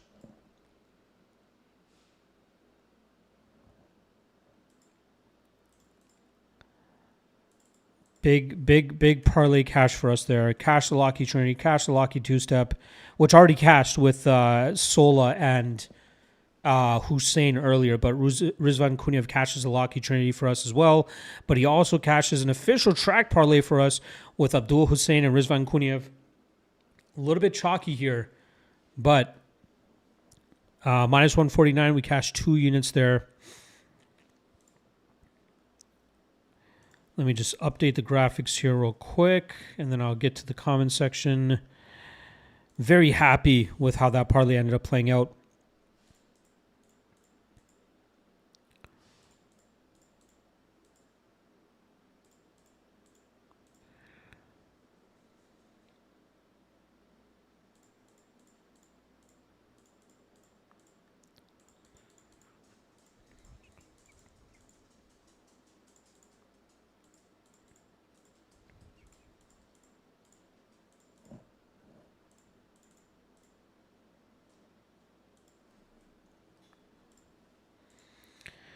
Back up to over 5 units of profit.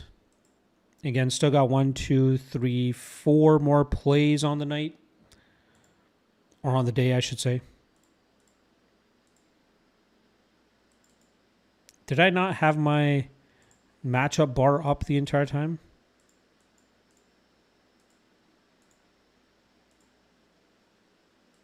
I did not have my matchup bar. Beautiful. I always love that from a production standpoint. Fuck.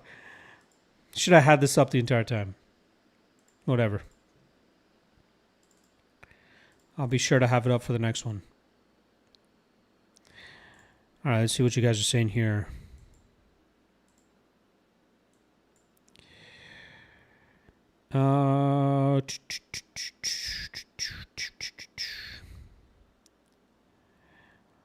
You're a bitch.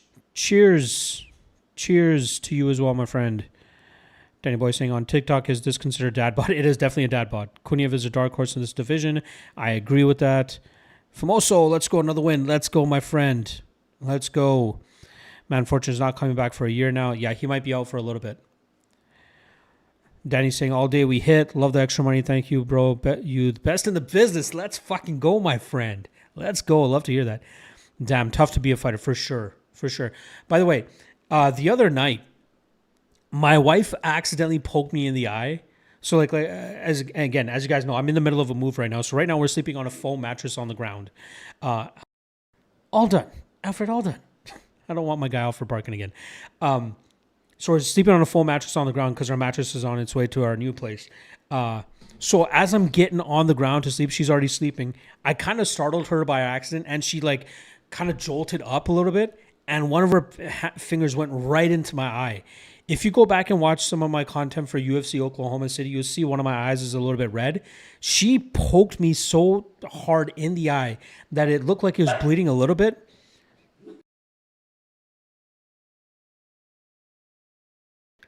And now I will never harp on a fighter getting poked in the eye and complain that they can't see. I could see, but it burned. It definitely burned. And it wasn't as bad as some of these eye pokes that you see in the UFC when guys are intentionally trying to do it as well, right? So yeah, not banging on fighters for getting poked in the eye anymore. Jake saying, well done, man. I need Temerov for the 5-leg. 22-1. Good luck, my friend. Good luck. Still got a few more fights there. Narchi saying, shitty John for the pay they get. Yes, that is true. Absolutely true. Narchi saying, I loaded on Temerov. Beardman made me confident. Beardman. Am I Beardman? I'll take it. I wouldn't say load up on him. I only, as you see on the thing here, he's my free play. I only have 1 unit on him. I wouldn't say load up. I think he wins, but maybe not load up. Awan's saying, now it's my time to sweat a bit. I have bets on all 3 remaining. I love it. Is there only 3 fights left? I swear there's more than that. No?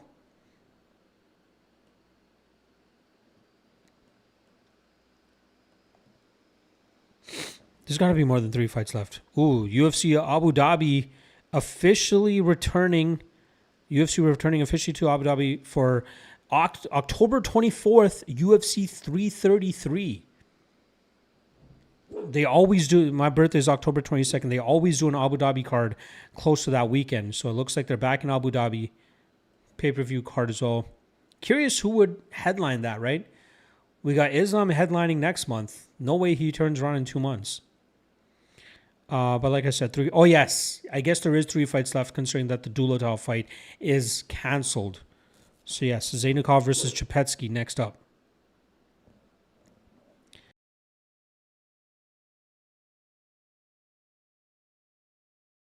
My guy Alfred getting a little bit too chirpy. Calm under the canopy saying flying knees for my heavyweight is insane. Yeah, especially a guy of his size. And he looks like he cuts to 265 pounds. Narchball saying John Perk will win by decision. I think John Perk wins by decision. Would I bet on it? Probably not.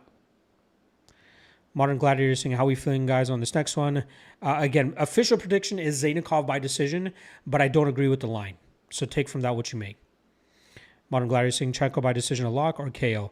I don't think anything in that fight is a lock. I think it's going to be a competitive fight. I think John Perk edges it out, but I would not be surprised if an upset is end up pulled off there.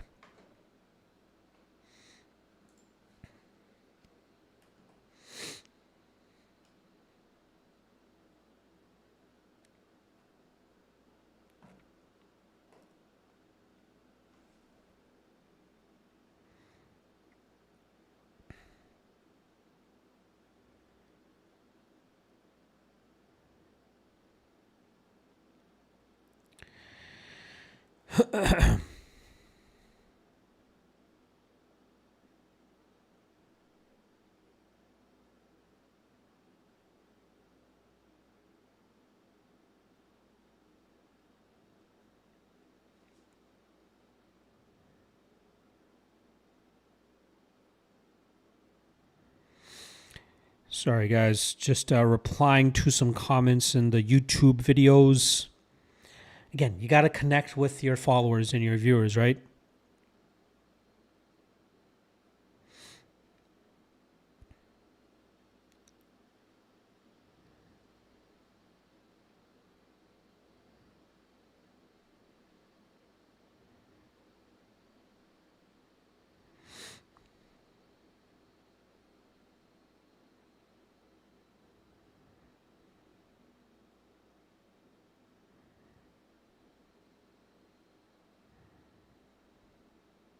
I hate how much I get why they're pushing Zuffa boxing, but I don't give a fuck about boxing, guys. I hate that they keep pushing Zuffa boxing. They keep pushing fucking power slap. I get it. This is their built-in audience. It makes sense, but fuck it. Matt saying, do we see Zhang Weili by the end of the year? I hope so. I hope so. She'd be better off going down to going back to her division of 115, but we already have a title fight set up, I believe, for next month, right? Mackenzie Dern versus Jillian Robertson, which, by the way, what are the odds? Minus 230 on Mackenzie Dern, in my opinion, is a steal, guys. I think that's a steal.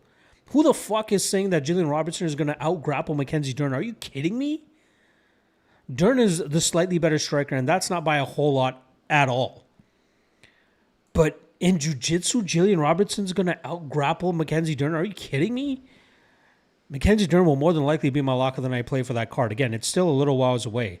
But at minus 230, I think that is a steal of a line on Mackenzie Dern. And I'm not a guy that's big on Dern to begin with. Danny's saying, like the Polish fighter, but I have to go the distance. Yes, I believe the fight goes to the scorecards anyways.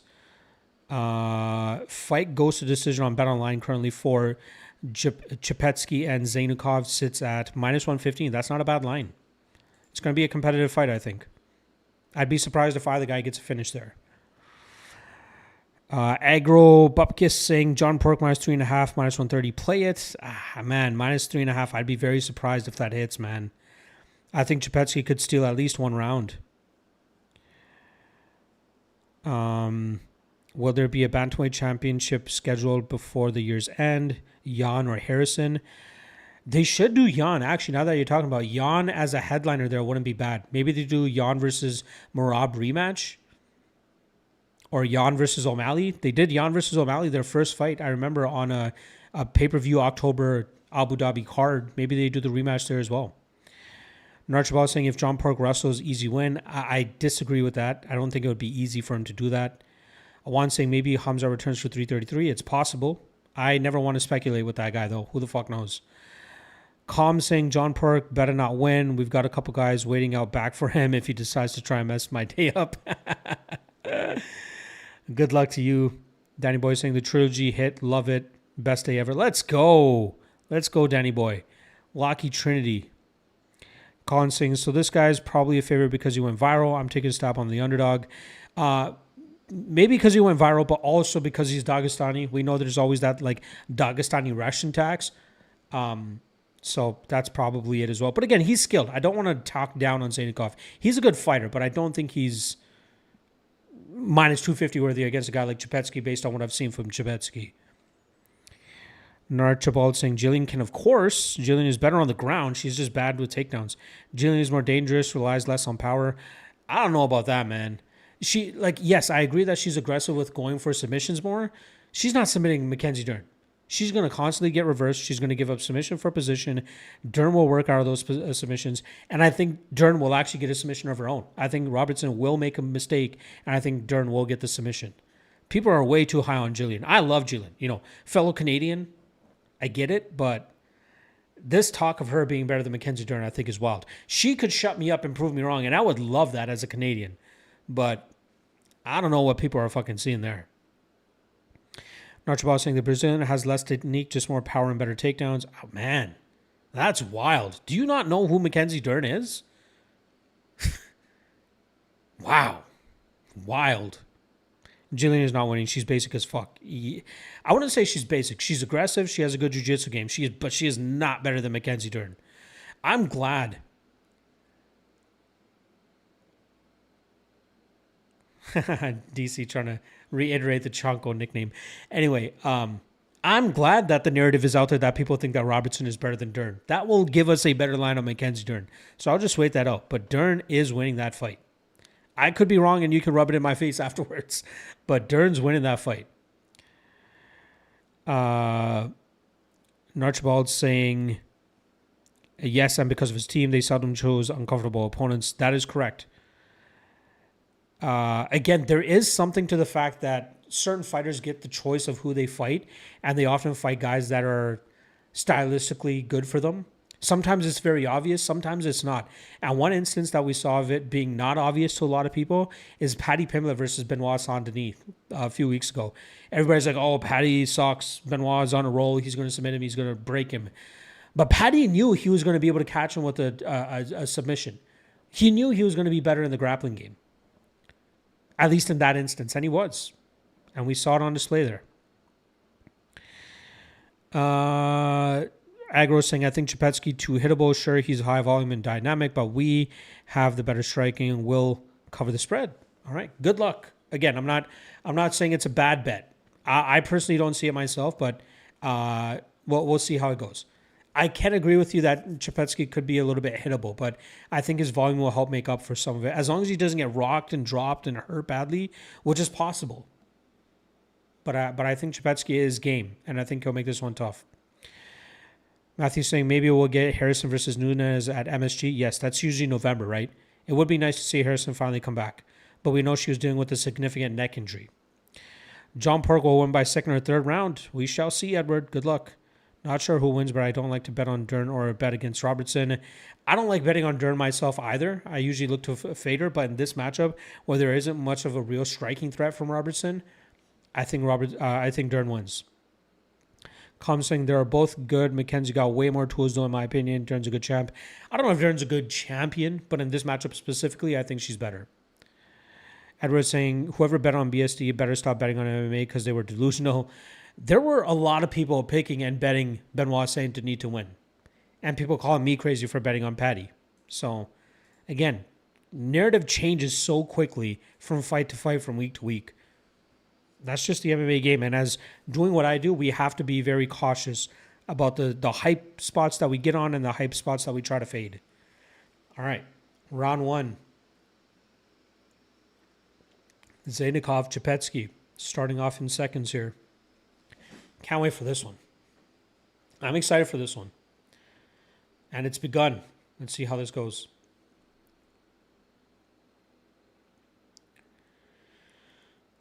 I'm excited about this one.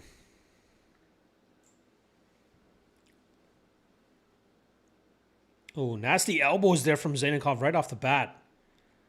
It's Chepetsky who's the one initiating the clinch here. Interesting approach.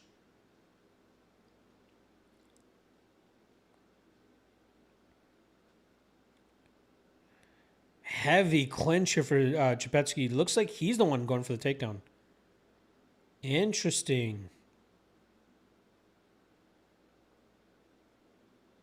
Very heavy pressure here from the Polish fighter in the clinch. Zaynikov slowly digging his underhooks. He's gotten one of them so far. He should be able to reverse the position here, or at least break off if he wants. Watch the elbow from Zaynikov. But Chepetsky adjusts his lock, goes more so down to the body now. He's got an over-under there.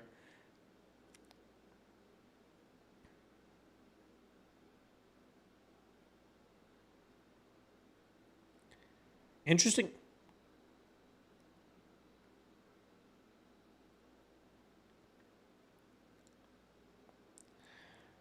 Interesting approach here from Chepetsky to try to just wear down Zaynikov in the clinch.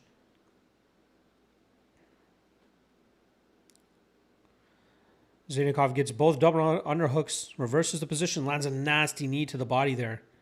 Watch for the elbow from Zaynikov. Nearly went for a trip, and they break off.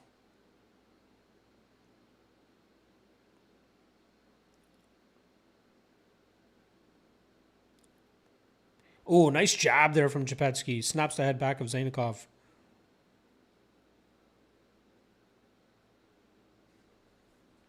A lot of teep kicks to the lead leg from Zaynikov. Opposite stances here. Let's see who tries to take advantage of it with body kicks. Oh, nice combo there from Zainakov on the entry. Nice elbow in the clinch there too.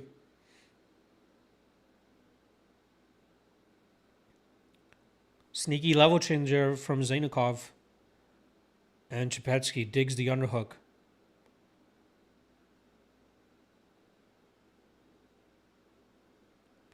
And Chepetsky reverses the position halfway through round one, pushing Zainakov up against the fence.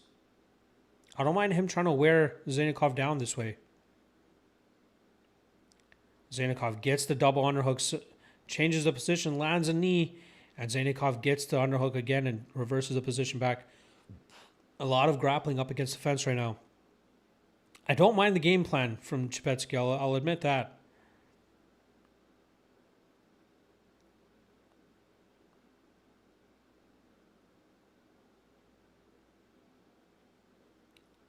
Good break there. Zainakov lands a left hook on the exit.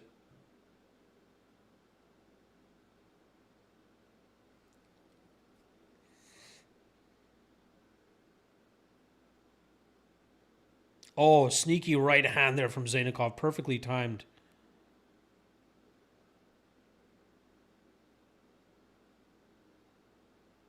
Nice long shots there from the Dagestani fighter. Oh, sneaky elbow. Eye poke from Zainakov. 120 to go. Not a great poke. We were just talking about pokes a few minutes ago. Let's see if Chepetsky can recover from this. Seemed like a pretty deep and bad poke. Oh, that was a bad poke. Oh, finger deep into the eye.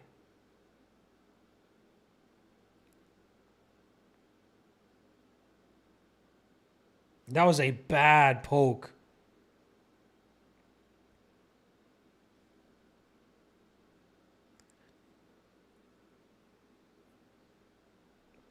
Got the doctor in the cage now. We got 5 minutes for Chepetsky to potentially recover from this, but that was deep.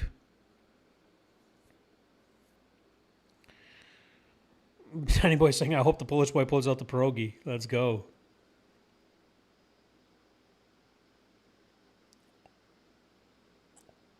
Chepetsky looks fine.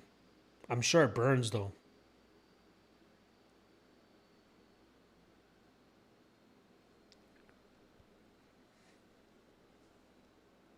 I think Chepetsky will come back from this.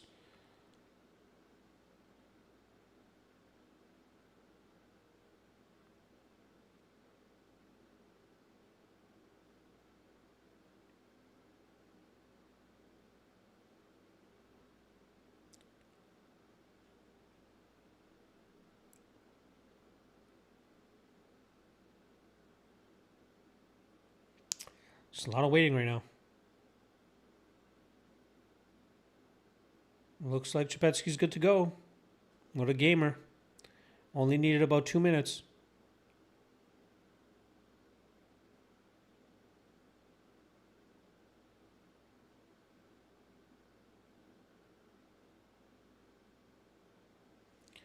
I like the assertiveness there from Mark Goddard, and we're right back to action. 1:15 left to go. He said first and last warning. He already talked about it in the back. I believe Zainakov had poked his Contender Series opponent, so maybe that's why Goddard was so assertive about it. Oh, Zainakov on the volume right now. Big power as well. Chepetsky rolling very well with a lot of these shots.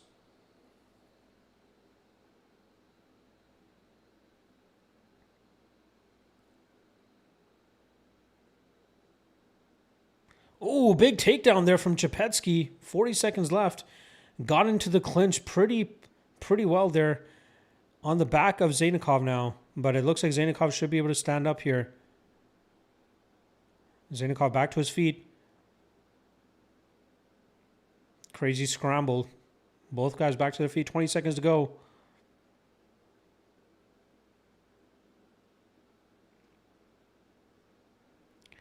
Oh. Zaynikov on the gas right now, man. Chepetsky kind of reeling.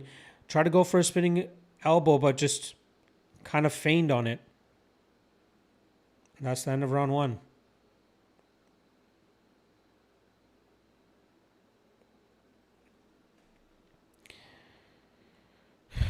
First round for Chepetsky, for Zaynikov.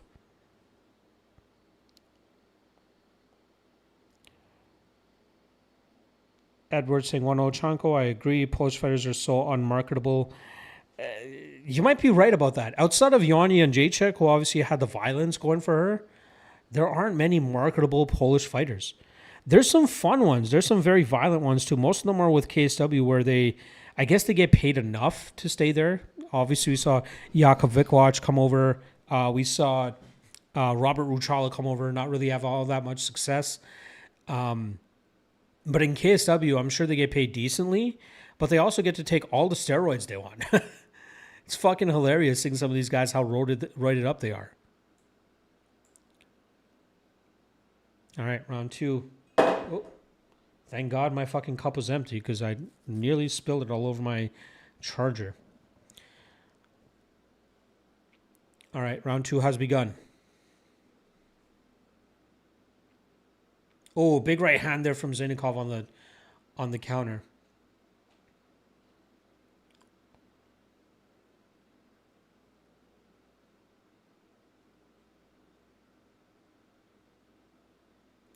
I like the activity of Chepetsky, but it seems like the shots that he's eating from Zaynikov might start deterring him a little bit. Big head kick miss there from Chepetsky. Oh, beautiful 4-punch combination there from Zaynikov. Oh, nice right hand there from Zaynikov. Oh, takedown there from Chepetsky. And Zaynikov reverses it. Zaynikov in top position now. Let's see what Chepetsky has off his back.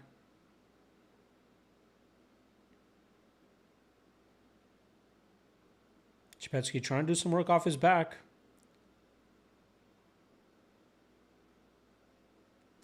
Curious to see what his game plan would be off his back if he finds himself there. Decent defense. Not eating any shots from Zaynikov on the ground. Pushes his head and gets back to his feet. Great work from Chepetsky.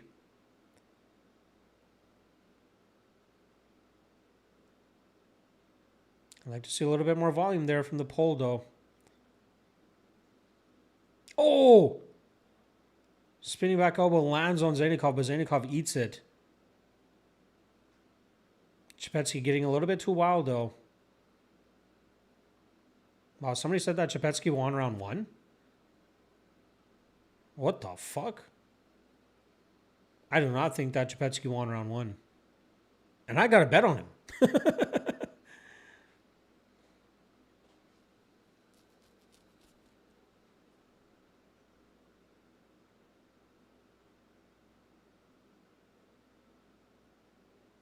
It's decent control from Chepetsky up against the fence, but he's, just like Laura said, not doing damage, though.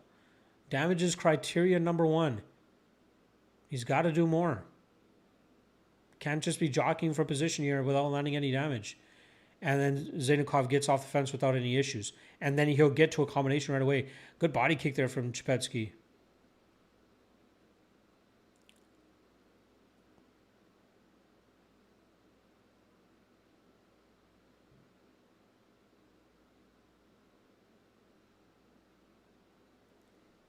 Only 5 significant strikes landed from Chepetsky. Oh, eats a nasty elbow on the clinch attempt there. 2 minutes to go in round 2. Chepetsky really struggling to get off on any meaningful offense here.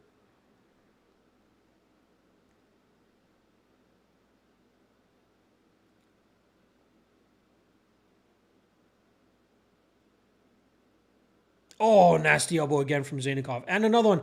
Oh, he hurt Chepetsky. Chepetsky's hurt. Zaynikov might finish this. Oh, big combination here from Zaynikov. Chepetsky is reeling.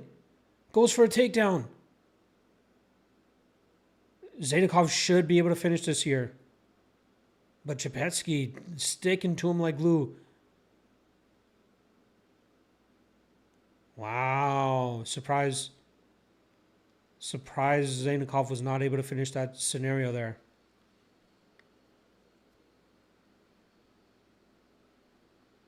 Got some Damian Chepetsky chance in the crowd. Oh, another big elbow there from Zainikov. And another one.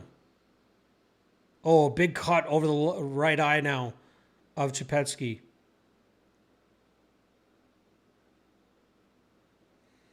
Chepetsky is reeling. 55 seconds to go in the second round. Looks like he's got his wits back about him. His entries into the... Oh, nice spinning body kick from Chepetsky. He's just eating too much damage. Good body kick there from Zainikov. Oh, right hand from Zainikov. Elbow from Zainikov again. How is Chepetsky standing? Oh, cheap kick to the face. 20 seconds to go. Zainikov landed a bit of a flying knee there. Near spinning elbow there from Chepetsky. Off balance though. 15 seconds to go.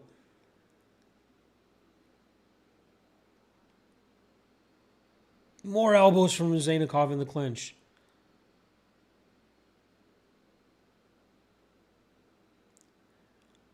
Round 2 done. 2-0. I was definitely off on Chepetsky here. I would say that, guys. Again, prediction was Zainikov, but I thought the bet on Chepetsky probably would have been the spot there. Not looking good. I was off for sure.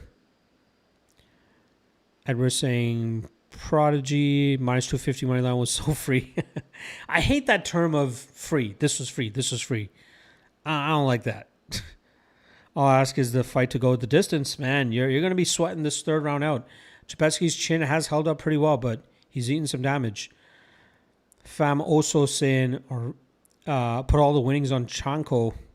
Let's go. My big parlay was Kuniev win and John Pork win. Well, it seems like you were maybe 5 minutes or less away from cashing that parlay in Archibald. Zainikov looking really good here. Agro saying, what did I say about minus 3.5 and minus 130? I give value. It was looking good. It's looking good. Definitely not playing out as competitively as I expected it to. So good shit there, man. I control the traffic. Good shit, Agro. Uncle Ive might lose. Do not say Uncle Ive might lose. All right, round 3 has begun. I need a refill on my drink.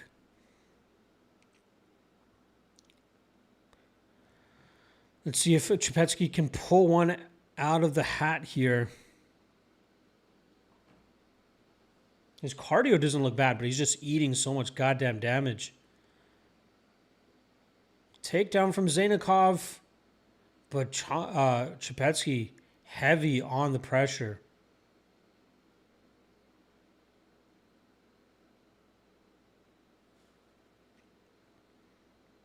Chepetsky is wearing it.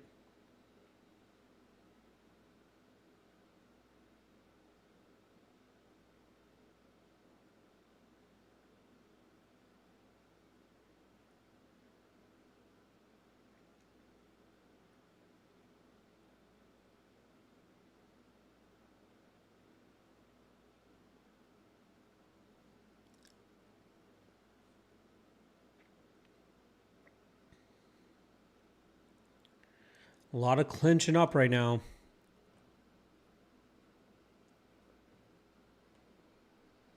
I don't think this is the game plan I thought Chepetsky would come with. And secondly, I think Chepetsky I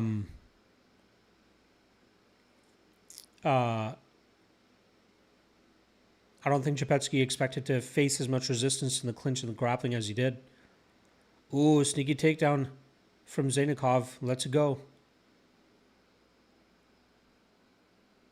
Agro is my alt, but let's go lock the night. Rayri, yes, I do recall seeing you. I'm back. I fell asleep. I missed 2 fights. God damn it, Sal. You sleeping too much, my boy.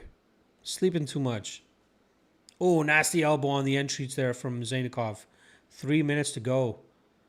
I think Chepetsky... Oh, another big elbow there from Zainikov. Chepetsky is just eating damage, man.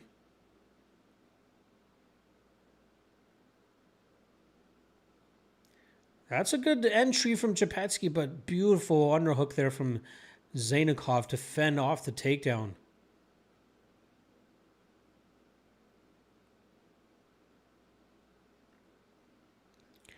I feel like Chepetsky should just give up on the takedowns and just try to throw heat on the feet.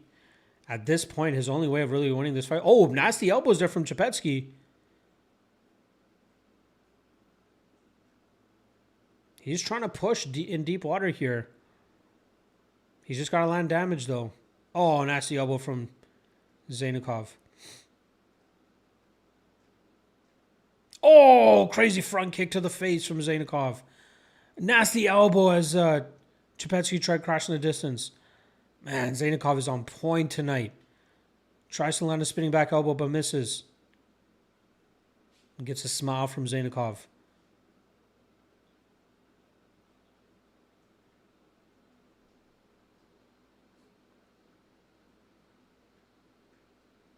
Oh, nice uppercut there from Chepetsky in the clinch.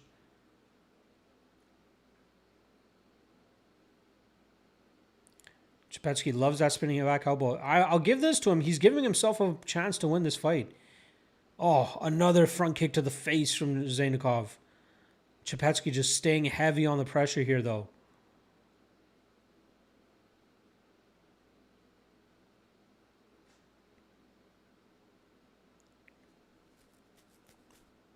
Oh, beautiful takedown to right elbow from Zainikov.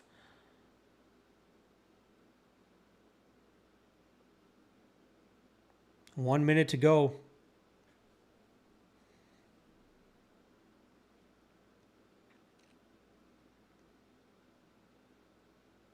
Oh, another nasty elbow. 101 to 21 on strikes. This was not close. I was way off of this. Another front kick to the face. 35 seconds to go.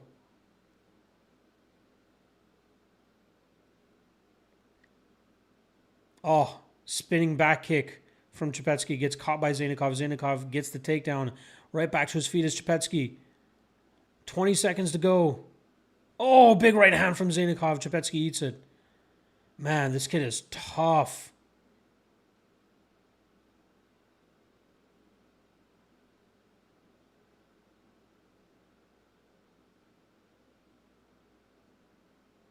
Chepetsky trying to get a takedown.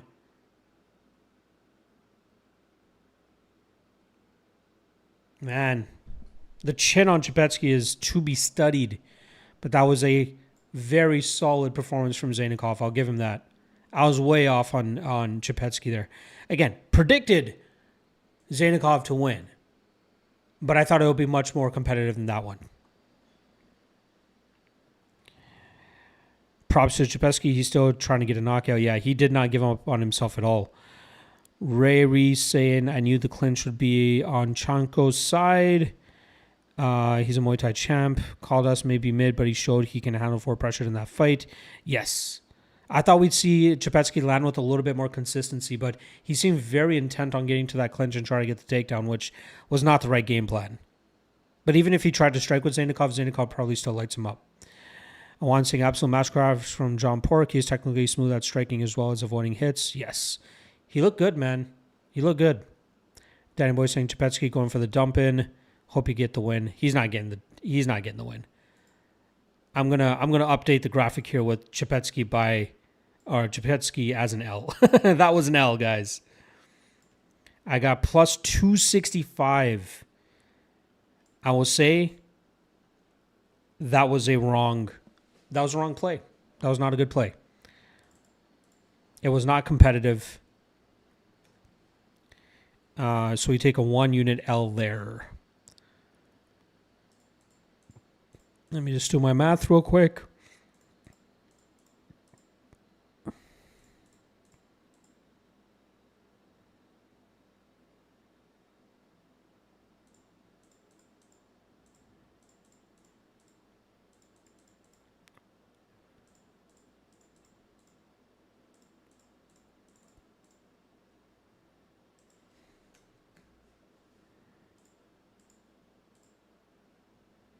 $30.27 all around.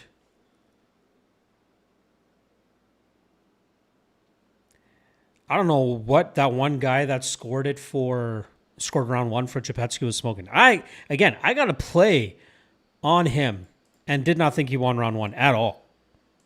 No way whatsoever.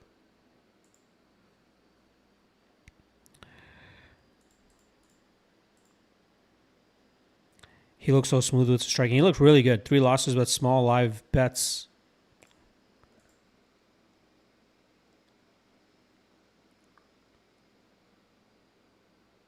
Zainakov calling out Topuria.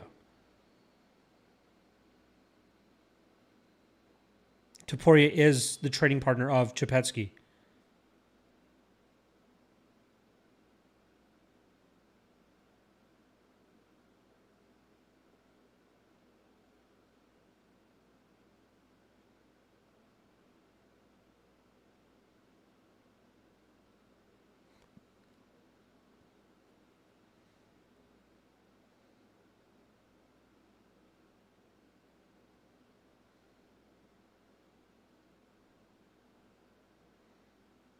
Let's go. Chads are doing the best job. Now, I'll say this. I'll wait until the end of the interview here, but there is a backstory to this fight. I talked a little bit about it on the full card breakdown, but there is a backstory to this fight.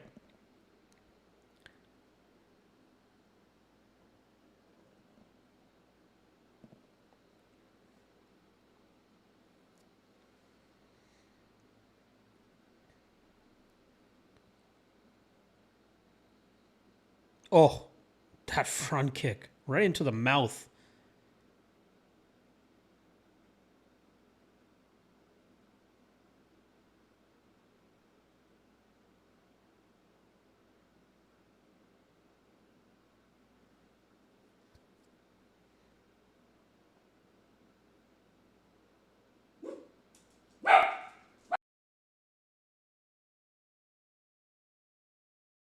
Beautiful work from Zainakov there. So the backstory of that fight. Zainakov managed by Ali Abdelaziz. Damian Chapetsky managed by Malki Kawa from FRM. He used to manage John Jones as well. I don't think they manage him anymore, but he also manages Ilya Topuria. But there is a long-standing beef between Ali Abdelaziz and Malki Kawa. They've gotten into scuffles. I believe Abe Kawa, Malki Kawa's brother, also got into a scuffle with him as well. So there have been scuffles between those two management companies. Yeah, I knew there was a story going into that matchup. I believe that's why Zainakov was so fired up in that interview as well. Topuria talking smack, obviously being a Malki Kawa guy. Ali Abdelaziz, we know he's always on his high horse talking shit. So yeah, that's kind of the backstory behind that fight right there. And obviously, Ali gets the last laugh. I'm going to quickly go refill my drink and I'll be right back, and then I'll answer these questions for you guys. So give me 1 sec real quick.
All right, we back. 2 fights left.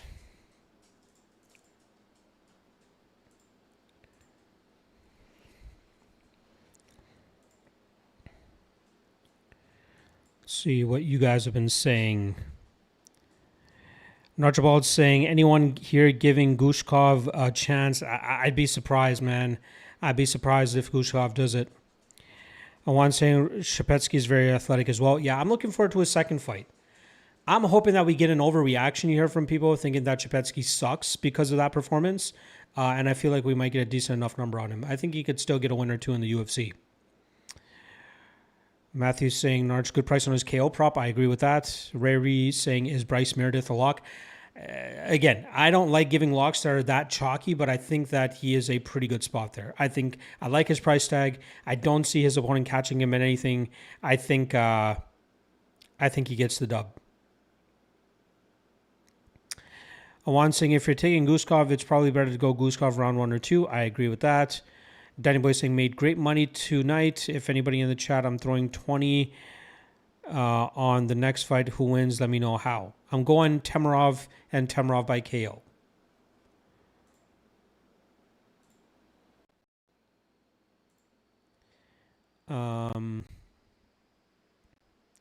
Loco saying, how likely is a KO to happen for Temirov? I got a few slips with him on KO prop. Should I hedge with Temirov decision?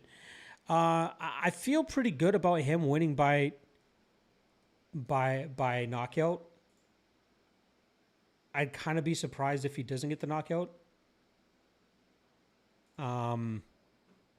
Yeah, it would be weird if he doesn't get the knockout. He could still win a decision. Not saying he can't win a decision. What's going on with my stream here? But I think Temirov by knockout.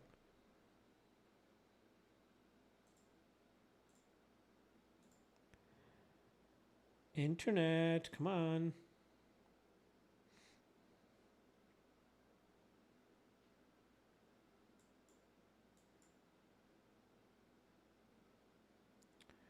I gotta fucking close my browser. What's going on?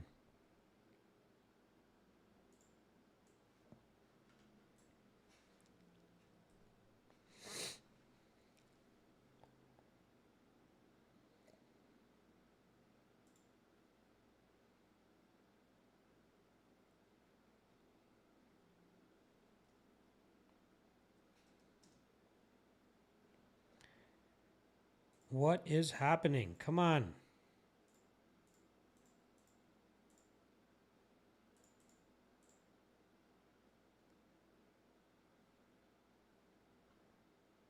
My fucking Fight Pass is bugging hard right now.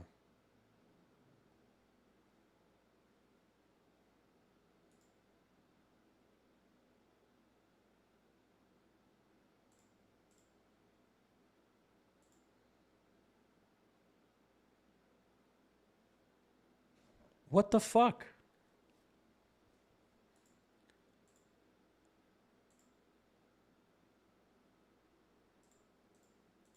Sorry, guys. I'm watching the fights on Fight Pass, but it's just like, it's not playing.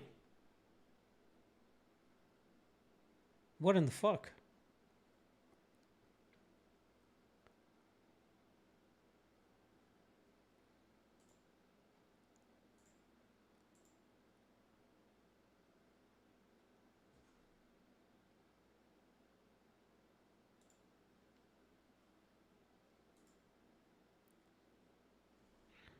Bear with me, boys.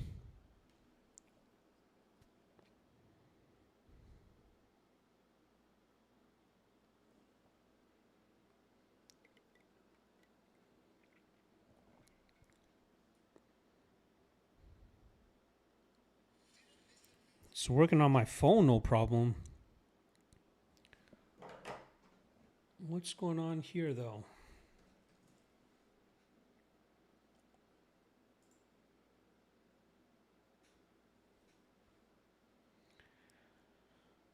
Well, this sucks. Is it my... It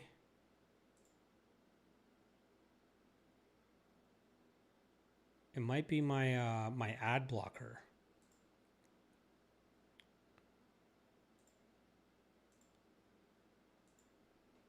Come on.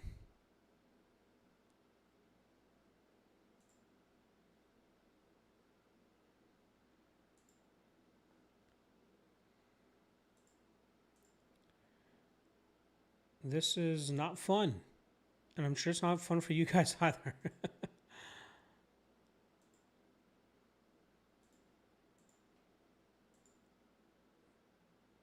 I don't want to have to restart my laptop. Let me try a different browser.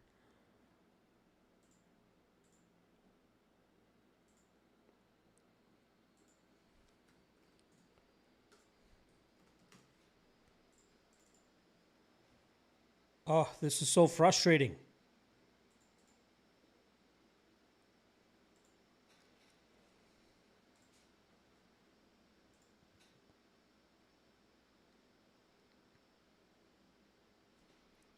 It's not working. What's happening?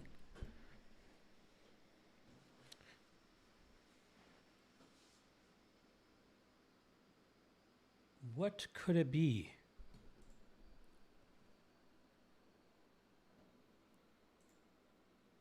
I don't want to have to watch this bullshit on my phone.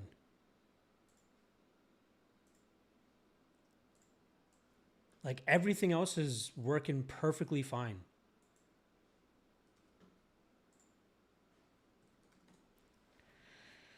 Ay, ay, ay. Not like this. Yeah, even the UFC tool, like it's loading, but like it's just stopping as soon as it loads. I can hit live and it's going to continue to, like, it will just update frame by frame. Like I see that Temerov is just walking into the cage right now. What the fuck? I cannot. Oh, actually, you know what? I have my Chromecast hooked up to this TV as well. Let me try that. It sucks that I won't have the audio. I'll have to control the audio from my remote. You guys are seeing troubleshooting in live time right now.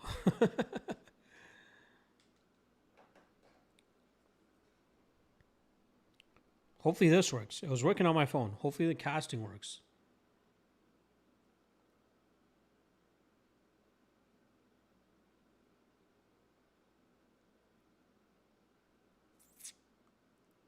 Just bear with me. Content not available. What the fuck do you mean? I was just watching it.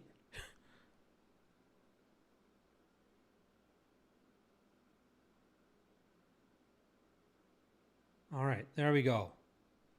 I got it casting to my TV from my UFC app. That was bullshit. But I hate that I'm not able to see or at least control it with my computer. All right, let me quickly get through the comments I missed here before this fight actually takes place. Where did I leave off? How likely is a KO bound to happen? Again, I think he wins. Steve Carell looks like Steve Erceg looks like Steve Carell's doppelganger. Exactly, I love it. Tough pick. It is a tough pick.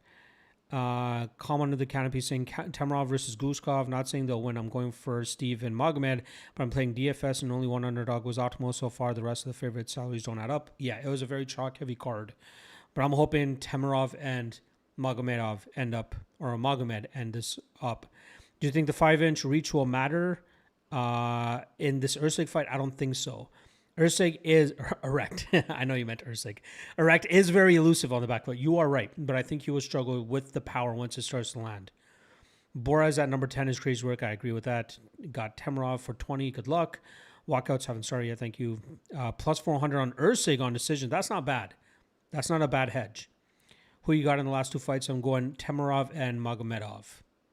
And no, Sal, I do not have Timo Internet. Come on now. I have two parlays open. They both end with Ank by KO. One is Temerov KO. The other is Temerov decision. That should cash. I think either Erceg by decision or 10 by KO and under 2.5 main event. I like that all. I'm watching on Chromecast as well. This is a perfect day to me. Win or lose. I love it. Love to hear it, man. I did a 11 and leg parlay. I'm 10 of 11. Only need Ank money line. Good luck, my friend. Good fucking luck. I think Uncle Live comes over the money line for you. Boomer saying Usyk is the dog. Yes, he is. All right. First round, just about to begin in a second here. I hate that I don't have the audio. I'm just going to try to put it loud enough so that I can hear it but not get picked up on the mic. All right. First round has begun. Huge size edge there for Usyk, but that has not kept guys small. Oh, big spinning back kick to the body from Temerov. Puts Usyk on his butt, but Usyk back to his feet. Temerov lands a big shot right away. Oh, big spinning back kick to the body again. Usyk gets the back, though, gets the takedown. BJJ black belt could not count out the possibility of him going to the submission game, but Temerov shakes it off. Big power coming from Temerov right away. He's pressuring heavy here. He's got to watch the knee up the middle, though, from Usyk. Usyk's definitely going to be threatening with that, especially with the size advantage there. Oh, big right and left there from Temerov. Usyk eating the shots pretty well so far. Big right hand landed there. That teep is going to... Oh, big jab there from Temerov. Oh, he's loving that spinning heel kick, whether to the body or up top. He's got to be very careful that he doesn't... Oh! Jab from Usyk seemed to wobble Temerov a little bit. Temerov's got to be fighting within himself. Got to slow it down a little bit. Usyk picking his spots now. Temerov not as heavy on the pressure anymore. Got to watch the fingers from Temerov, though.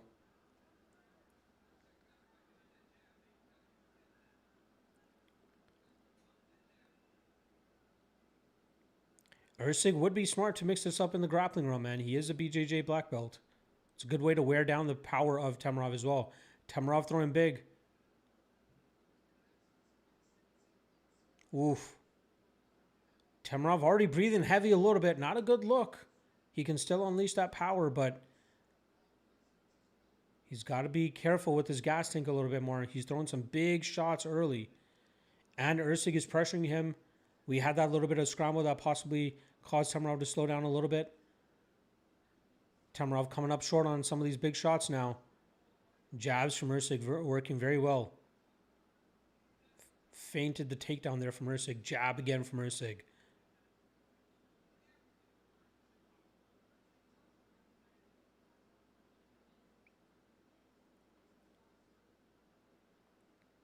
Usyk looking to counter the big right hand of Temerov with the left hook. So Temerov's definitely got to be careful of that counter. It would be better for Temerov to try to work his way behind a jab and find his way into the pocket a little bit. Oh, big right hand from Temerov. Spinning heel kick again. I would stay away from the spinning heel kicks. Way too much energy for very little payoff. He'd be more successful by landing that right hand. Both guys exchange shots there. 2 minutes to go in this first round.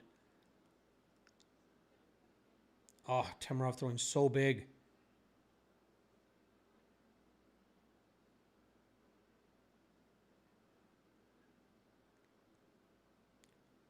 Usyk has eaten the shots pretty well so far. I think the biggest one that landed was that spinning heel kick that was meant for the body, but Usyk kind of went into it.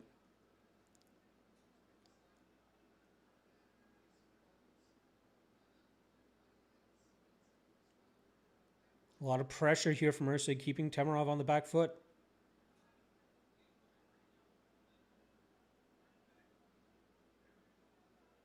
Oh, big right hand there from Temerov. Usyk eats it. Oh! Temerov drops Usyk. Big shots from Temerov. Usyk back to his feet. Temerov drops him again. Usyk going for the takedown. Temerov trying to defend the takedown. Back to their feet. Big shots from Temerov again. Usyk is wobbled. 54 seconds to go. Big shots here from Temerov. Usyk is reeling another big right hand. More right hands. Left to the body from Temerov. Big shots here from Temerov. Oh, big right hand wobbles Usyk again. 40 seconds to go. Another right hand from Temerov. Oh, he drops Usyk and he drops him. Face planted Usyk. First round knockout for Ramazan Temerov. The power comes through. The power comes through for Ramazan Tamarov. Huge knockout. First round knockout for Ramazan Tamarov. Let's go. It wasn't looking good, man. It looks like he was starting to slow a bit, but all he needed was that one first shot to land, and he gets the knockout. Let's go. Beardman, I got you, Narchibald. Let's see what you guys do. Next fight, throwing 50. Who wins, guys? I got Usyk here. Duda's been off for 16 months, and no one thought it would be a problem. Usually always a talking point. It is a talking point, but again, Usyk just gets clipped too often. And if he gets clipped with a big enough power punch or with good enough killer instinct, he's going to get finished. Kai Kara-France did it, and now Ramazan Tamarov did as well. Usyk got folded. Yes, let's go. Tamarov. Beardman. I'm going to go by Beardman thanks to Narchibald now. Thank you. Tamarov by KO cashes. Let's go. Jake, let's go. Narchibald, 23K. Good man, you called it. Let's go. This card has been a banger. Fight is over. Was worried for a minute, then looked like he was going to blow his wad. Yeah, it did look like he was going to blow his gas tank. Again, fighters with better durability and better range management are going to be able to pick him apart. Charles Johnson nearly did it. Let's fucking go. Narchibald, let's go. Last fight, who will win for 50? I'm going Ankalaev by knockout. I like the under 2.5 there as well. Steve looks so good in that title fight. He did, man. Again, he made a bonehead mistake in the 5th round of that fight. He made a very much big bonehead mistake. It was tied going into that 5th round against Pantoja. I had him in that fight as well. Just bonehead mistake, man. He could have been champ. Round 3, Ank KO. I don't hate it. I'm hoping it happens under 2.5, though. Usyk always struggles against guys with power. Yes, he does. O'Day was not the guy, but Tamarov and Kai Kara-France were. Again, Tamarov was slowing down for sure. Tamarov surely has more than a million Instagram followers now. I remember he was 999,000 last night. He's got to be at over 1 million now. Yeah, he's at 1 million now.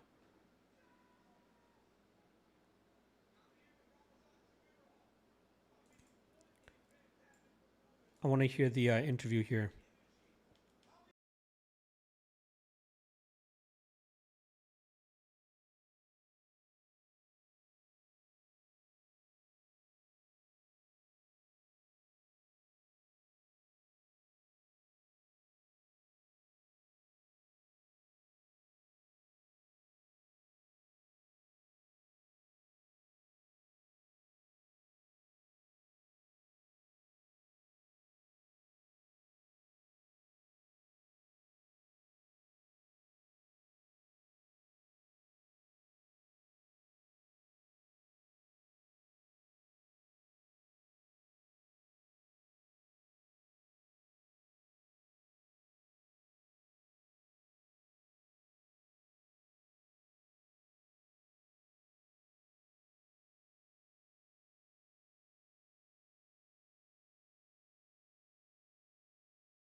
I forgot to put up the fucking match bar again. God damn it, guys. You gotta get me on game and ensure that I put the match bar up there.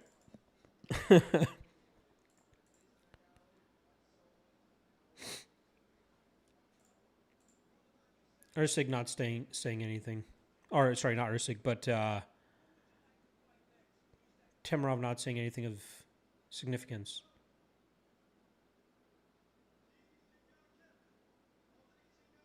Tamarov calling for a title fight. He needs to fight at least another guy. Don't give him the title right away.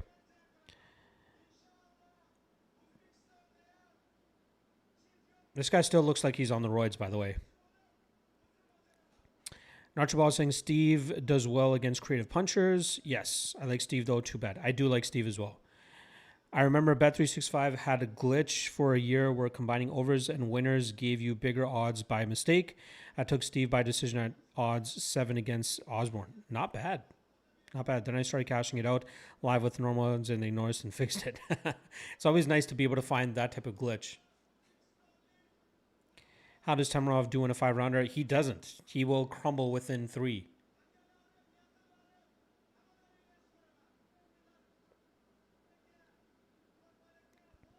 It's if I'm not mistaken, Ramazan Temirov's last fight uh, against Charles Johnson, was it not the first fight of the night? Yeah, his fight against Charles Johnson was the first fight of the night. And now he's in the co-main event and calling for a title shot. Chill, dude. I know he's popular as fuck, but yeah, no, not a title fight yet. Let's do Temirov versus Royval. Royval needs to continue to prove himself, right? I know he got that win over Lonnie Kavanaugh. Give him Royval.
All right.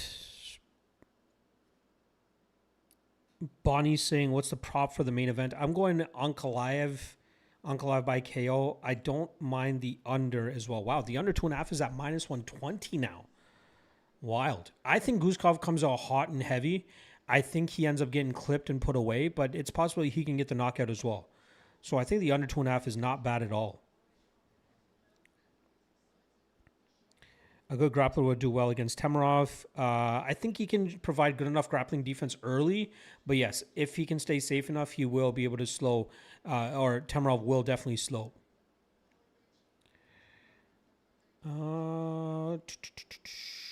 Ank KO after round 2, please. If Ank wins by KO after round 2, I will win 13 units this weekend. Good shit, man. I'm hoping he gets the win under 2.5. So we can both win in that scenario. Danny Boy saying, "Thank God I keep Usyk out of the parlays. Still up 260. Good shit, man. Happy to hear that." Matt saying, I was hoping we'd get Ankalaev versus Roundtree to decide the next title challenger. I don't think Guzkov jumps to the line with the win here. I agree with that. I was hoping we'd get the Khalil fight as well.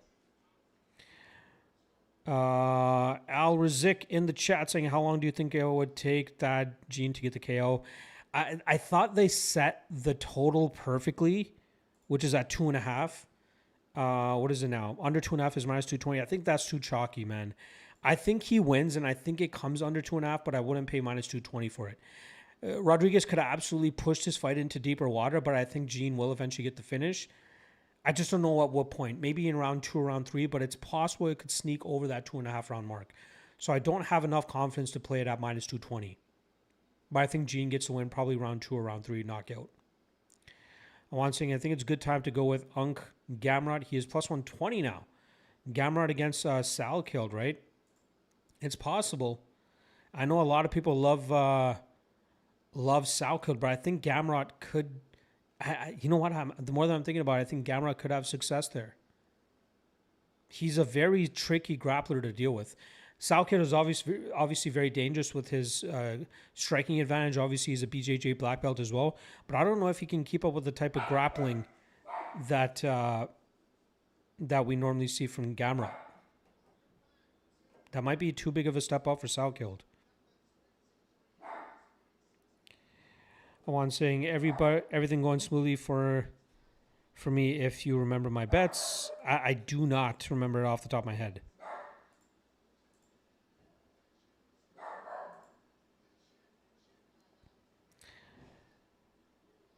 So I got 2 more plays on the card. Breaking news. UFC Paris main event. Saladin Parnassi. Saladin Parnasse versus Dan Hooker, main event official for UFC Paris, September 5th. I'm glad the UFC managed to get Parnasse into the promotion. My big concern in terms of whether they would get him or not was whether they were going to be willing to pay the man what he deserves. From what I heard, he was getting paid $600K in KSW. I'm not sure how much he got paid with MVP. But Saladin Parnasse finally gets his shot in the UFC, gets a very, I don't want to say it is an easy matchup, let's be honest. It's an easy matchup against Dan Hooker. It's an easy way for him to get into the UFC. But to get Parnasse under a UFC contract is phenomenal. Main event in France. That Paris card is going to be fucking fire for Parnasse. That's a great signing. I love it. I love it. I love it. I love it. Only fears Gamrot is a bit chinny. That is possible. That is possible. But I'd be surprised if Salkiel puts him out. Loco saying, do you think Ank will win by KO and confidence percentage? I think he wins by KO, and I have him at a pretty high percentage. What do I have him at? It's either 85 or 90% that I have him at. I have him at 85% at minus 563. So, again, that Guskov power needs to be respected.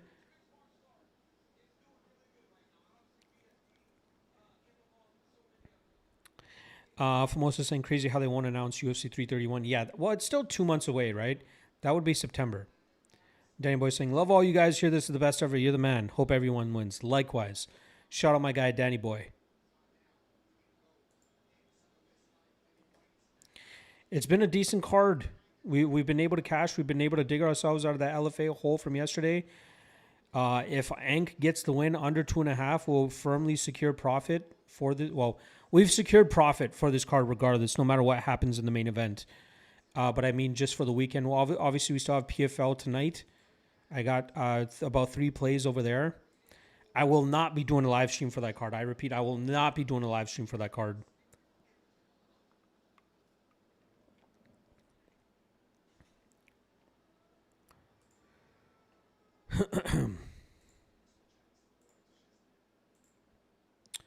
I hope Uncle Live gets the quick finish here, honestly. Awan saying, I think if anyone going on Guskov, it's better to go with Guskov in round 1 and 2. Yes, I absolutely agree with you there.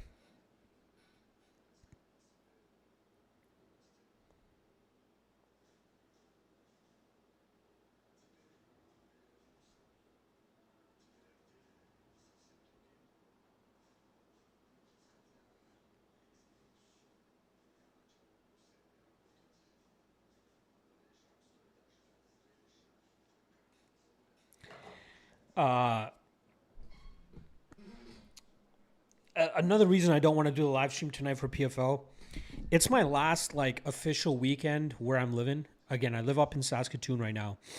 But one thing that's really nice about Saskatoon, especially where we live, it's right along the river. One thing that Saskatoon is known for anybody that's been here, there's a river that runs through it, and there's really nice places along the river. And we live less than a 5-minute walk from the river. So one thing I want to do tonight, since it's going to be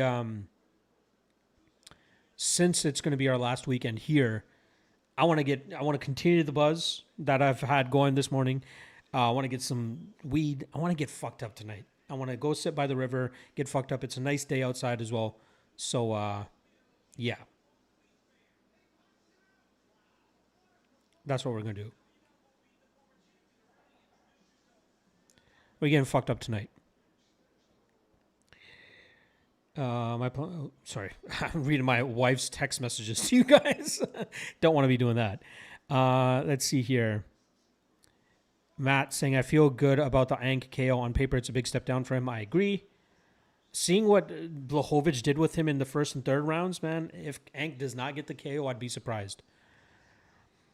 Archibald saying, stylistically, it's not a great matchup. For Guskov, I'm assuming you mean. Guskov looks like Timo Anthony Smith. Yes, he does. Danny Boy saying, I took a sprinkle on Gustavo. I'm assuming you mean Guskov. He's a big dog. I get why it's interesting. Archibald saying, unless Ankalaev wrestles, I think even without wrestling, Ankalaev touches him up and knocks him out. Don't BZ Dante BZ in the chat. What's going on, dude? Thanks for commentating that last fight. I won $480. Let's go. Let's fucking go, Dante. Love to hear it. I want to say when I first discovered you, I thought you were Indian. I am Indian. I am of Indian descent. I was born and raised in Canada. My parents immigrated here like early 80s, late 70s. But I am of Indian descent, Punjabi to the core. But I was born and raised here. I don't talk like it. I don't speak like it in terms of being an Indian. But I am Indian. That is my heritage.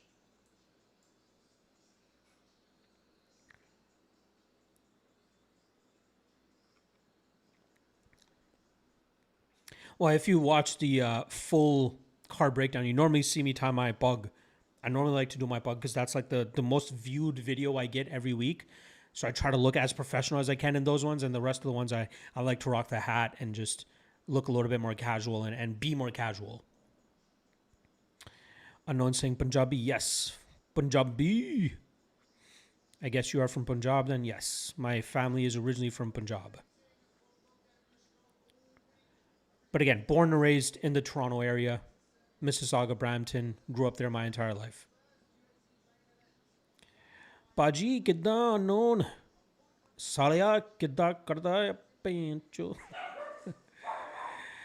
Danny Boy saying, God bless you, bro. Hope everything goes well on the move. Happy and peace. Thank you, brother. Yes. We start the drive out next on Thursday. So this coming Thursday. Still going to do my best to get all the content out for you guys as I normally do. Most of it might be in audio format over the next 2 weeks as I settle into the new place and unpack. So yeah. Alfred losing it because my wife just got home, so I apologize. I love how my auto translate on YouTube right now for unknown saying Baji translates to forehead. And what language is Baji forehead? That's my question. Archibald saying, I love when you're betting on Saturday and you're up and you can give 1 to 2 losses without stress. Yes, that's what today has definitely felt like. Archibald saying PFL coming up, boxing, nice feeling. I like it. The PFL card's not a good betting card though. Way too much chalk. Way too much chalk for my liking. So I was saying, Mapri, when you go to a restaurant, do you tip? Yes, I do. Definitely got a tip. One saying, I guess that from the thumbnail image. Yes. You know what's good, my friend. McNasty in the chat coming in right at the end here. Hope you're cashing well today, my friend. Big Ank going unconscious here. Doubt it, but hopefully. Hell no. My guy McNasty is a big Ank hater. Ank gonna do work. Ank is gonna do work today.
All right. As you guys can tell, me and the wife just making plans for later today. She's the real MVP, making sure I stay fed after the stream wraps up. So that is the reason for the muting just now. All right, let's see what you guys are saying. I'm driving from NYC to Miami for work, about to be a solid 20 hours on the TRX. I think 8 to 10 miles per gallon for, the TRX got you for 1,200 miles. That's not bad. Yeah, I got a 30-hour drive ahead of me. From Thursday to Sunday. We're going to stay 3 nights, I think it is. The bulk of our drive will be on Friday and Saturday and Sunday, I guess. But I've done it numerous times before. I love the drive, especially in Northern Ontario. Absolutely beautiful. One day I would love to do the drive along that East Coast. I also want to do the PCH as well on the West Coast. But I've done this drive numerous times from Saskatchewan down to Ontario. So very much looking forward to that. But I can't wait to complete this move. I got to make sure that you guys don't get this sound on the stream in case I get taken down.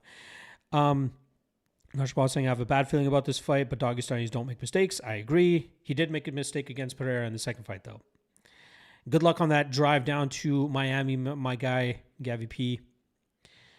There's a lot of good overs in PFL. I agree with you. The two that I was looking at was in the Endabele fight and the Meredith fight, but those overs got absolutely pounded just now. So, McNasty's saying big stank. The perennial hater there. I love it. Billy's saying what rounds you see Ank KO in? I'm thinking round 2 or round 3. I'm hoping round 1. I'm hoping we get Gushkov heavy pressure right off the bat and Ank just counters him. But I'm hoping that Ank gets it done within 2.5. Archibald thinking decision. I'd be surprised if it's a decision based on how Gushkov fights. Matt saying this fight should be a banger. Gushkov is going to try to bring it. I think he will.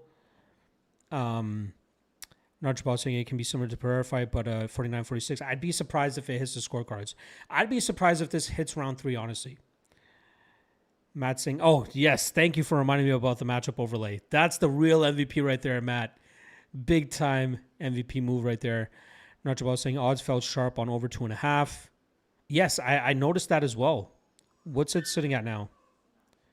Oh, they took it off the board.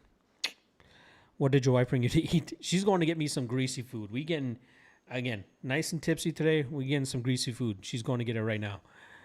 Archibald saying I'm not touching it though. I hear ya. Danny Boy saying with the PFL, only bet the fighters that are close odds for plus money after chalk. I agree with you there, my friend. I agree with you there. The 2 fights, if you guys want, check out the PFL breakdown that I did. But again, the 2 fights with close odds, I don't mind the underdogs.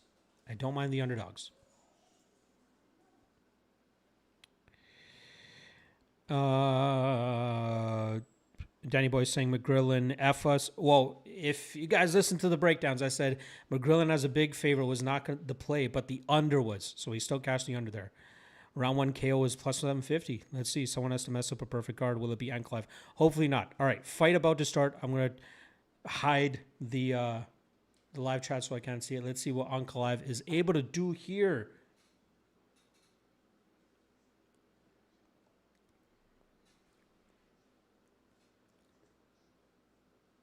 And we have begun. Let's see. Does Gushkov come with pressure?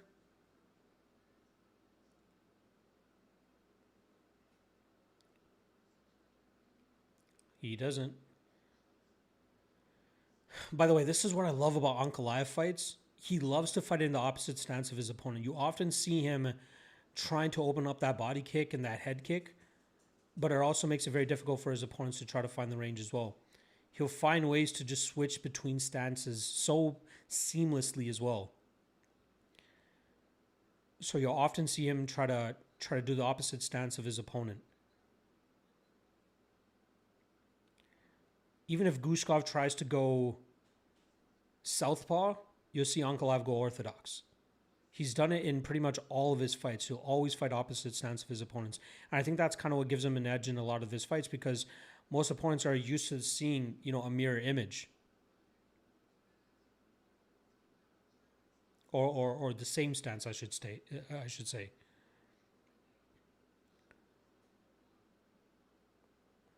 Big feeling out so far. Ankalaev trying to land that left down the pipe after a kick from Gushkov.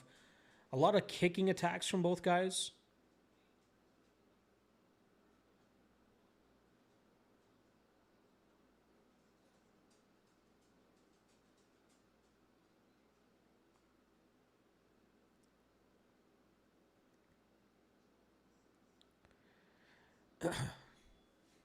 Still a bit of a feeling out process. Both guys trying to establish their range, trying to find the openings. Nice teep kick to the body from Ankalaev. Ooh, a head kick there from Gushkov.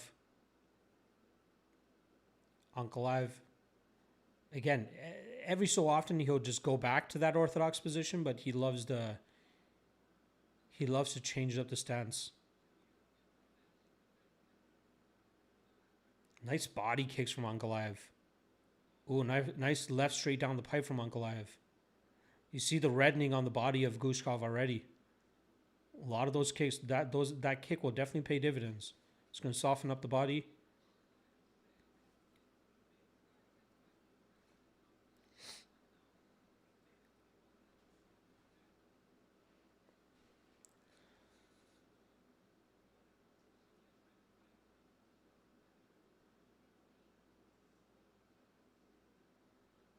I don't know if I could stomach seeing Ankalaev lose to a guy like Gushkov.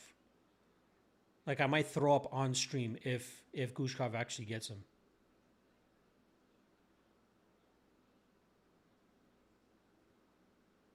Oh, nice leg kick there from Ankalaev. 2 minutes left in the first round.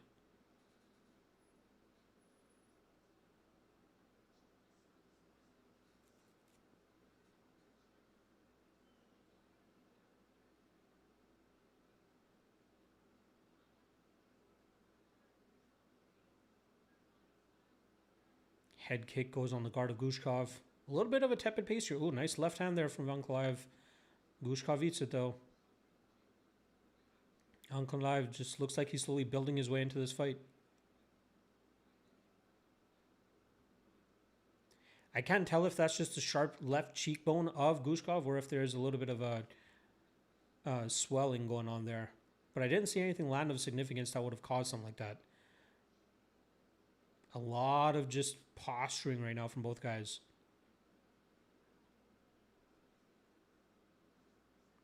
Ankalaev looked like he was setting up for a combination there, but Gushkov interrupts it with a body kick. Oof. Missile of a right hand from Ankalaev just misses.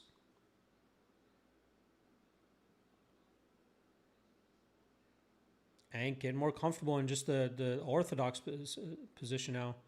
Back to southpaw.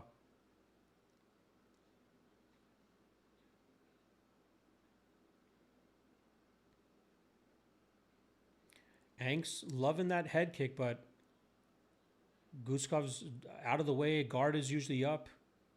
Look at the belly of Gushkov though. Ankalaev has just reddened that up a lot with those teeps to the body. More teeps to the body. Just looking for that opening. 10 seconds to go. Ooh. Combination from Ankalaev to end off the round after a wayward spinning heel kick from Gushkov. To me, it seems like Gushkov is just respecting Ankalaev too much, and Ankalaev is just waiting for that right opening. 10-9 Ank, right? Easy 10-9 Ank. Narshball saying, I wish I had Ankalaev's hairline. I love it. Southpaws are annoying with their left. Yes. Jake saying, gone round 3, finish either side. Good luck on that. Narshball saying, just wrestle. Why risk? God damn it. I don't get fighters that don't choose the easiest path to win. Gushkov defended like 1 to 2 takedowns only in the last 4 fights. That's the one thing that people get twisted about Ankalaev. He is more of a striker than he is a grappler. He's more comfortable striking than grappling. Like, he can grapple if he needs to. He tried to do it against against Pereira. But I feel like he feels he is the better striker here against Gushkov, which I agree with. Like, I get the potential knockout power of Gushkov, but I think Ankalaev feels more comfortable with potentially finding the big counter or the big shot to put Gushkov down. So I'm not mad that he's not choosing to grapple. And I do not think Ankalaev has a single submission win on his record. And I used to, yeah, he does not have a single submission win on his record. Earlier in his career, I've been the guy, round two has started, by the way, we're 12, 13 seconds into the round. I used to be the guy that would be like, oh, this is the fight that Ankalaev finally gets a submission. But he never chases the submission. He's always chasing to do damage instead of submission. So I'm done getting sucked into those plus 750, plus 850 submission props that we normally get on Ankalaev until he finally fucking gets one. Until then, no. I'm going to classify him more so as a striker. And even if he chooses to grapple, he's more of a ground and pounder than a submission guy. We've gotten some damn good numbers on Ankalaev by submission in the past against guys that he should go out there and submit, but he chooses to either grind them out or just try to knock them out.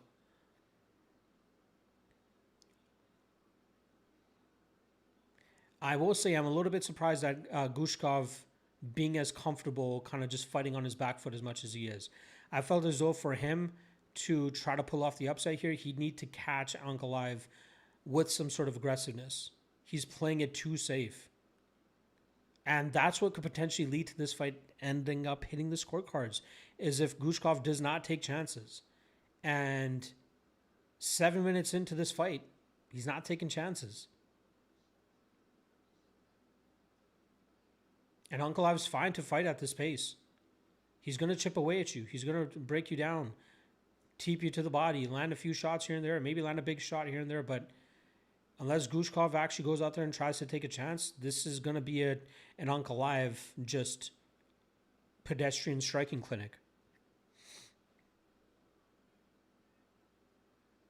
Ankalaev had him in a decent spot there up against the fence, but couldn't get off on anything. Left hand lands there from Ankalaev.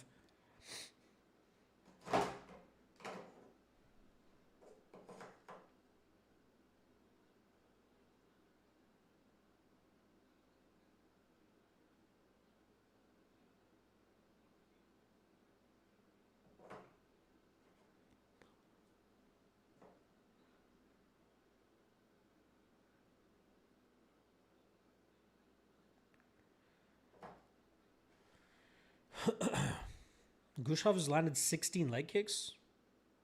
I must not be paying attention. Gushkov just evading those big shots from Ankalaev.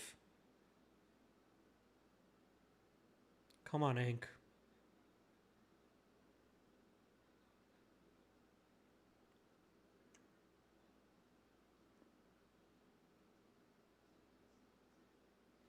I do agree that the guy that said that, why isn't Ank going for the takedowns?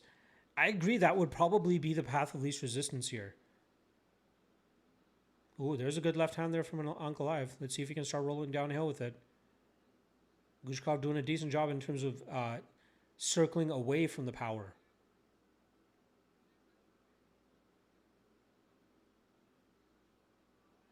Oh, that was a decent right hand from Gushkov.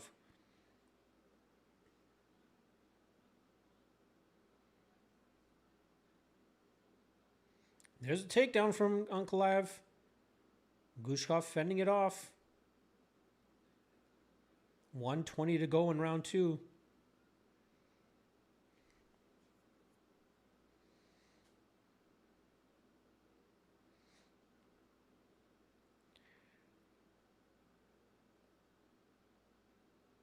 Oh, nice knee to the body there from Ankalaev.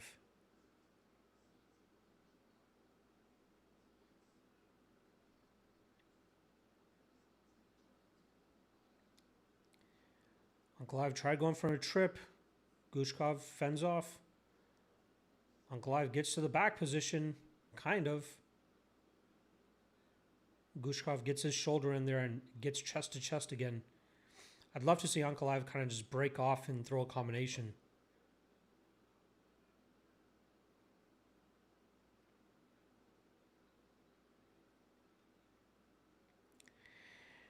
Ugh, come on, Ank. Another good knee to the body there from Ank. 20 seconds to go.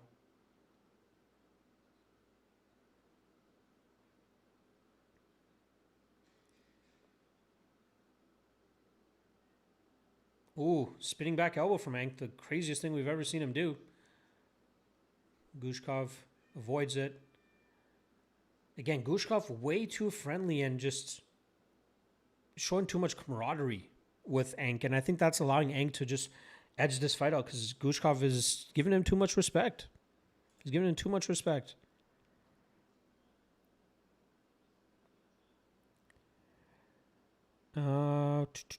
This fight is 5 rounds. Yes, it is 5 rounds. 3.15 not worth it. Gavi P with the $2 dono. Thank you for the super chat there, my friend. The way Gushkov exits left high kick is open. I could see it as well. Hopefully it comes through. Hopefully he gets a TKO. The leg kick is there for Ank if he wants it. Ankalaev can take Gushkov down. Here's the clinch I was alluding to. Zap some energy. Yeah. I don't know how hard Ank was really going for that takedown, but again, I think maybe since he finished or missed on that first kind of attempt, he didn't really go too hard for it. He needs to go out there and make a statement, man. If he wants a title shot again, he should be finishing a guy like Gushkov. Let's see if he can get it done in round 3.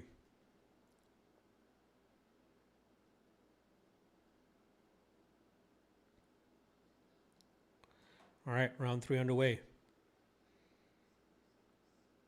Let's see at which point Gushkov also starts going for it. Like, he's got to feel like he's losing this fight.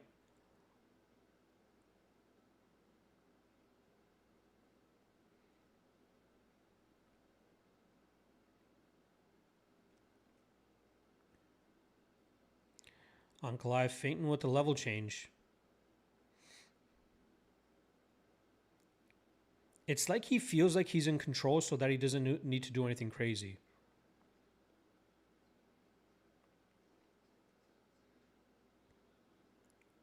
He loves that head kick, but Gushkov is doing a good job in terms of putting his guard up there.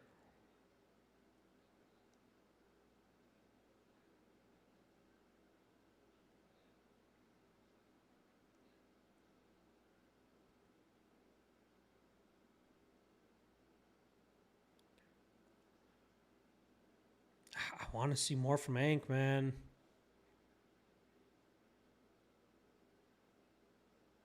A lot of push kicks. Nothing with crazy intentions on it. Kind of just coasting.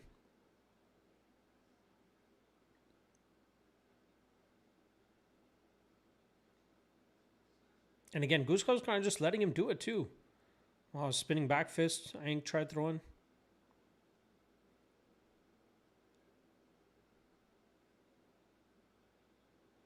Both guys, well, Gushkov really fainting into a power punch, but not letting go with it. Ooh, trying to land the counter right there as Ank went to the body.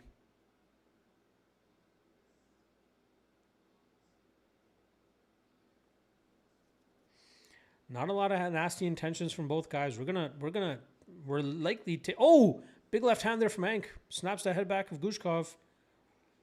Tries to go head kick. Hits the armpit.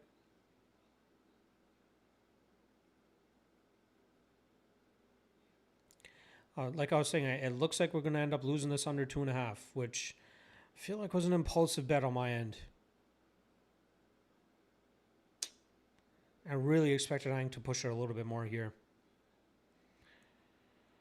Blech. Taking L on the under 1.5 or under 2.5.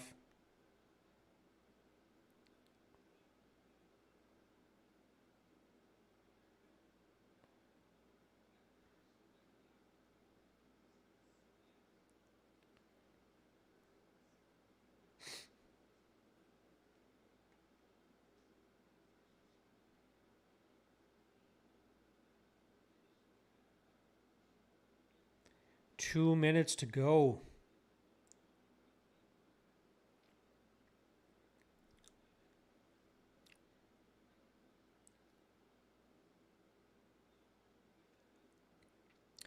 As big of an Ankalaev fan as I am, and it's largely due to the skill set that he brings. I know he can be, not the most entertaining fighter at times, but I really think he is one of the more skilled fighters, above 100, 170, 185 pounds. He's probably one of the best. What makes him not much of a fan favorite is the fact that he'll choose to coast like this sometimes. Like, I get the knockout power threat of Gushkov. You cannot overlook that. Maybe he is a little bit apprehensive because of the knockout loss to Pereira last time around. But he's got to know he's so much better than Gushkov here. Like, I'm not clamoring for him to get another title fight after a performance like this. Assuming that he wins. Like, I would just set up the Khalil Roundtree fight again. Maybe give us Ankalaev Roundtree 5-round co-main event for UFC 333 in October. Like, he's not taking too much damage here. He should be able to bounce back pretty quickly.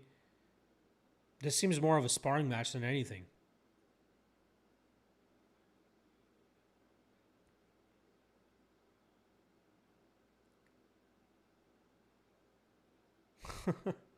And Guskov looks fucking terrified. Finally, Yang throwing with some heat with 20 seconds left in the round, but still missing for the most part. A lot of head kicks attempted from Ankalaev, but nothing landing flush enough to create too much damage.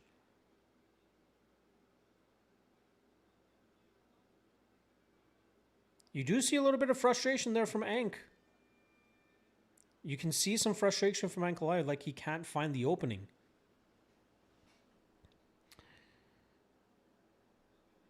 Shout out to Dante BZ for the $5 super chat. Thank you for the love there, my friend.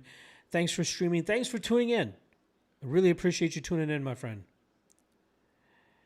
Matt saying Gushkov seems to be uninterested in sitting down something big. I agree. It looks like he's looking for that counter to throw big shots, but Ankalaev is also looking to counter as well. Awan saying Gushkov is running. Yes, he is running. Gushkov is running away, afraid from eating a punch. I agree. Daddy Boy saying whoever had over 2.5 won. It was not me. I had the under there at minus 155. I feel like a fucking sucker on that bet there. But I really thought there was a big enough skill discrepancy there for Ankalaev to take advantage. That is not the case. So we take a minus 1.55 L there. Let me just quickly update the graphics here before this next round kicks off.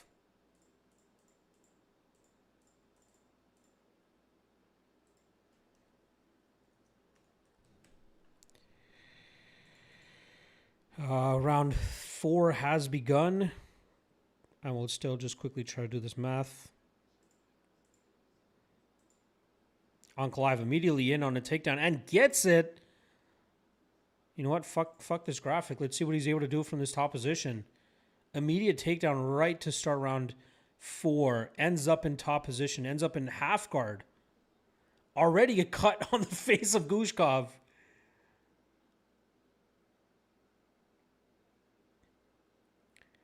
Is Ank finally going to give us the first submission of his career, or is he just going to go ground and pound here? He looks pretty strong in this position now. Gushkov, the defense is not really helping Ankalaev, though. To me, it seems like he was trying to get to a full mount, but kind of hard to do so with the fence there. Good knee shield there from Gushkov to try to create some distance. Gets the full guard back temporarily. Ankalaev sits back into half guard now.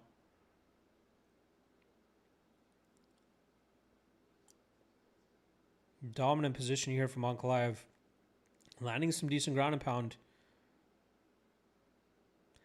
Like I said, at the ending of round 3, it looks like there was some sort of frustration on Ankalaev's face. And he's like, probably should have finished this guy by now. And he might be able to muster up a TKO from this top position if he continues this type of damage.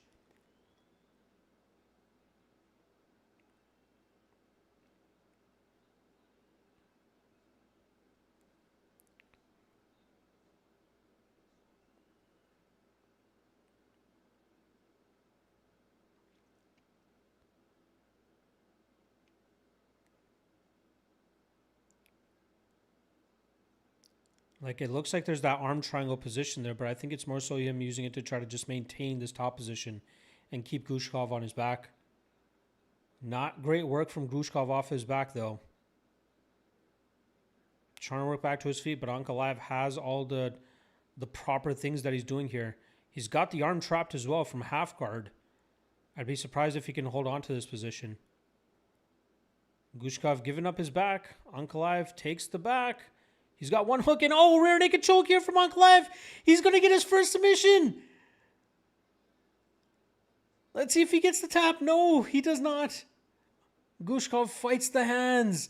We almost got the first ever submission win for Ankalaev. He's going other side now. He might get it this time. It's on the chin. If he can squeeze tight enough, he might be able to get it. Here he goes. He's just doing a face crank now. Gushkov fights it off. I would love nothing more than an Ankalaev submission.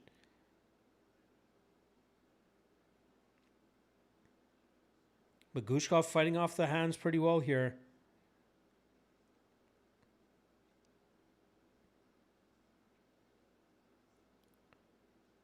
Ankalaev still on the back, still trying to threaten with some rear naked choke attempts. He gets one hook in again. Solid damage from Ankalaev. I want to know what this fight would have looked like if he tried to go for a harder earlier on in this fight. Solid ground and pound. It looks like he's trying to use the ground and pound. Oh, there, he's got the choke now. Oh, Gushkov fights off the choke. He's got it again. But great wrist control from Gushkov to keep Ankalaev from actually being able to cinch it up tight enough. Like, he gets the arm under the neck or under the chin, but he's not able to get that securing hand. And that's what Gushkov's done well with in terms of not getting submitted. 1 minute to go in this fourth round. Ooh, nasty ground and pound there from Ankalaev. Threatening with the choke again, but again, Gushkov fighting the hand off immediately. Nice elbow from Ankalaev. Gushkov with no answers here.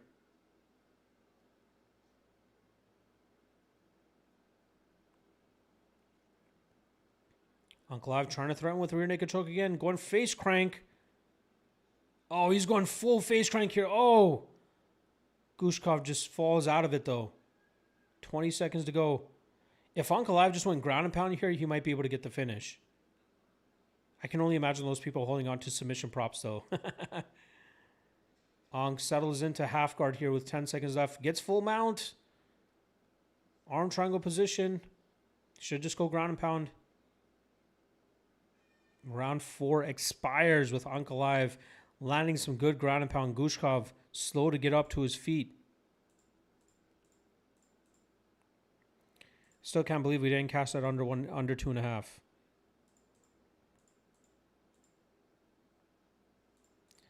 Let me just do some quick math here for the graphic.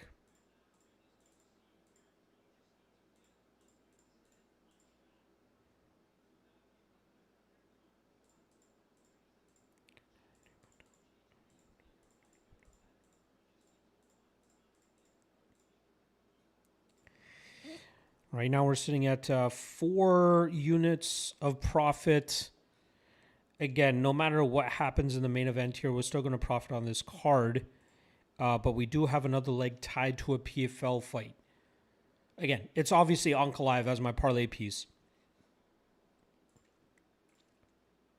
So we won't know the outcome of that parlay until the PFL card wraps up.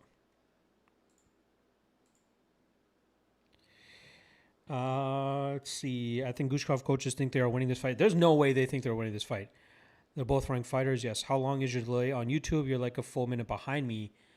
I'm not sure. I'm watching this on YouTube. I'm not sure how far the delay on YouTube actually is, though. Gushkov not doing much at all. Why didn't I take the decision? God damn it. Hope he finishes him. Will Gushkov come to life? I'd be surprised if Gushkov comes to life here.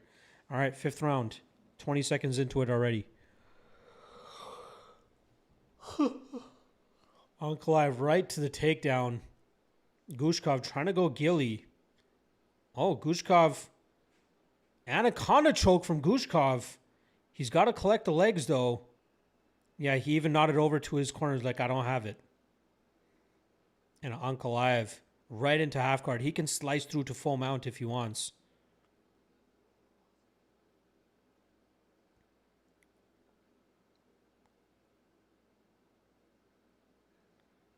Full mount for Ankalaev. 4 minutes to work. He could easily get an arm triangle choke from this position, especially the way that Gushkov is trying to defend with his left arm. Ankalaev just Just crouched over him now. Elbow. Looks like Ankalaev is more so trying to get the back than he is trying to secure a full mount position here. Collects the far arm of Gushkov. Beautiful work there from Ankalaev. Collapses his base as well. Now he can get off on some ground and pound because he has wrist control on the far arm as well. Smothering him from that top position. Pulls him back. Just absolutely ragdolling him here now. Goes over to the side control position on the far side. Knees to the back from Ankalaev. He's got to be careful. He can't hit the spine. Spine is off limits. He's trying to slice through into full mount again here. He's looking for that left leg to go across the belly of Gushkov. But it also seems like he's content with landing some ground and pound here.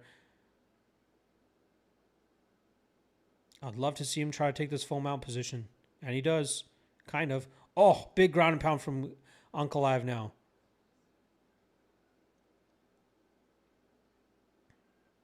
I can only imagine people with the fight doesn't go to decision holding their breath right now.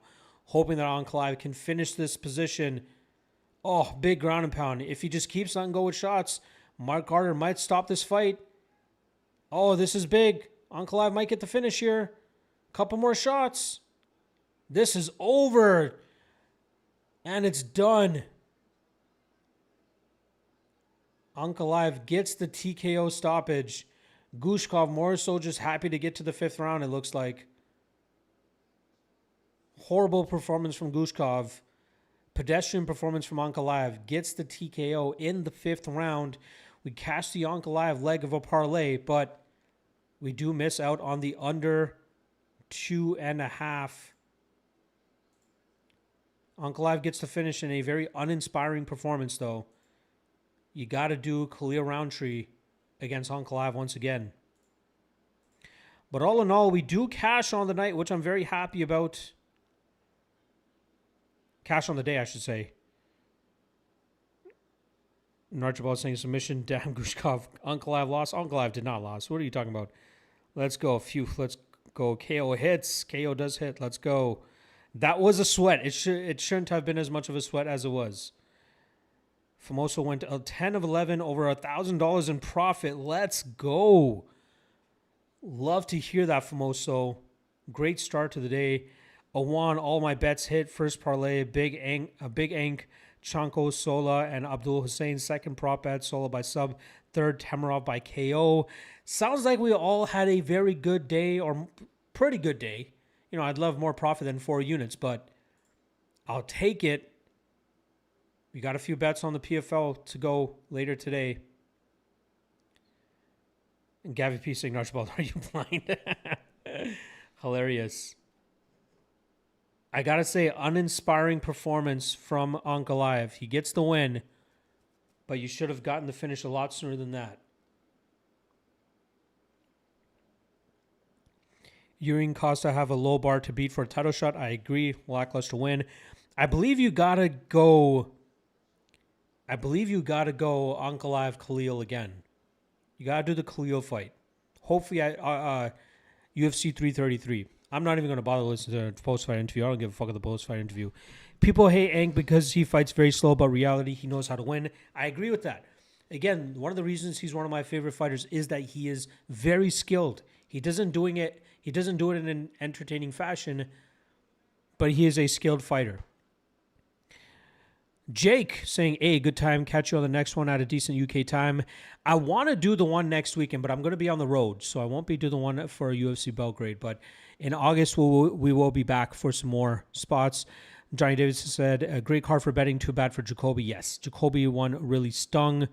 Juan saying, yes, it's a very good day, no cap, for sure. Bookies took a beating. It seems like that. Sal, have a good afternoon to you as well, my friend. Yes, I will enjoy the Riverside. Hey, if we did good here, F the PFL. Yes, that is right. John Davidson saying, Lockheed Trinity pulled through as well. Yes, sir. Very happy about that. Awesome start to the day. Always a great time with you guys. Thank you, Famoso. Ank is very technical as well as too patient, which people don't like. Yes. People want bangers right off the bat, but Ank's way too patient for that stuff. Brian Fisher said won 556 total. Had to reduce some tickets after that idiot couldn't finish Ibero. Smack my head. Well, I'm glad you still profited there. My guy Gavi P went 11 of 11. Very good shit there, my friend. Let me see what I did on official predictions. 1-0, 2-0, 3-0, 4-0, 4-1, 5-1, 5-2, 6-2, 7-2, 8-2, 9-2, 10-2. 10-2 on predictions. How many upsets were there, though? I'm going to call the Tamarov fight a pick'em, so I'm not going to call that an upset.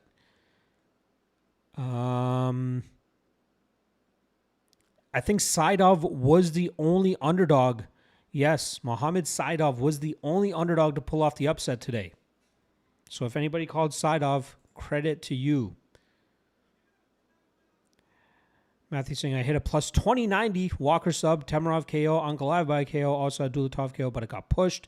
Dulatov would have made it 12 of 12. Yes, just one upset tonight with Mohamed Saidov. Again, it's a win for Ankalaev. Step in the right direction, but again, kind of uninspiring. Only the Dustin one was an upset. Yes.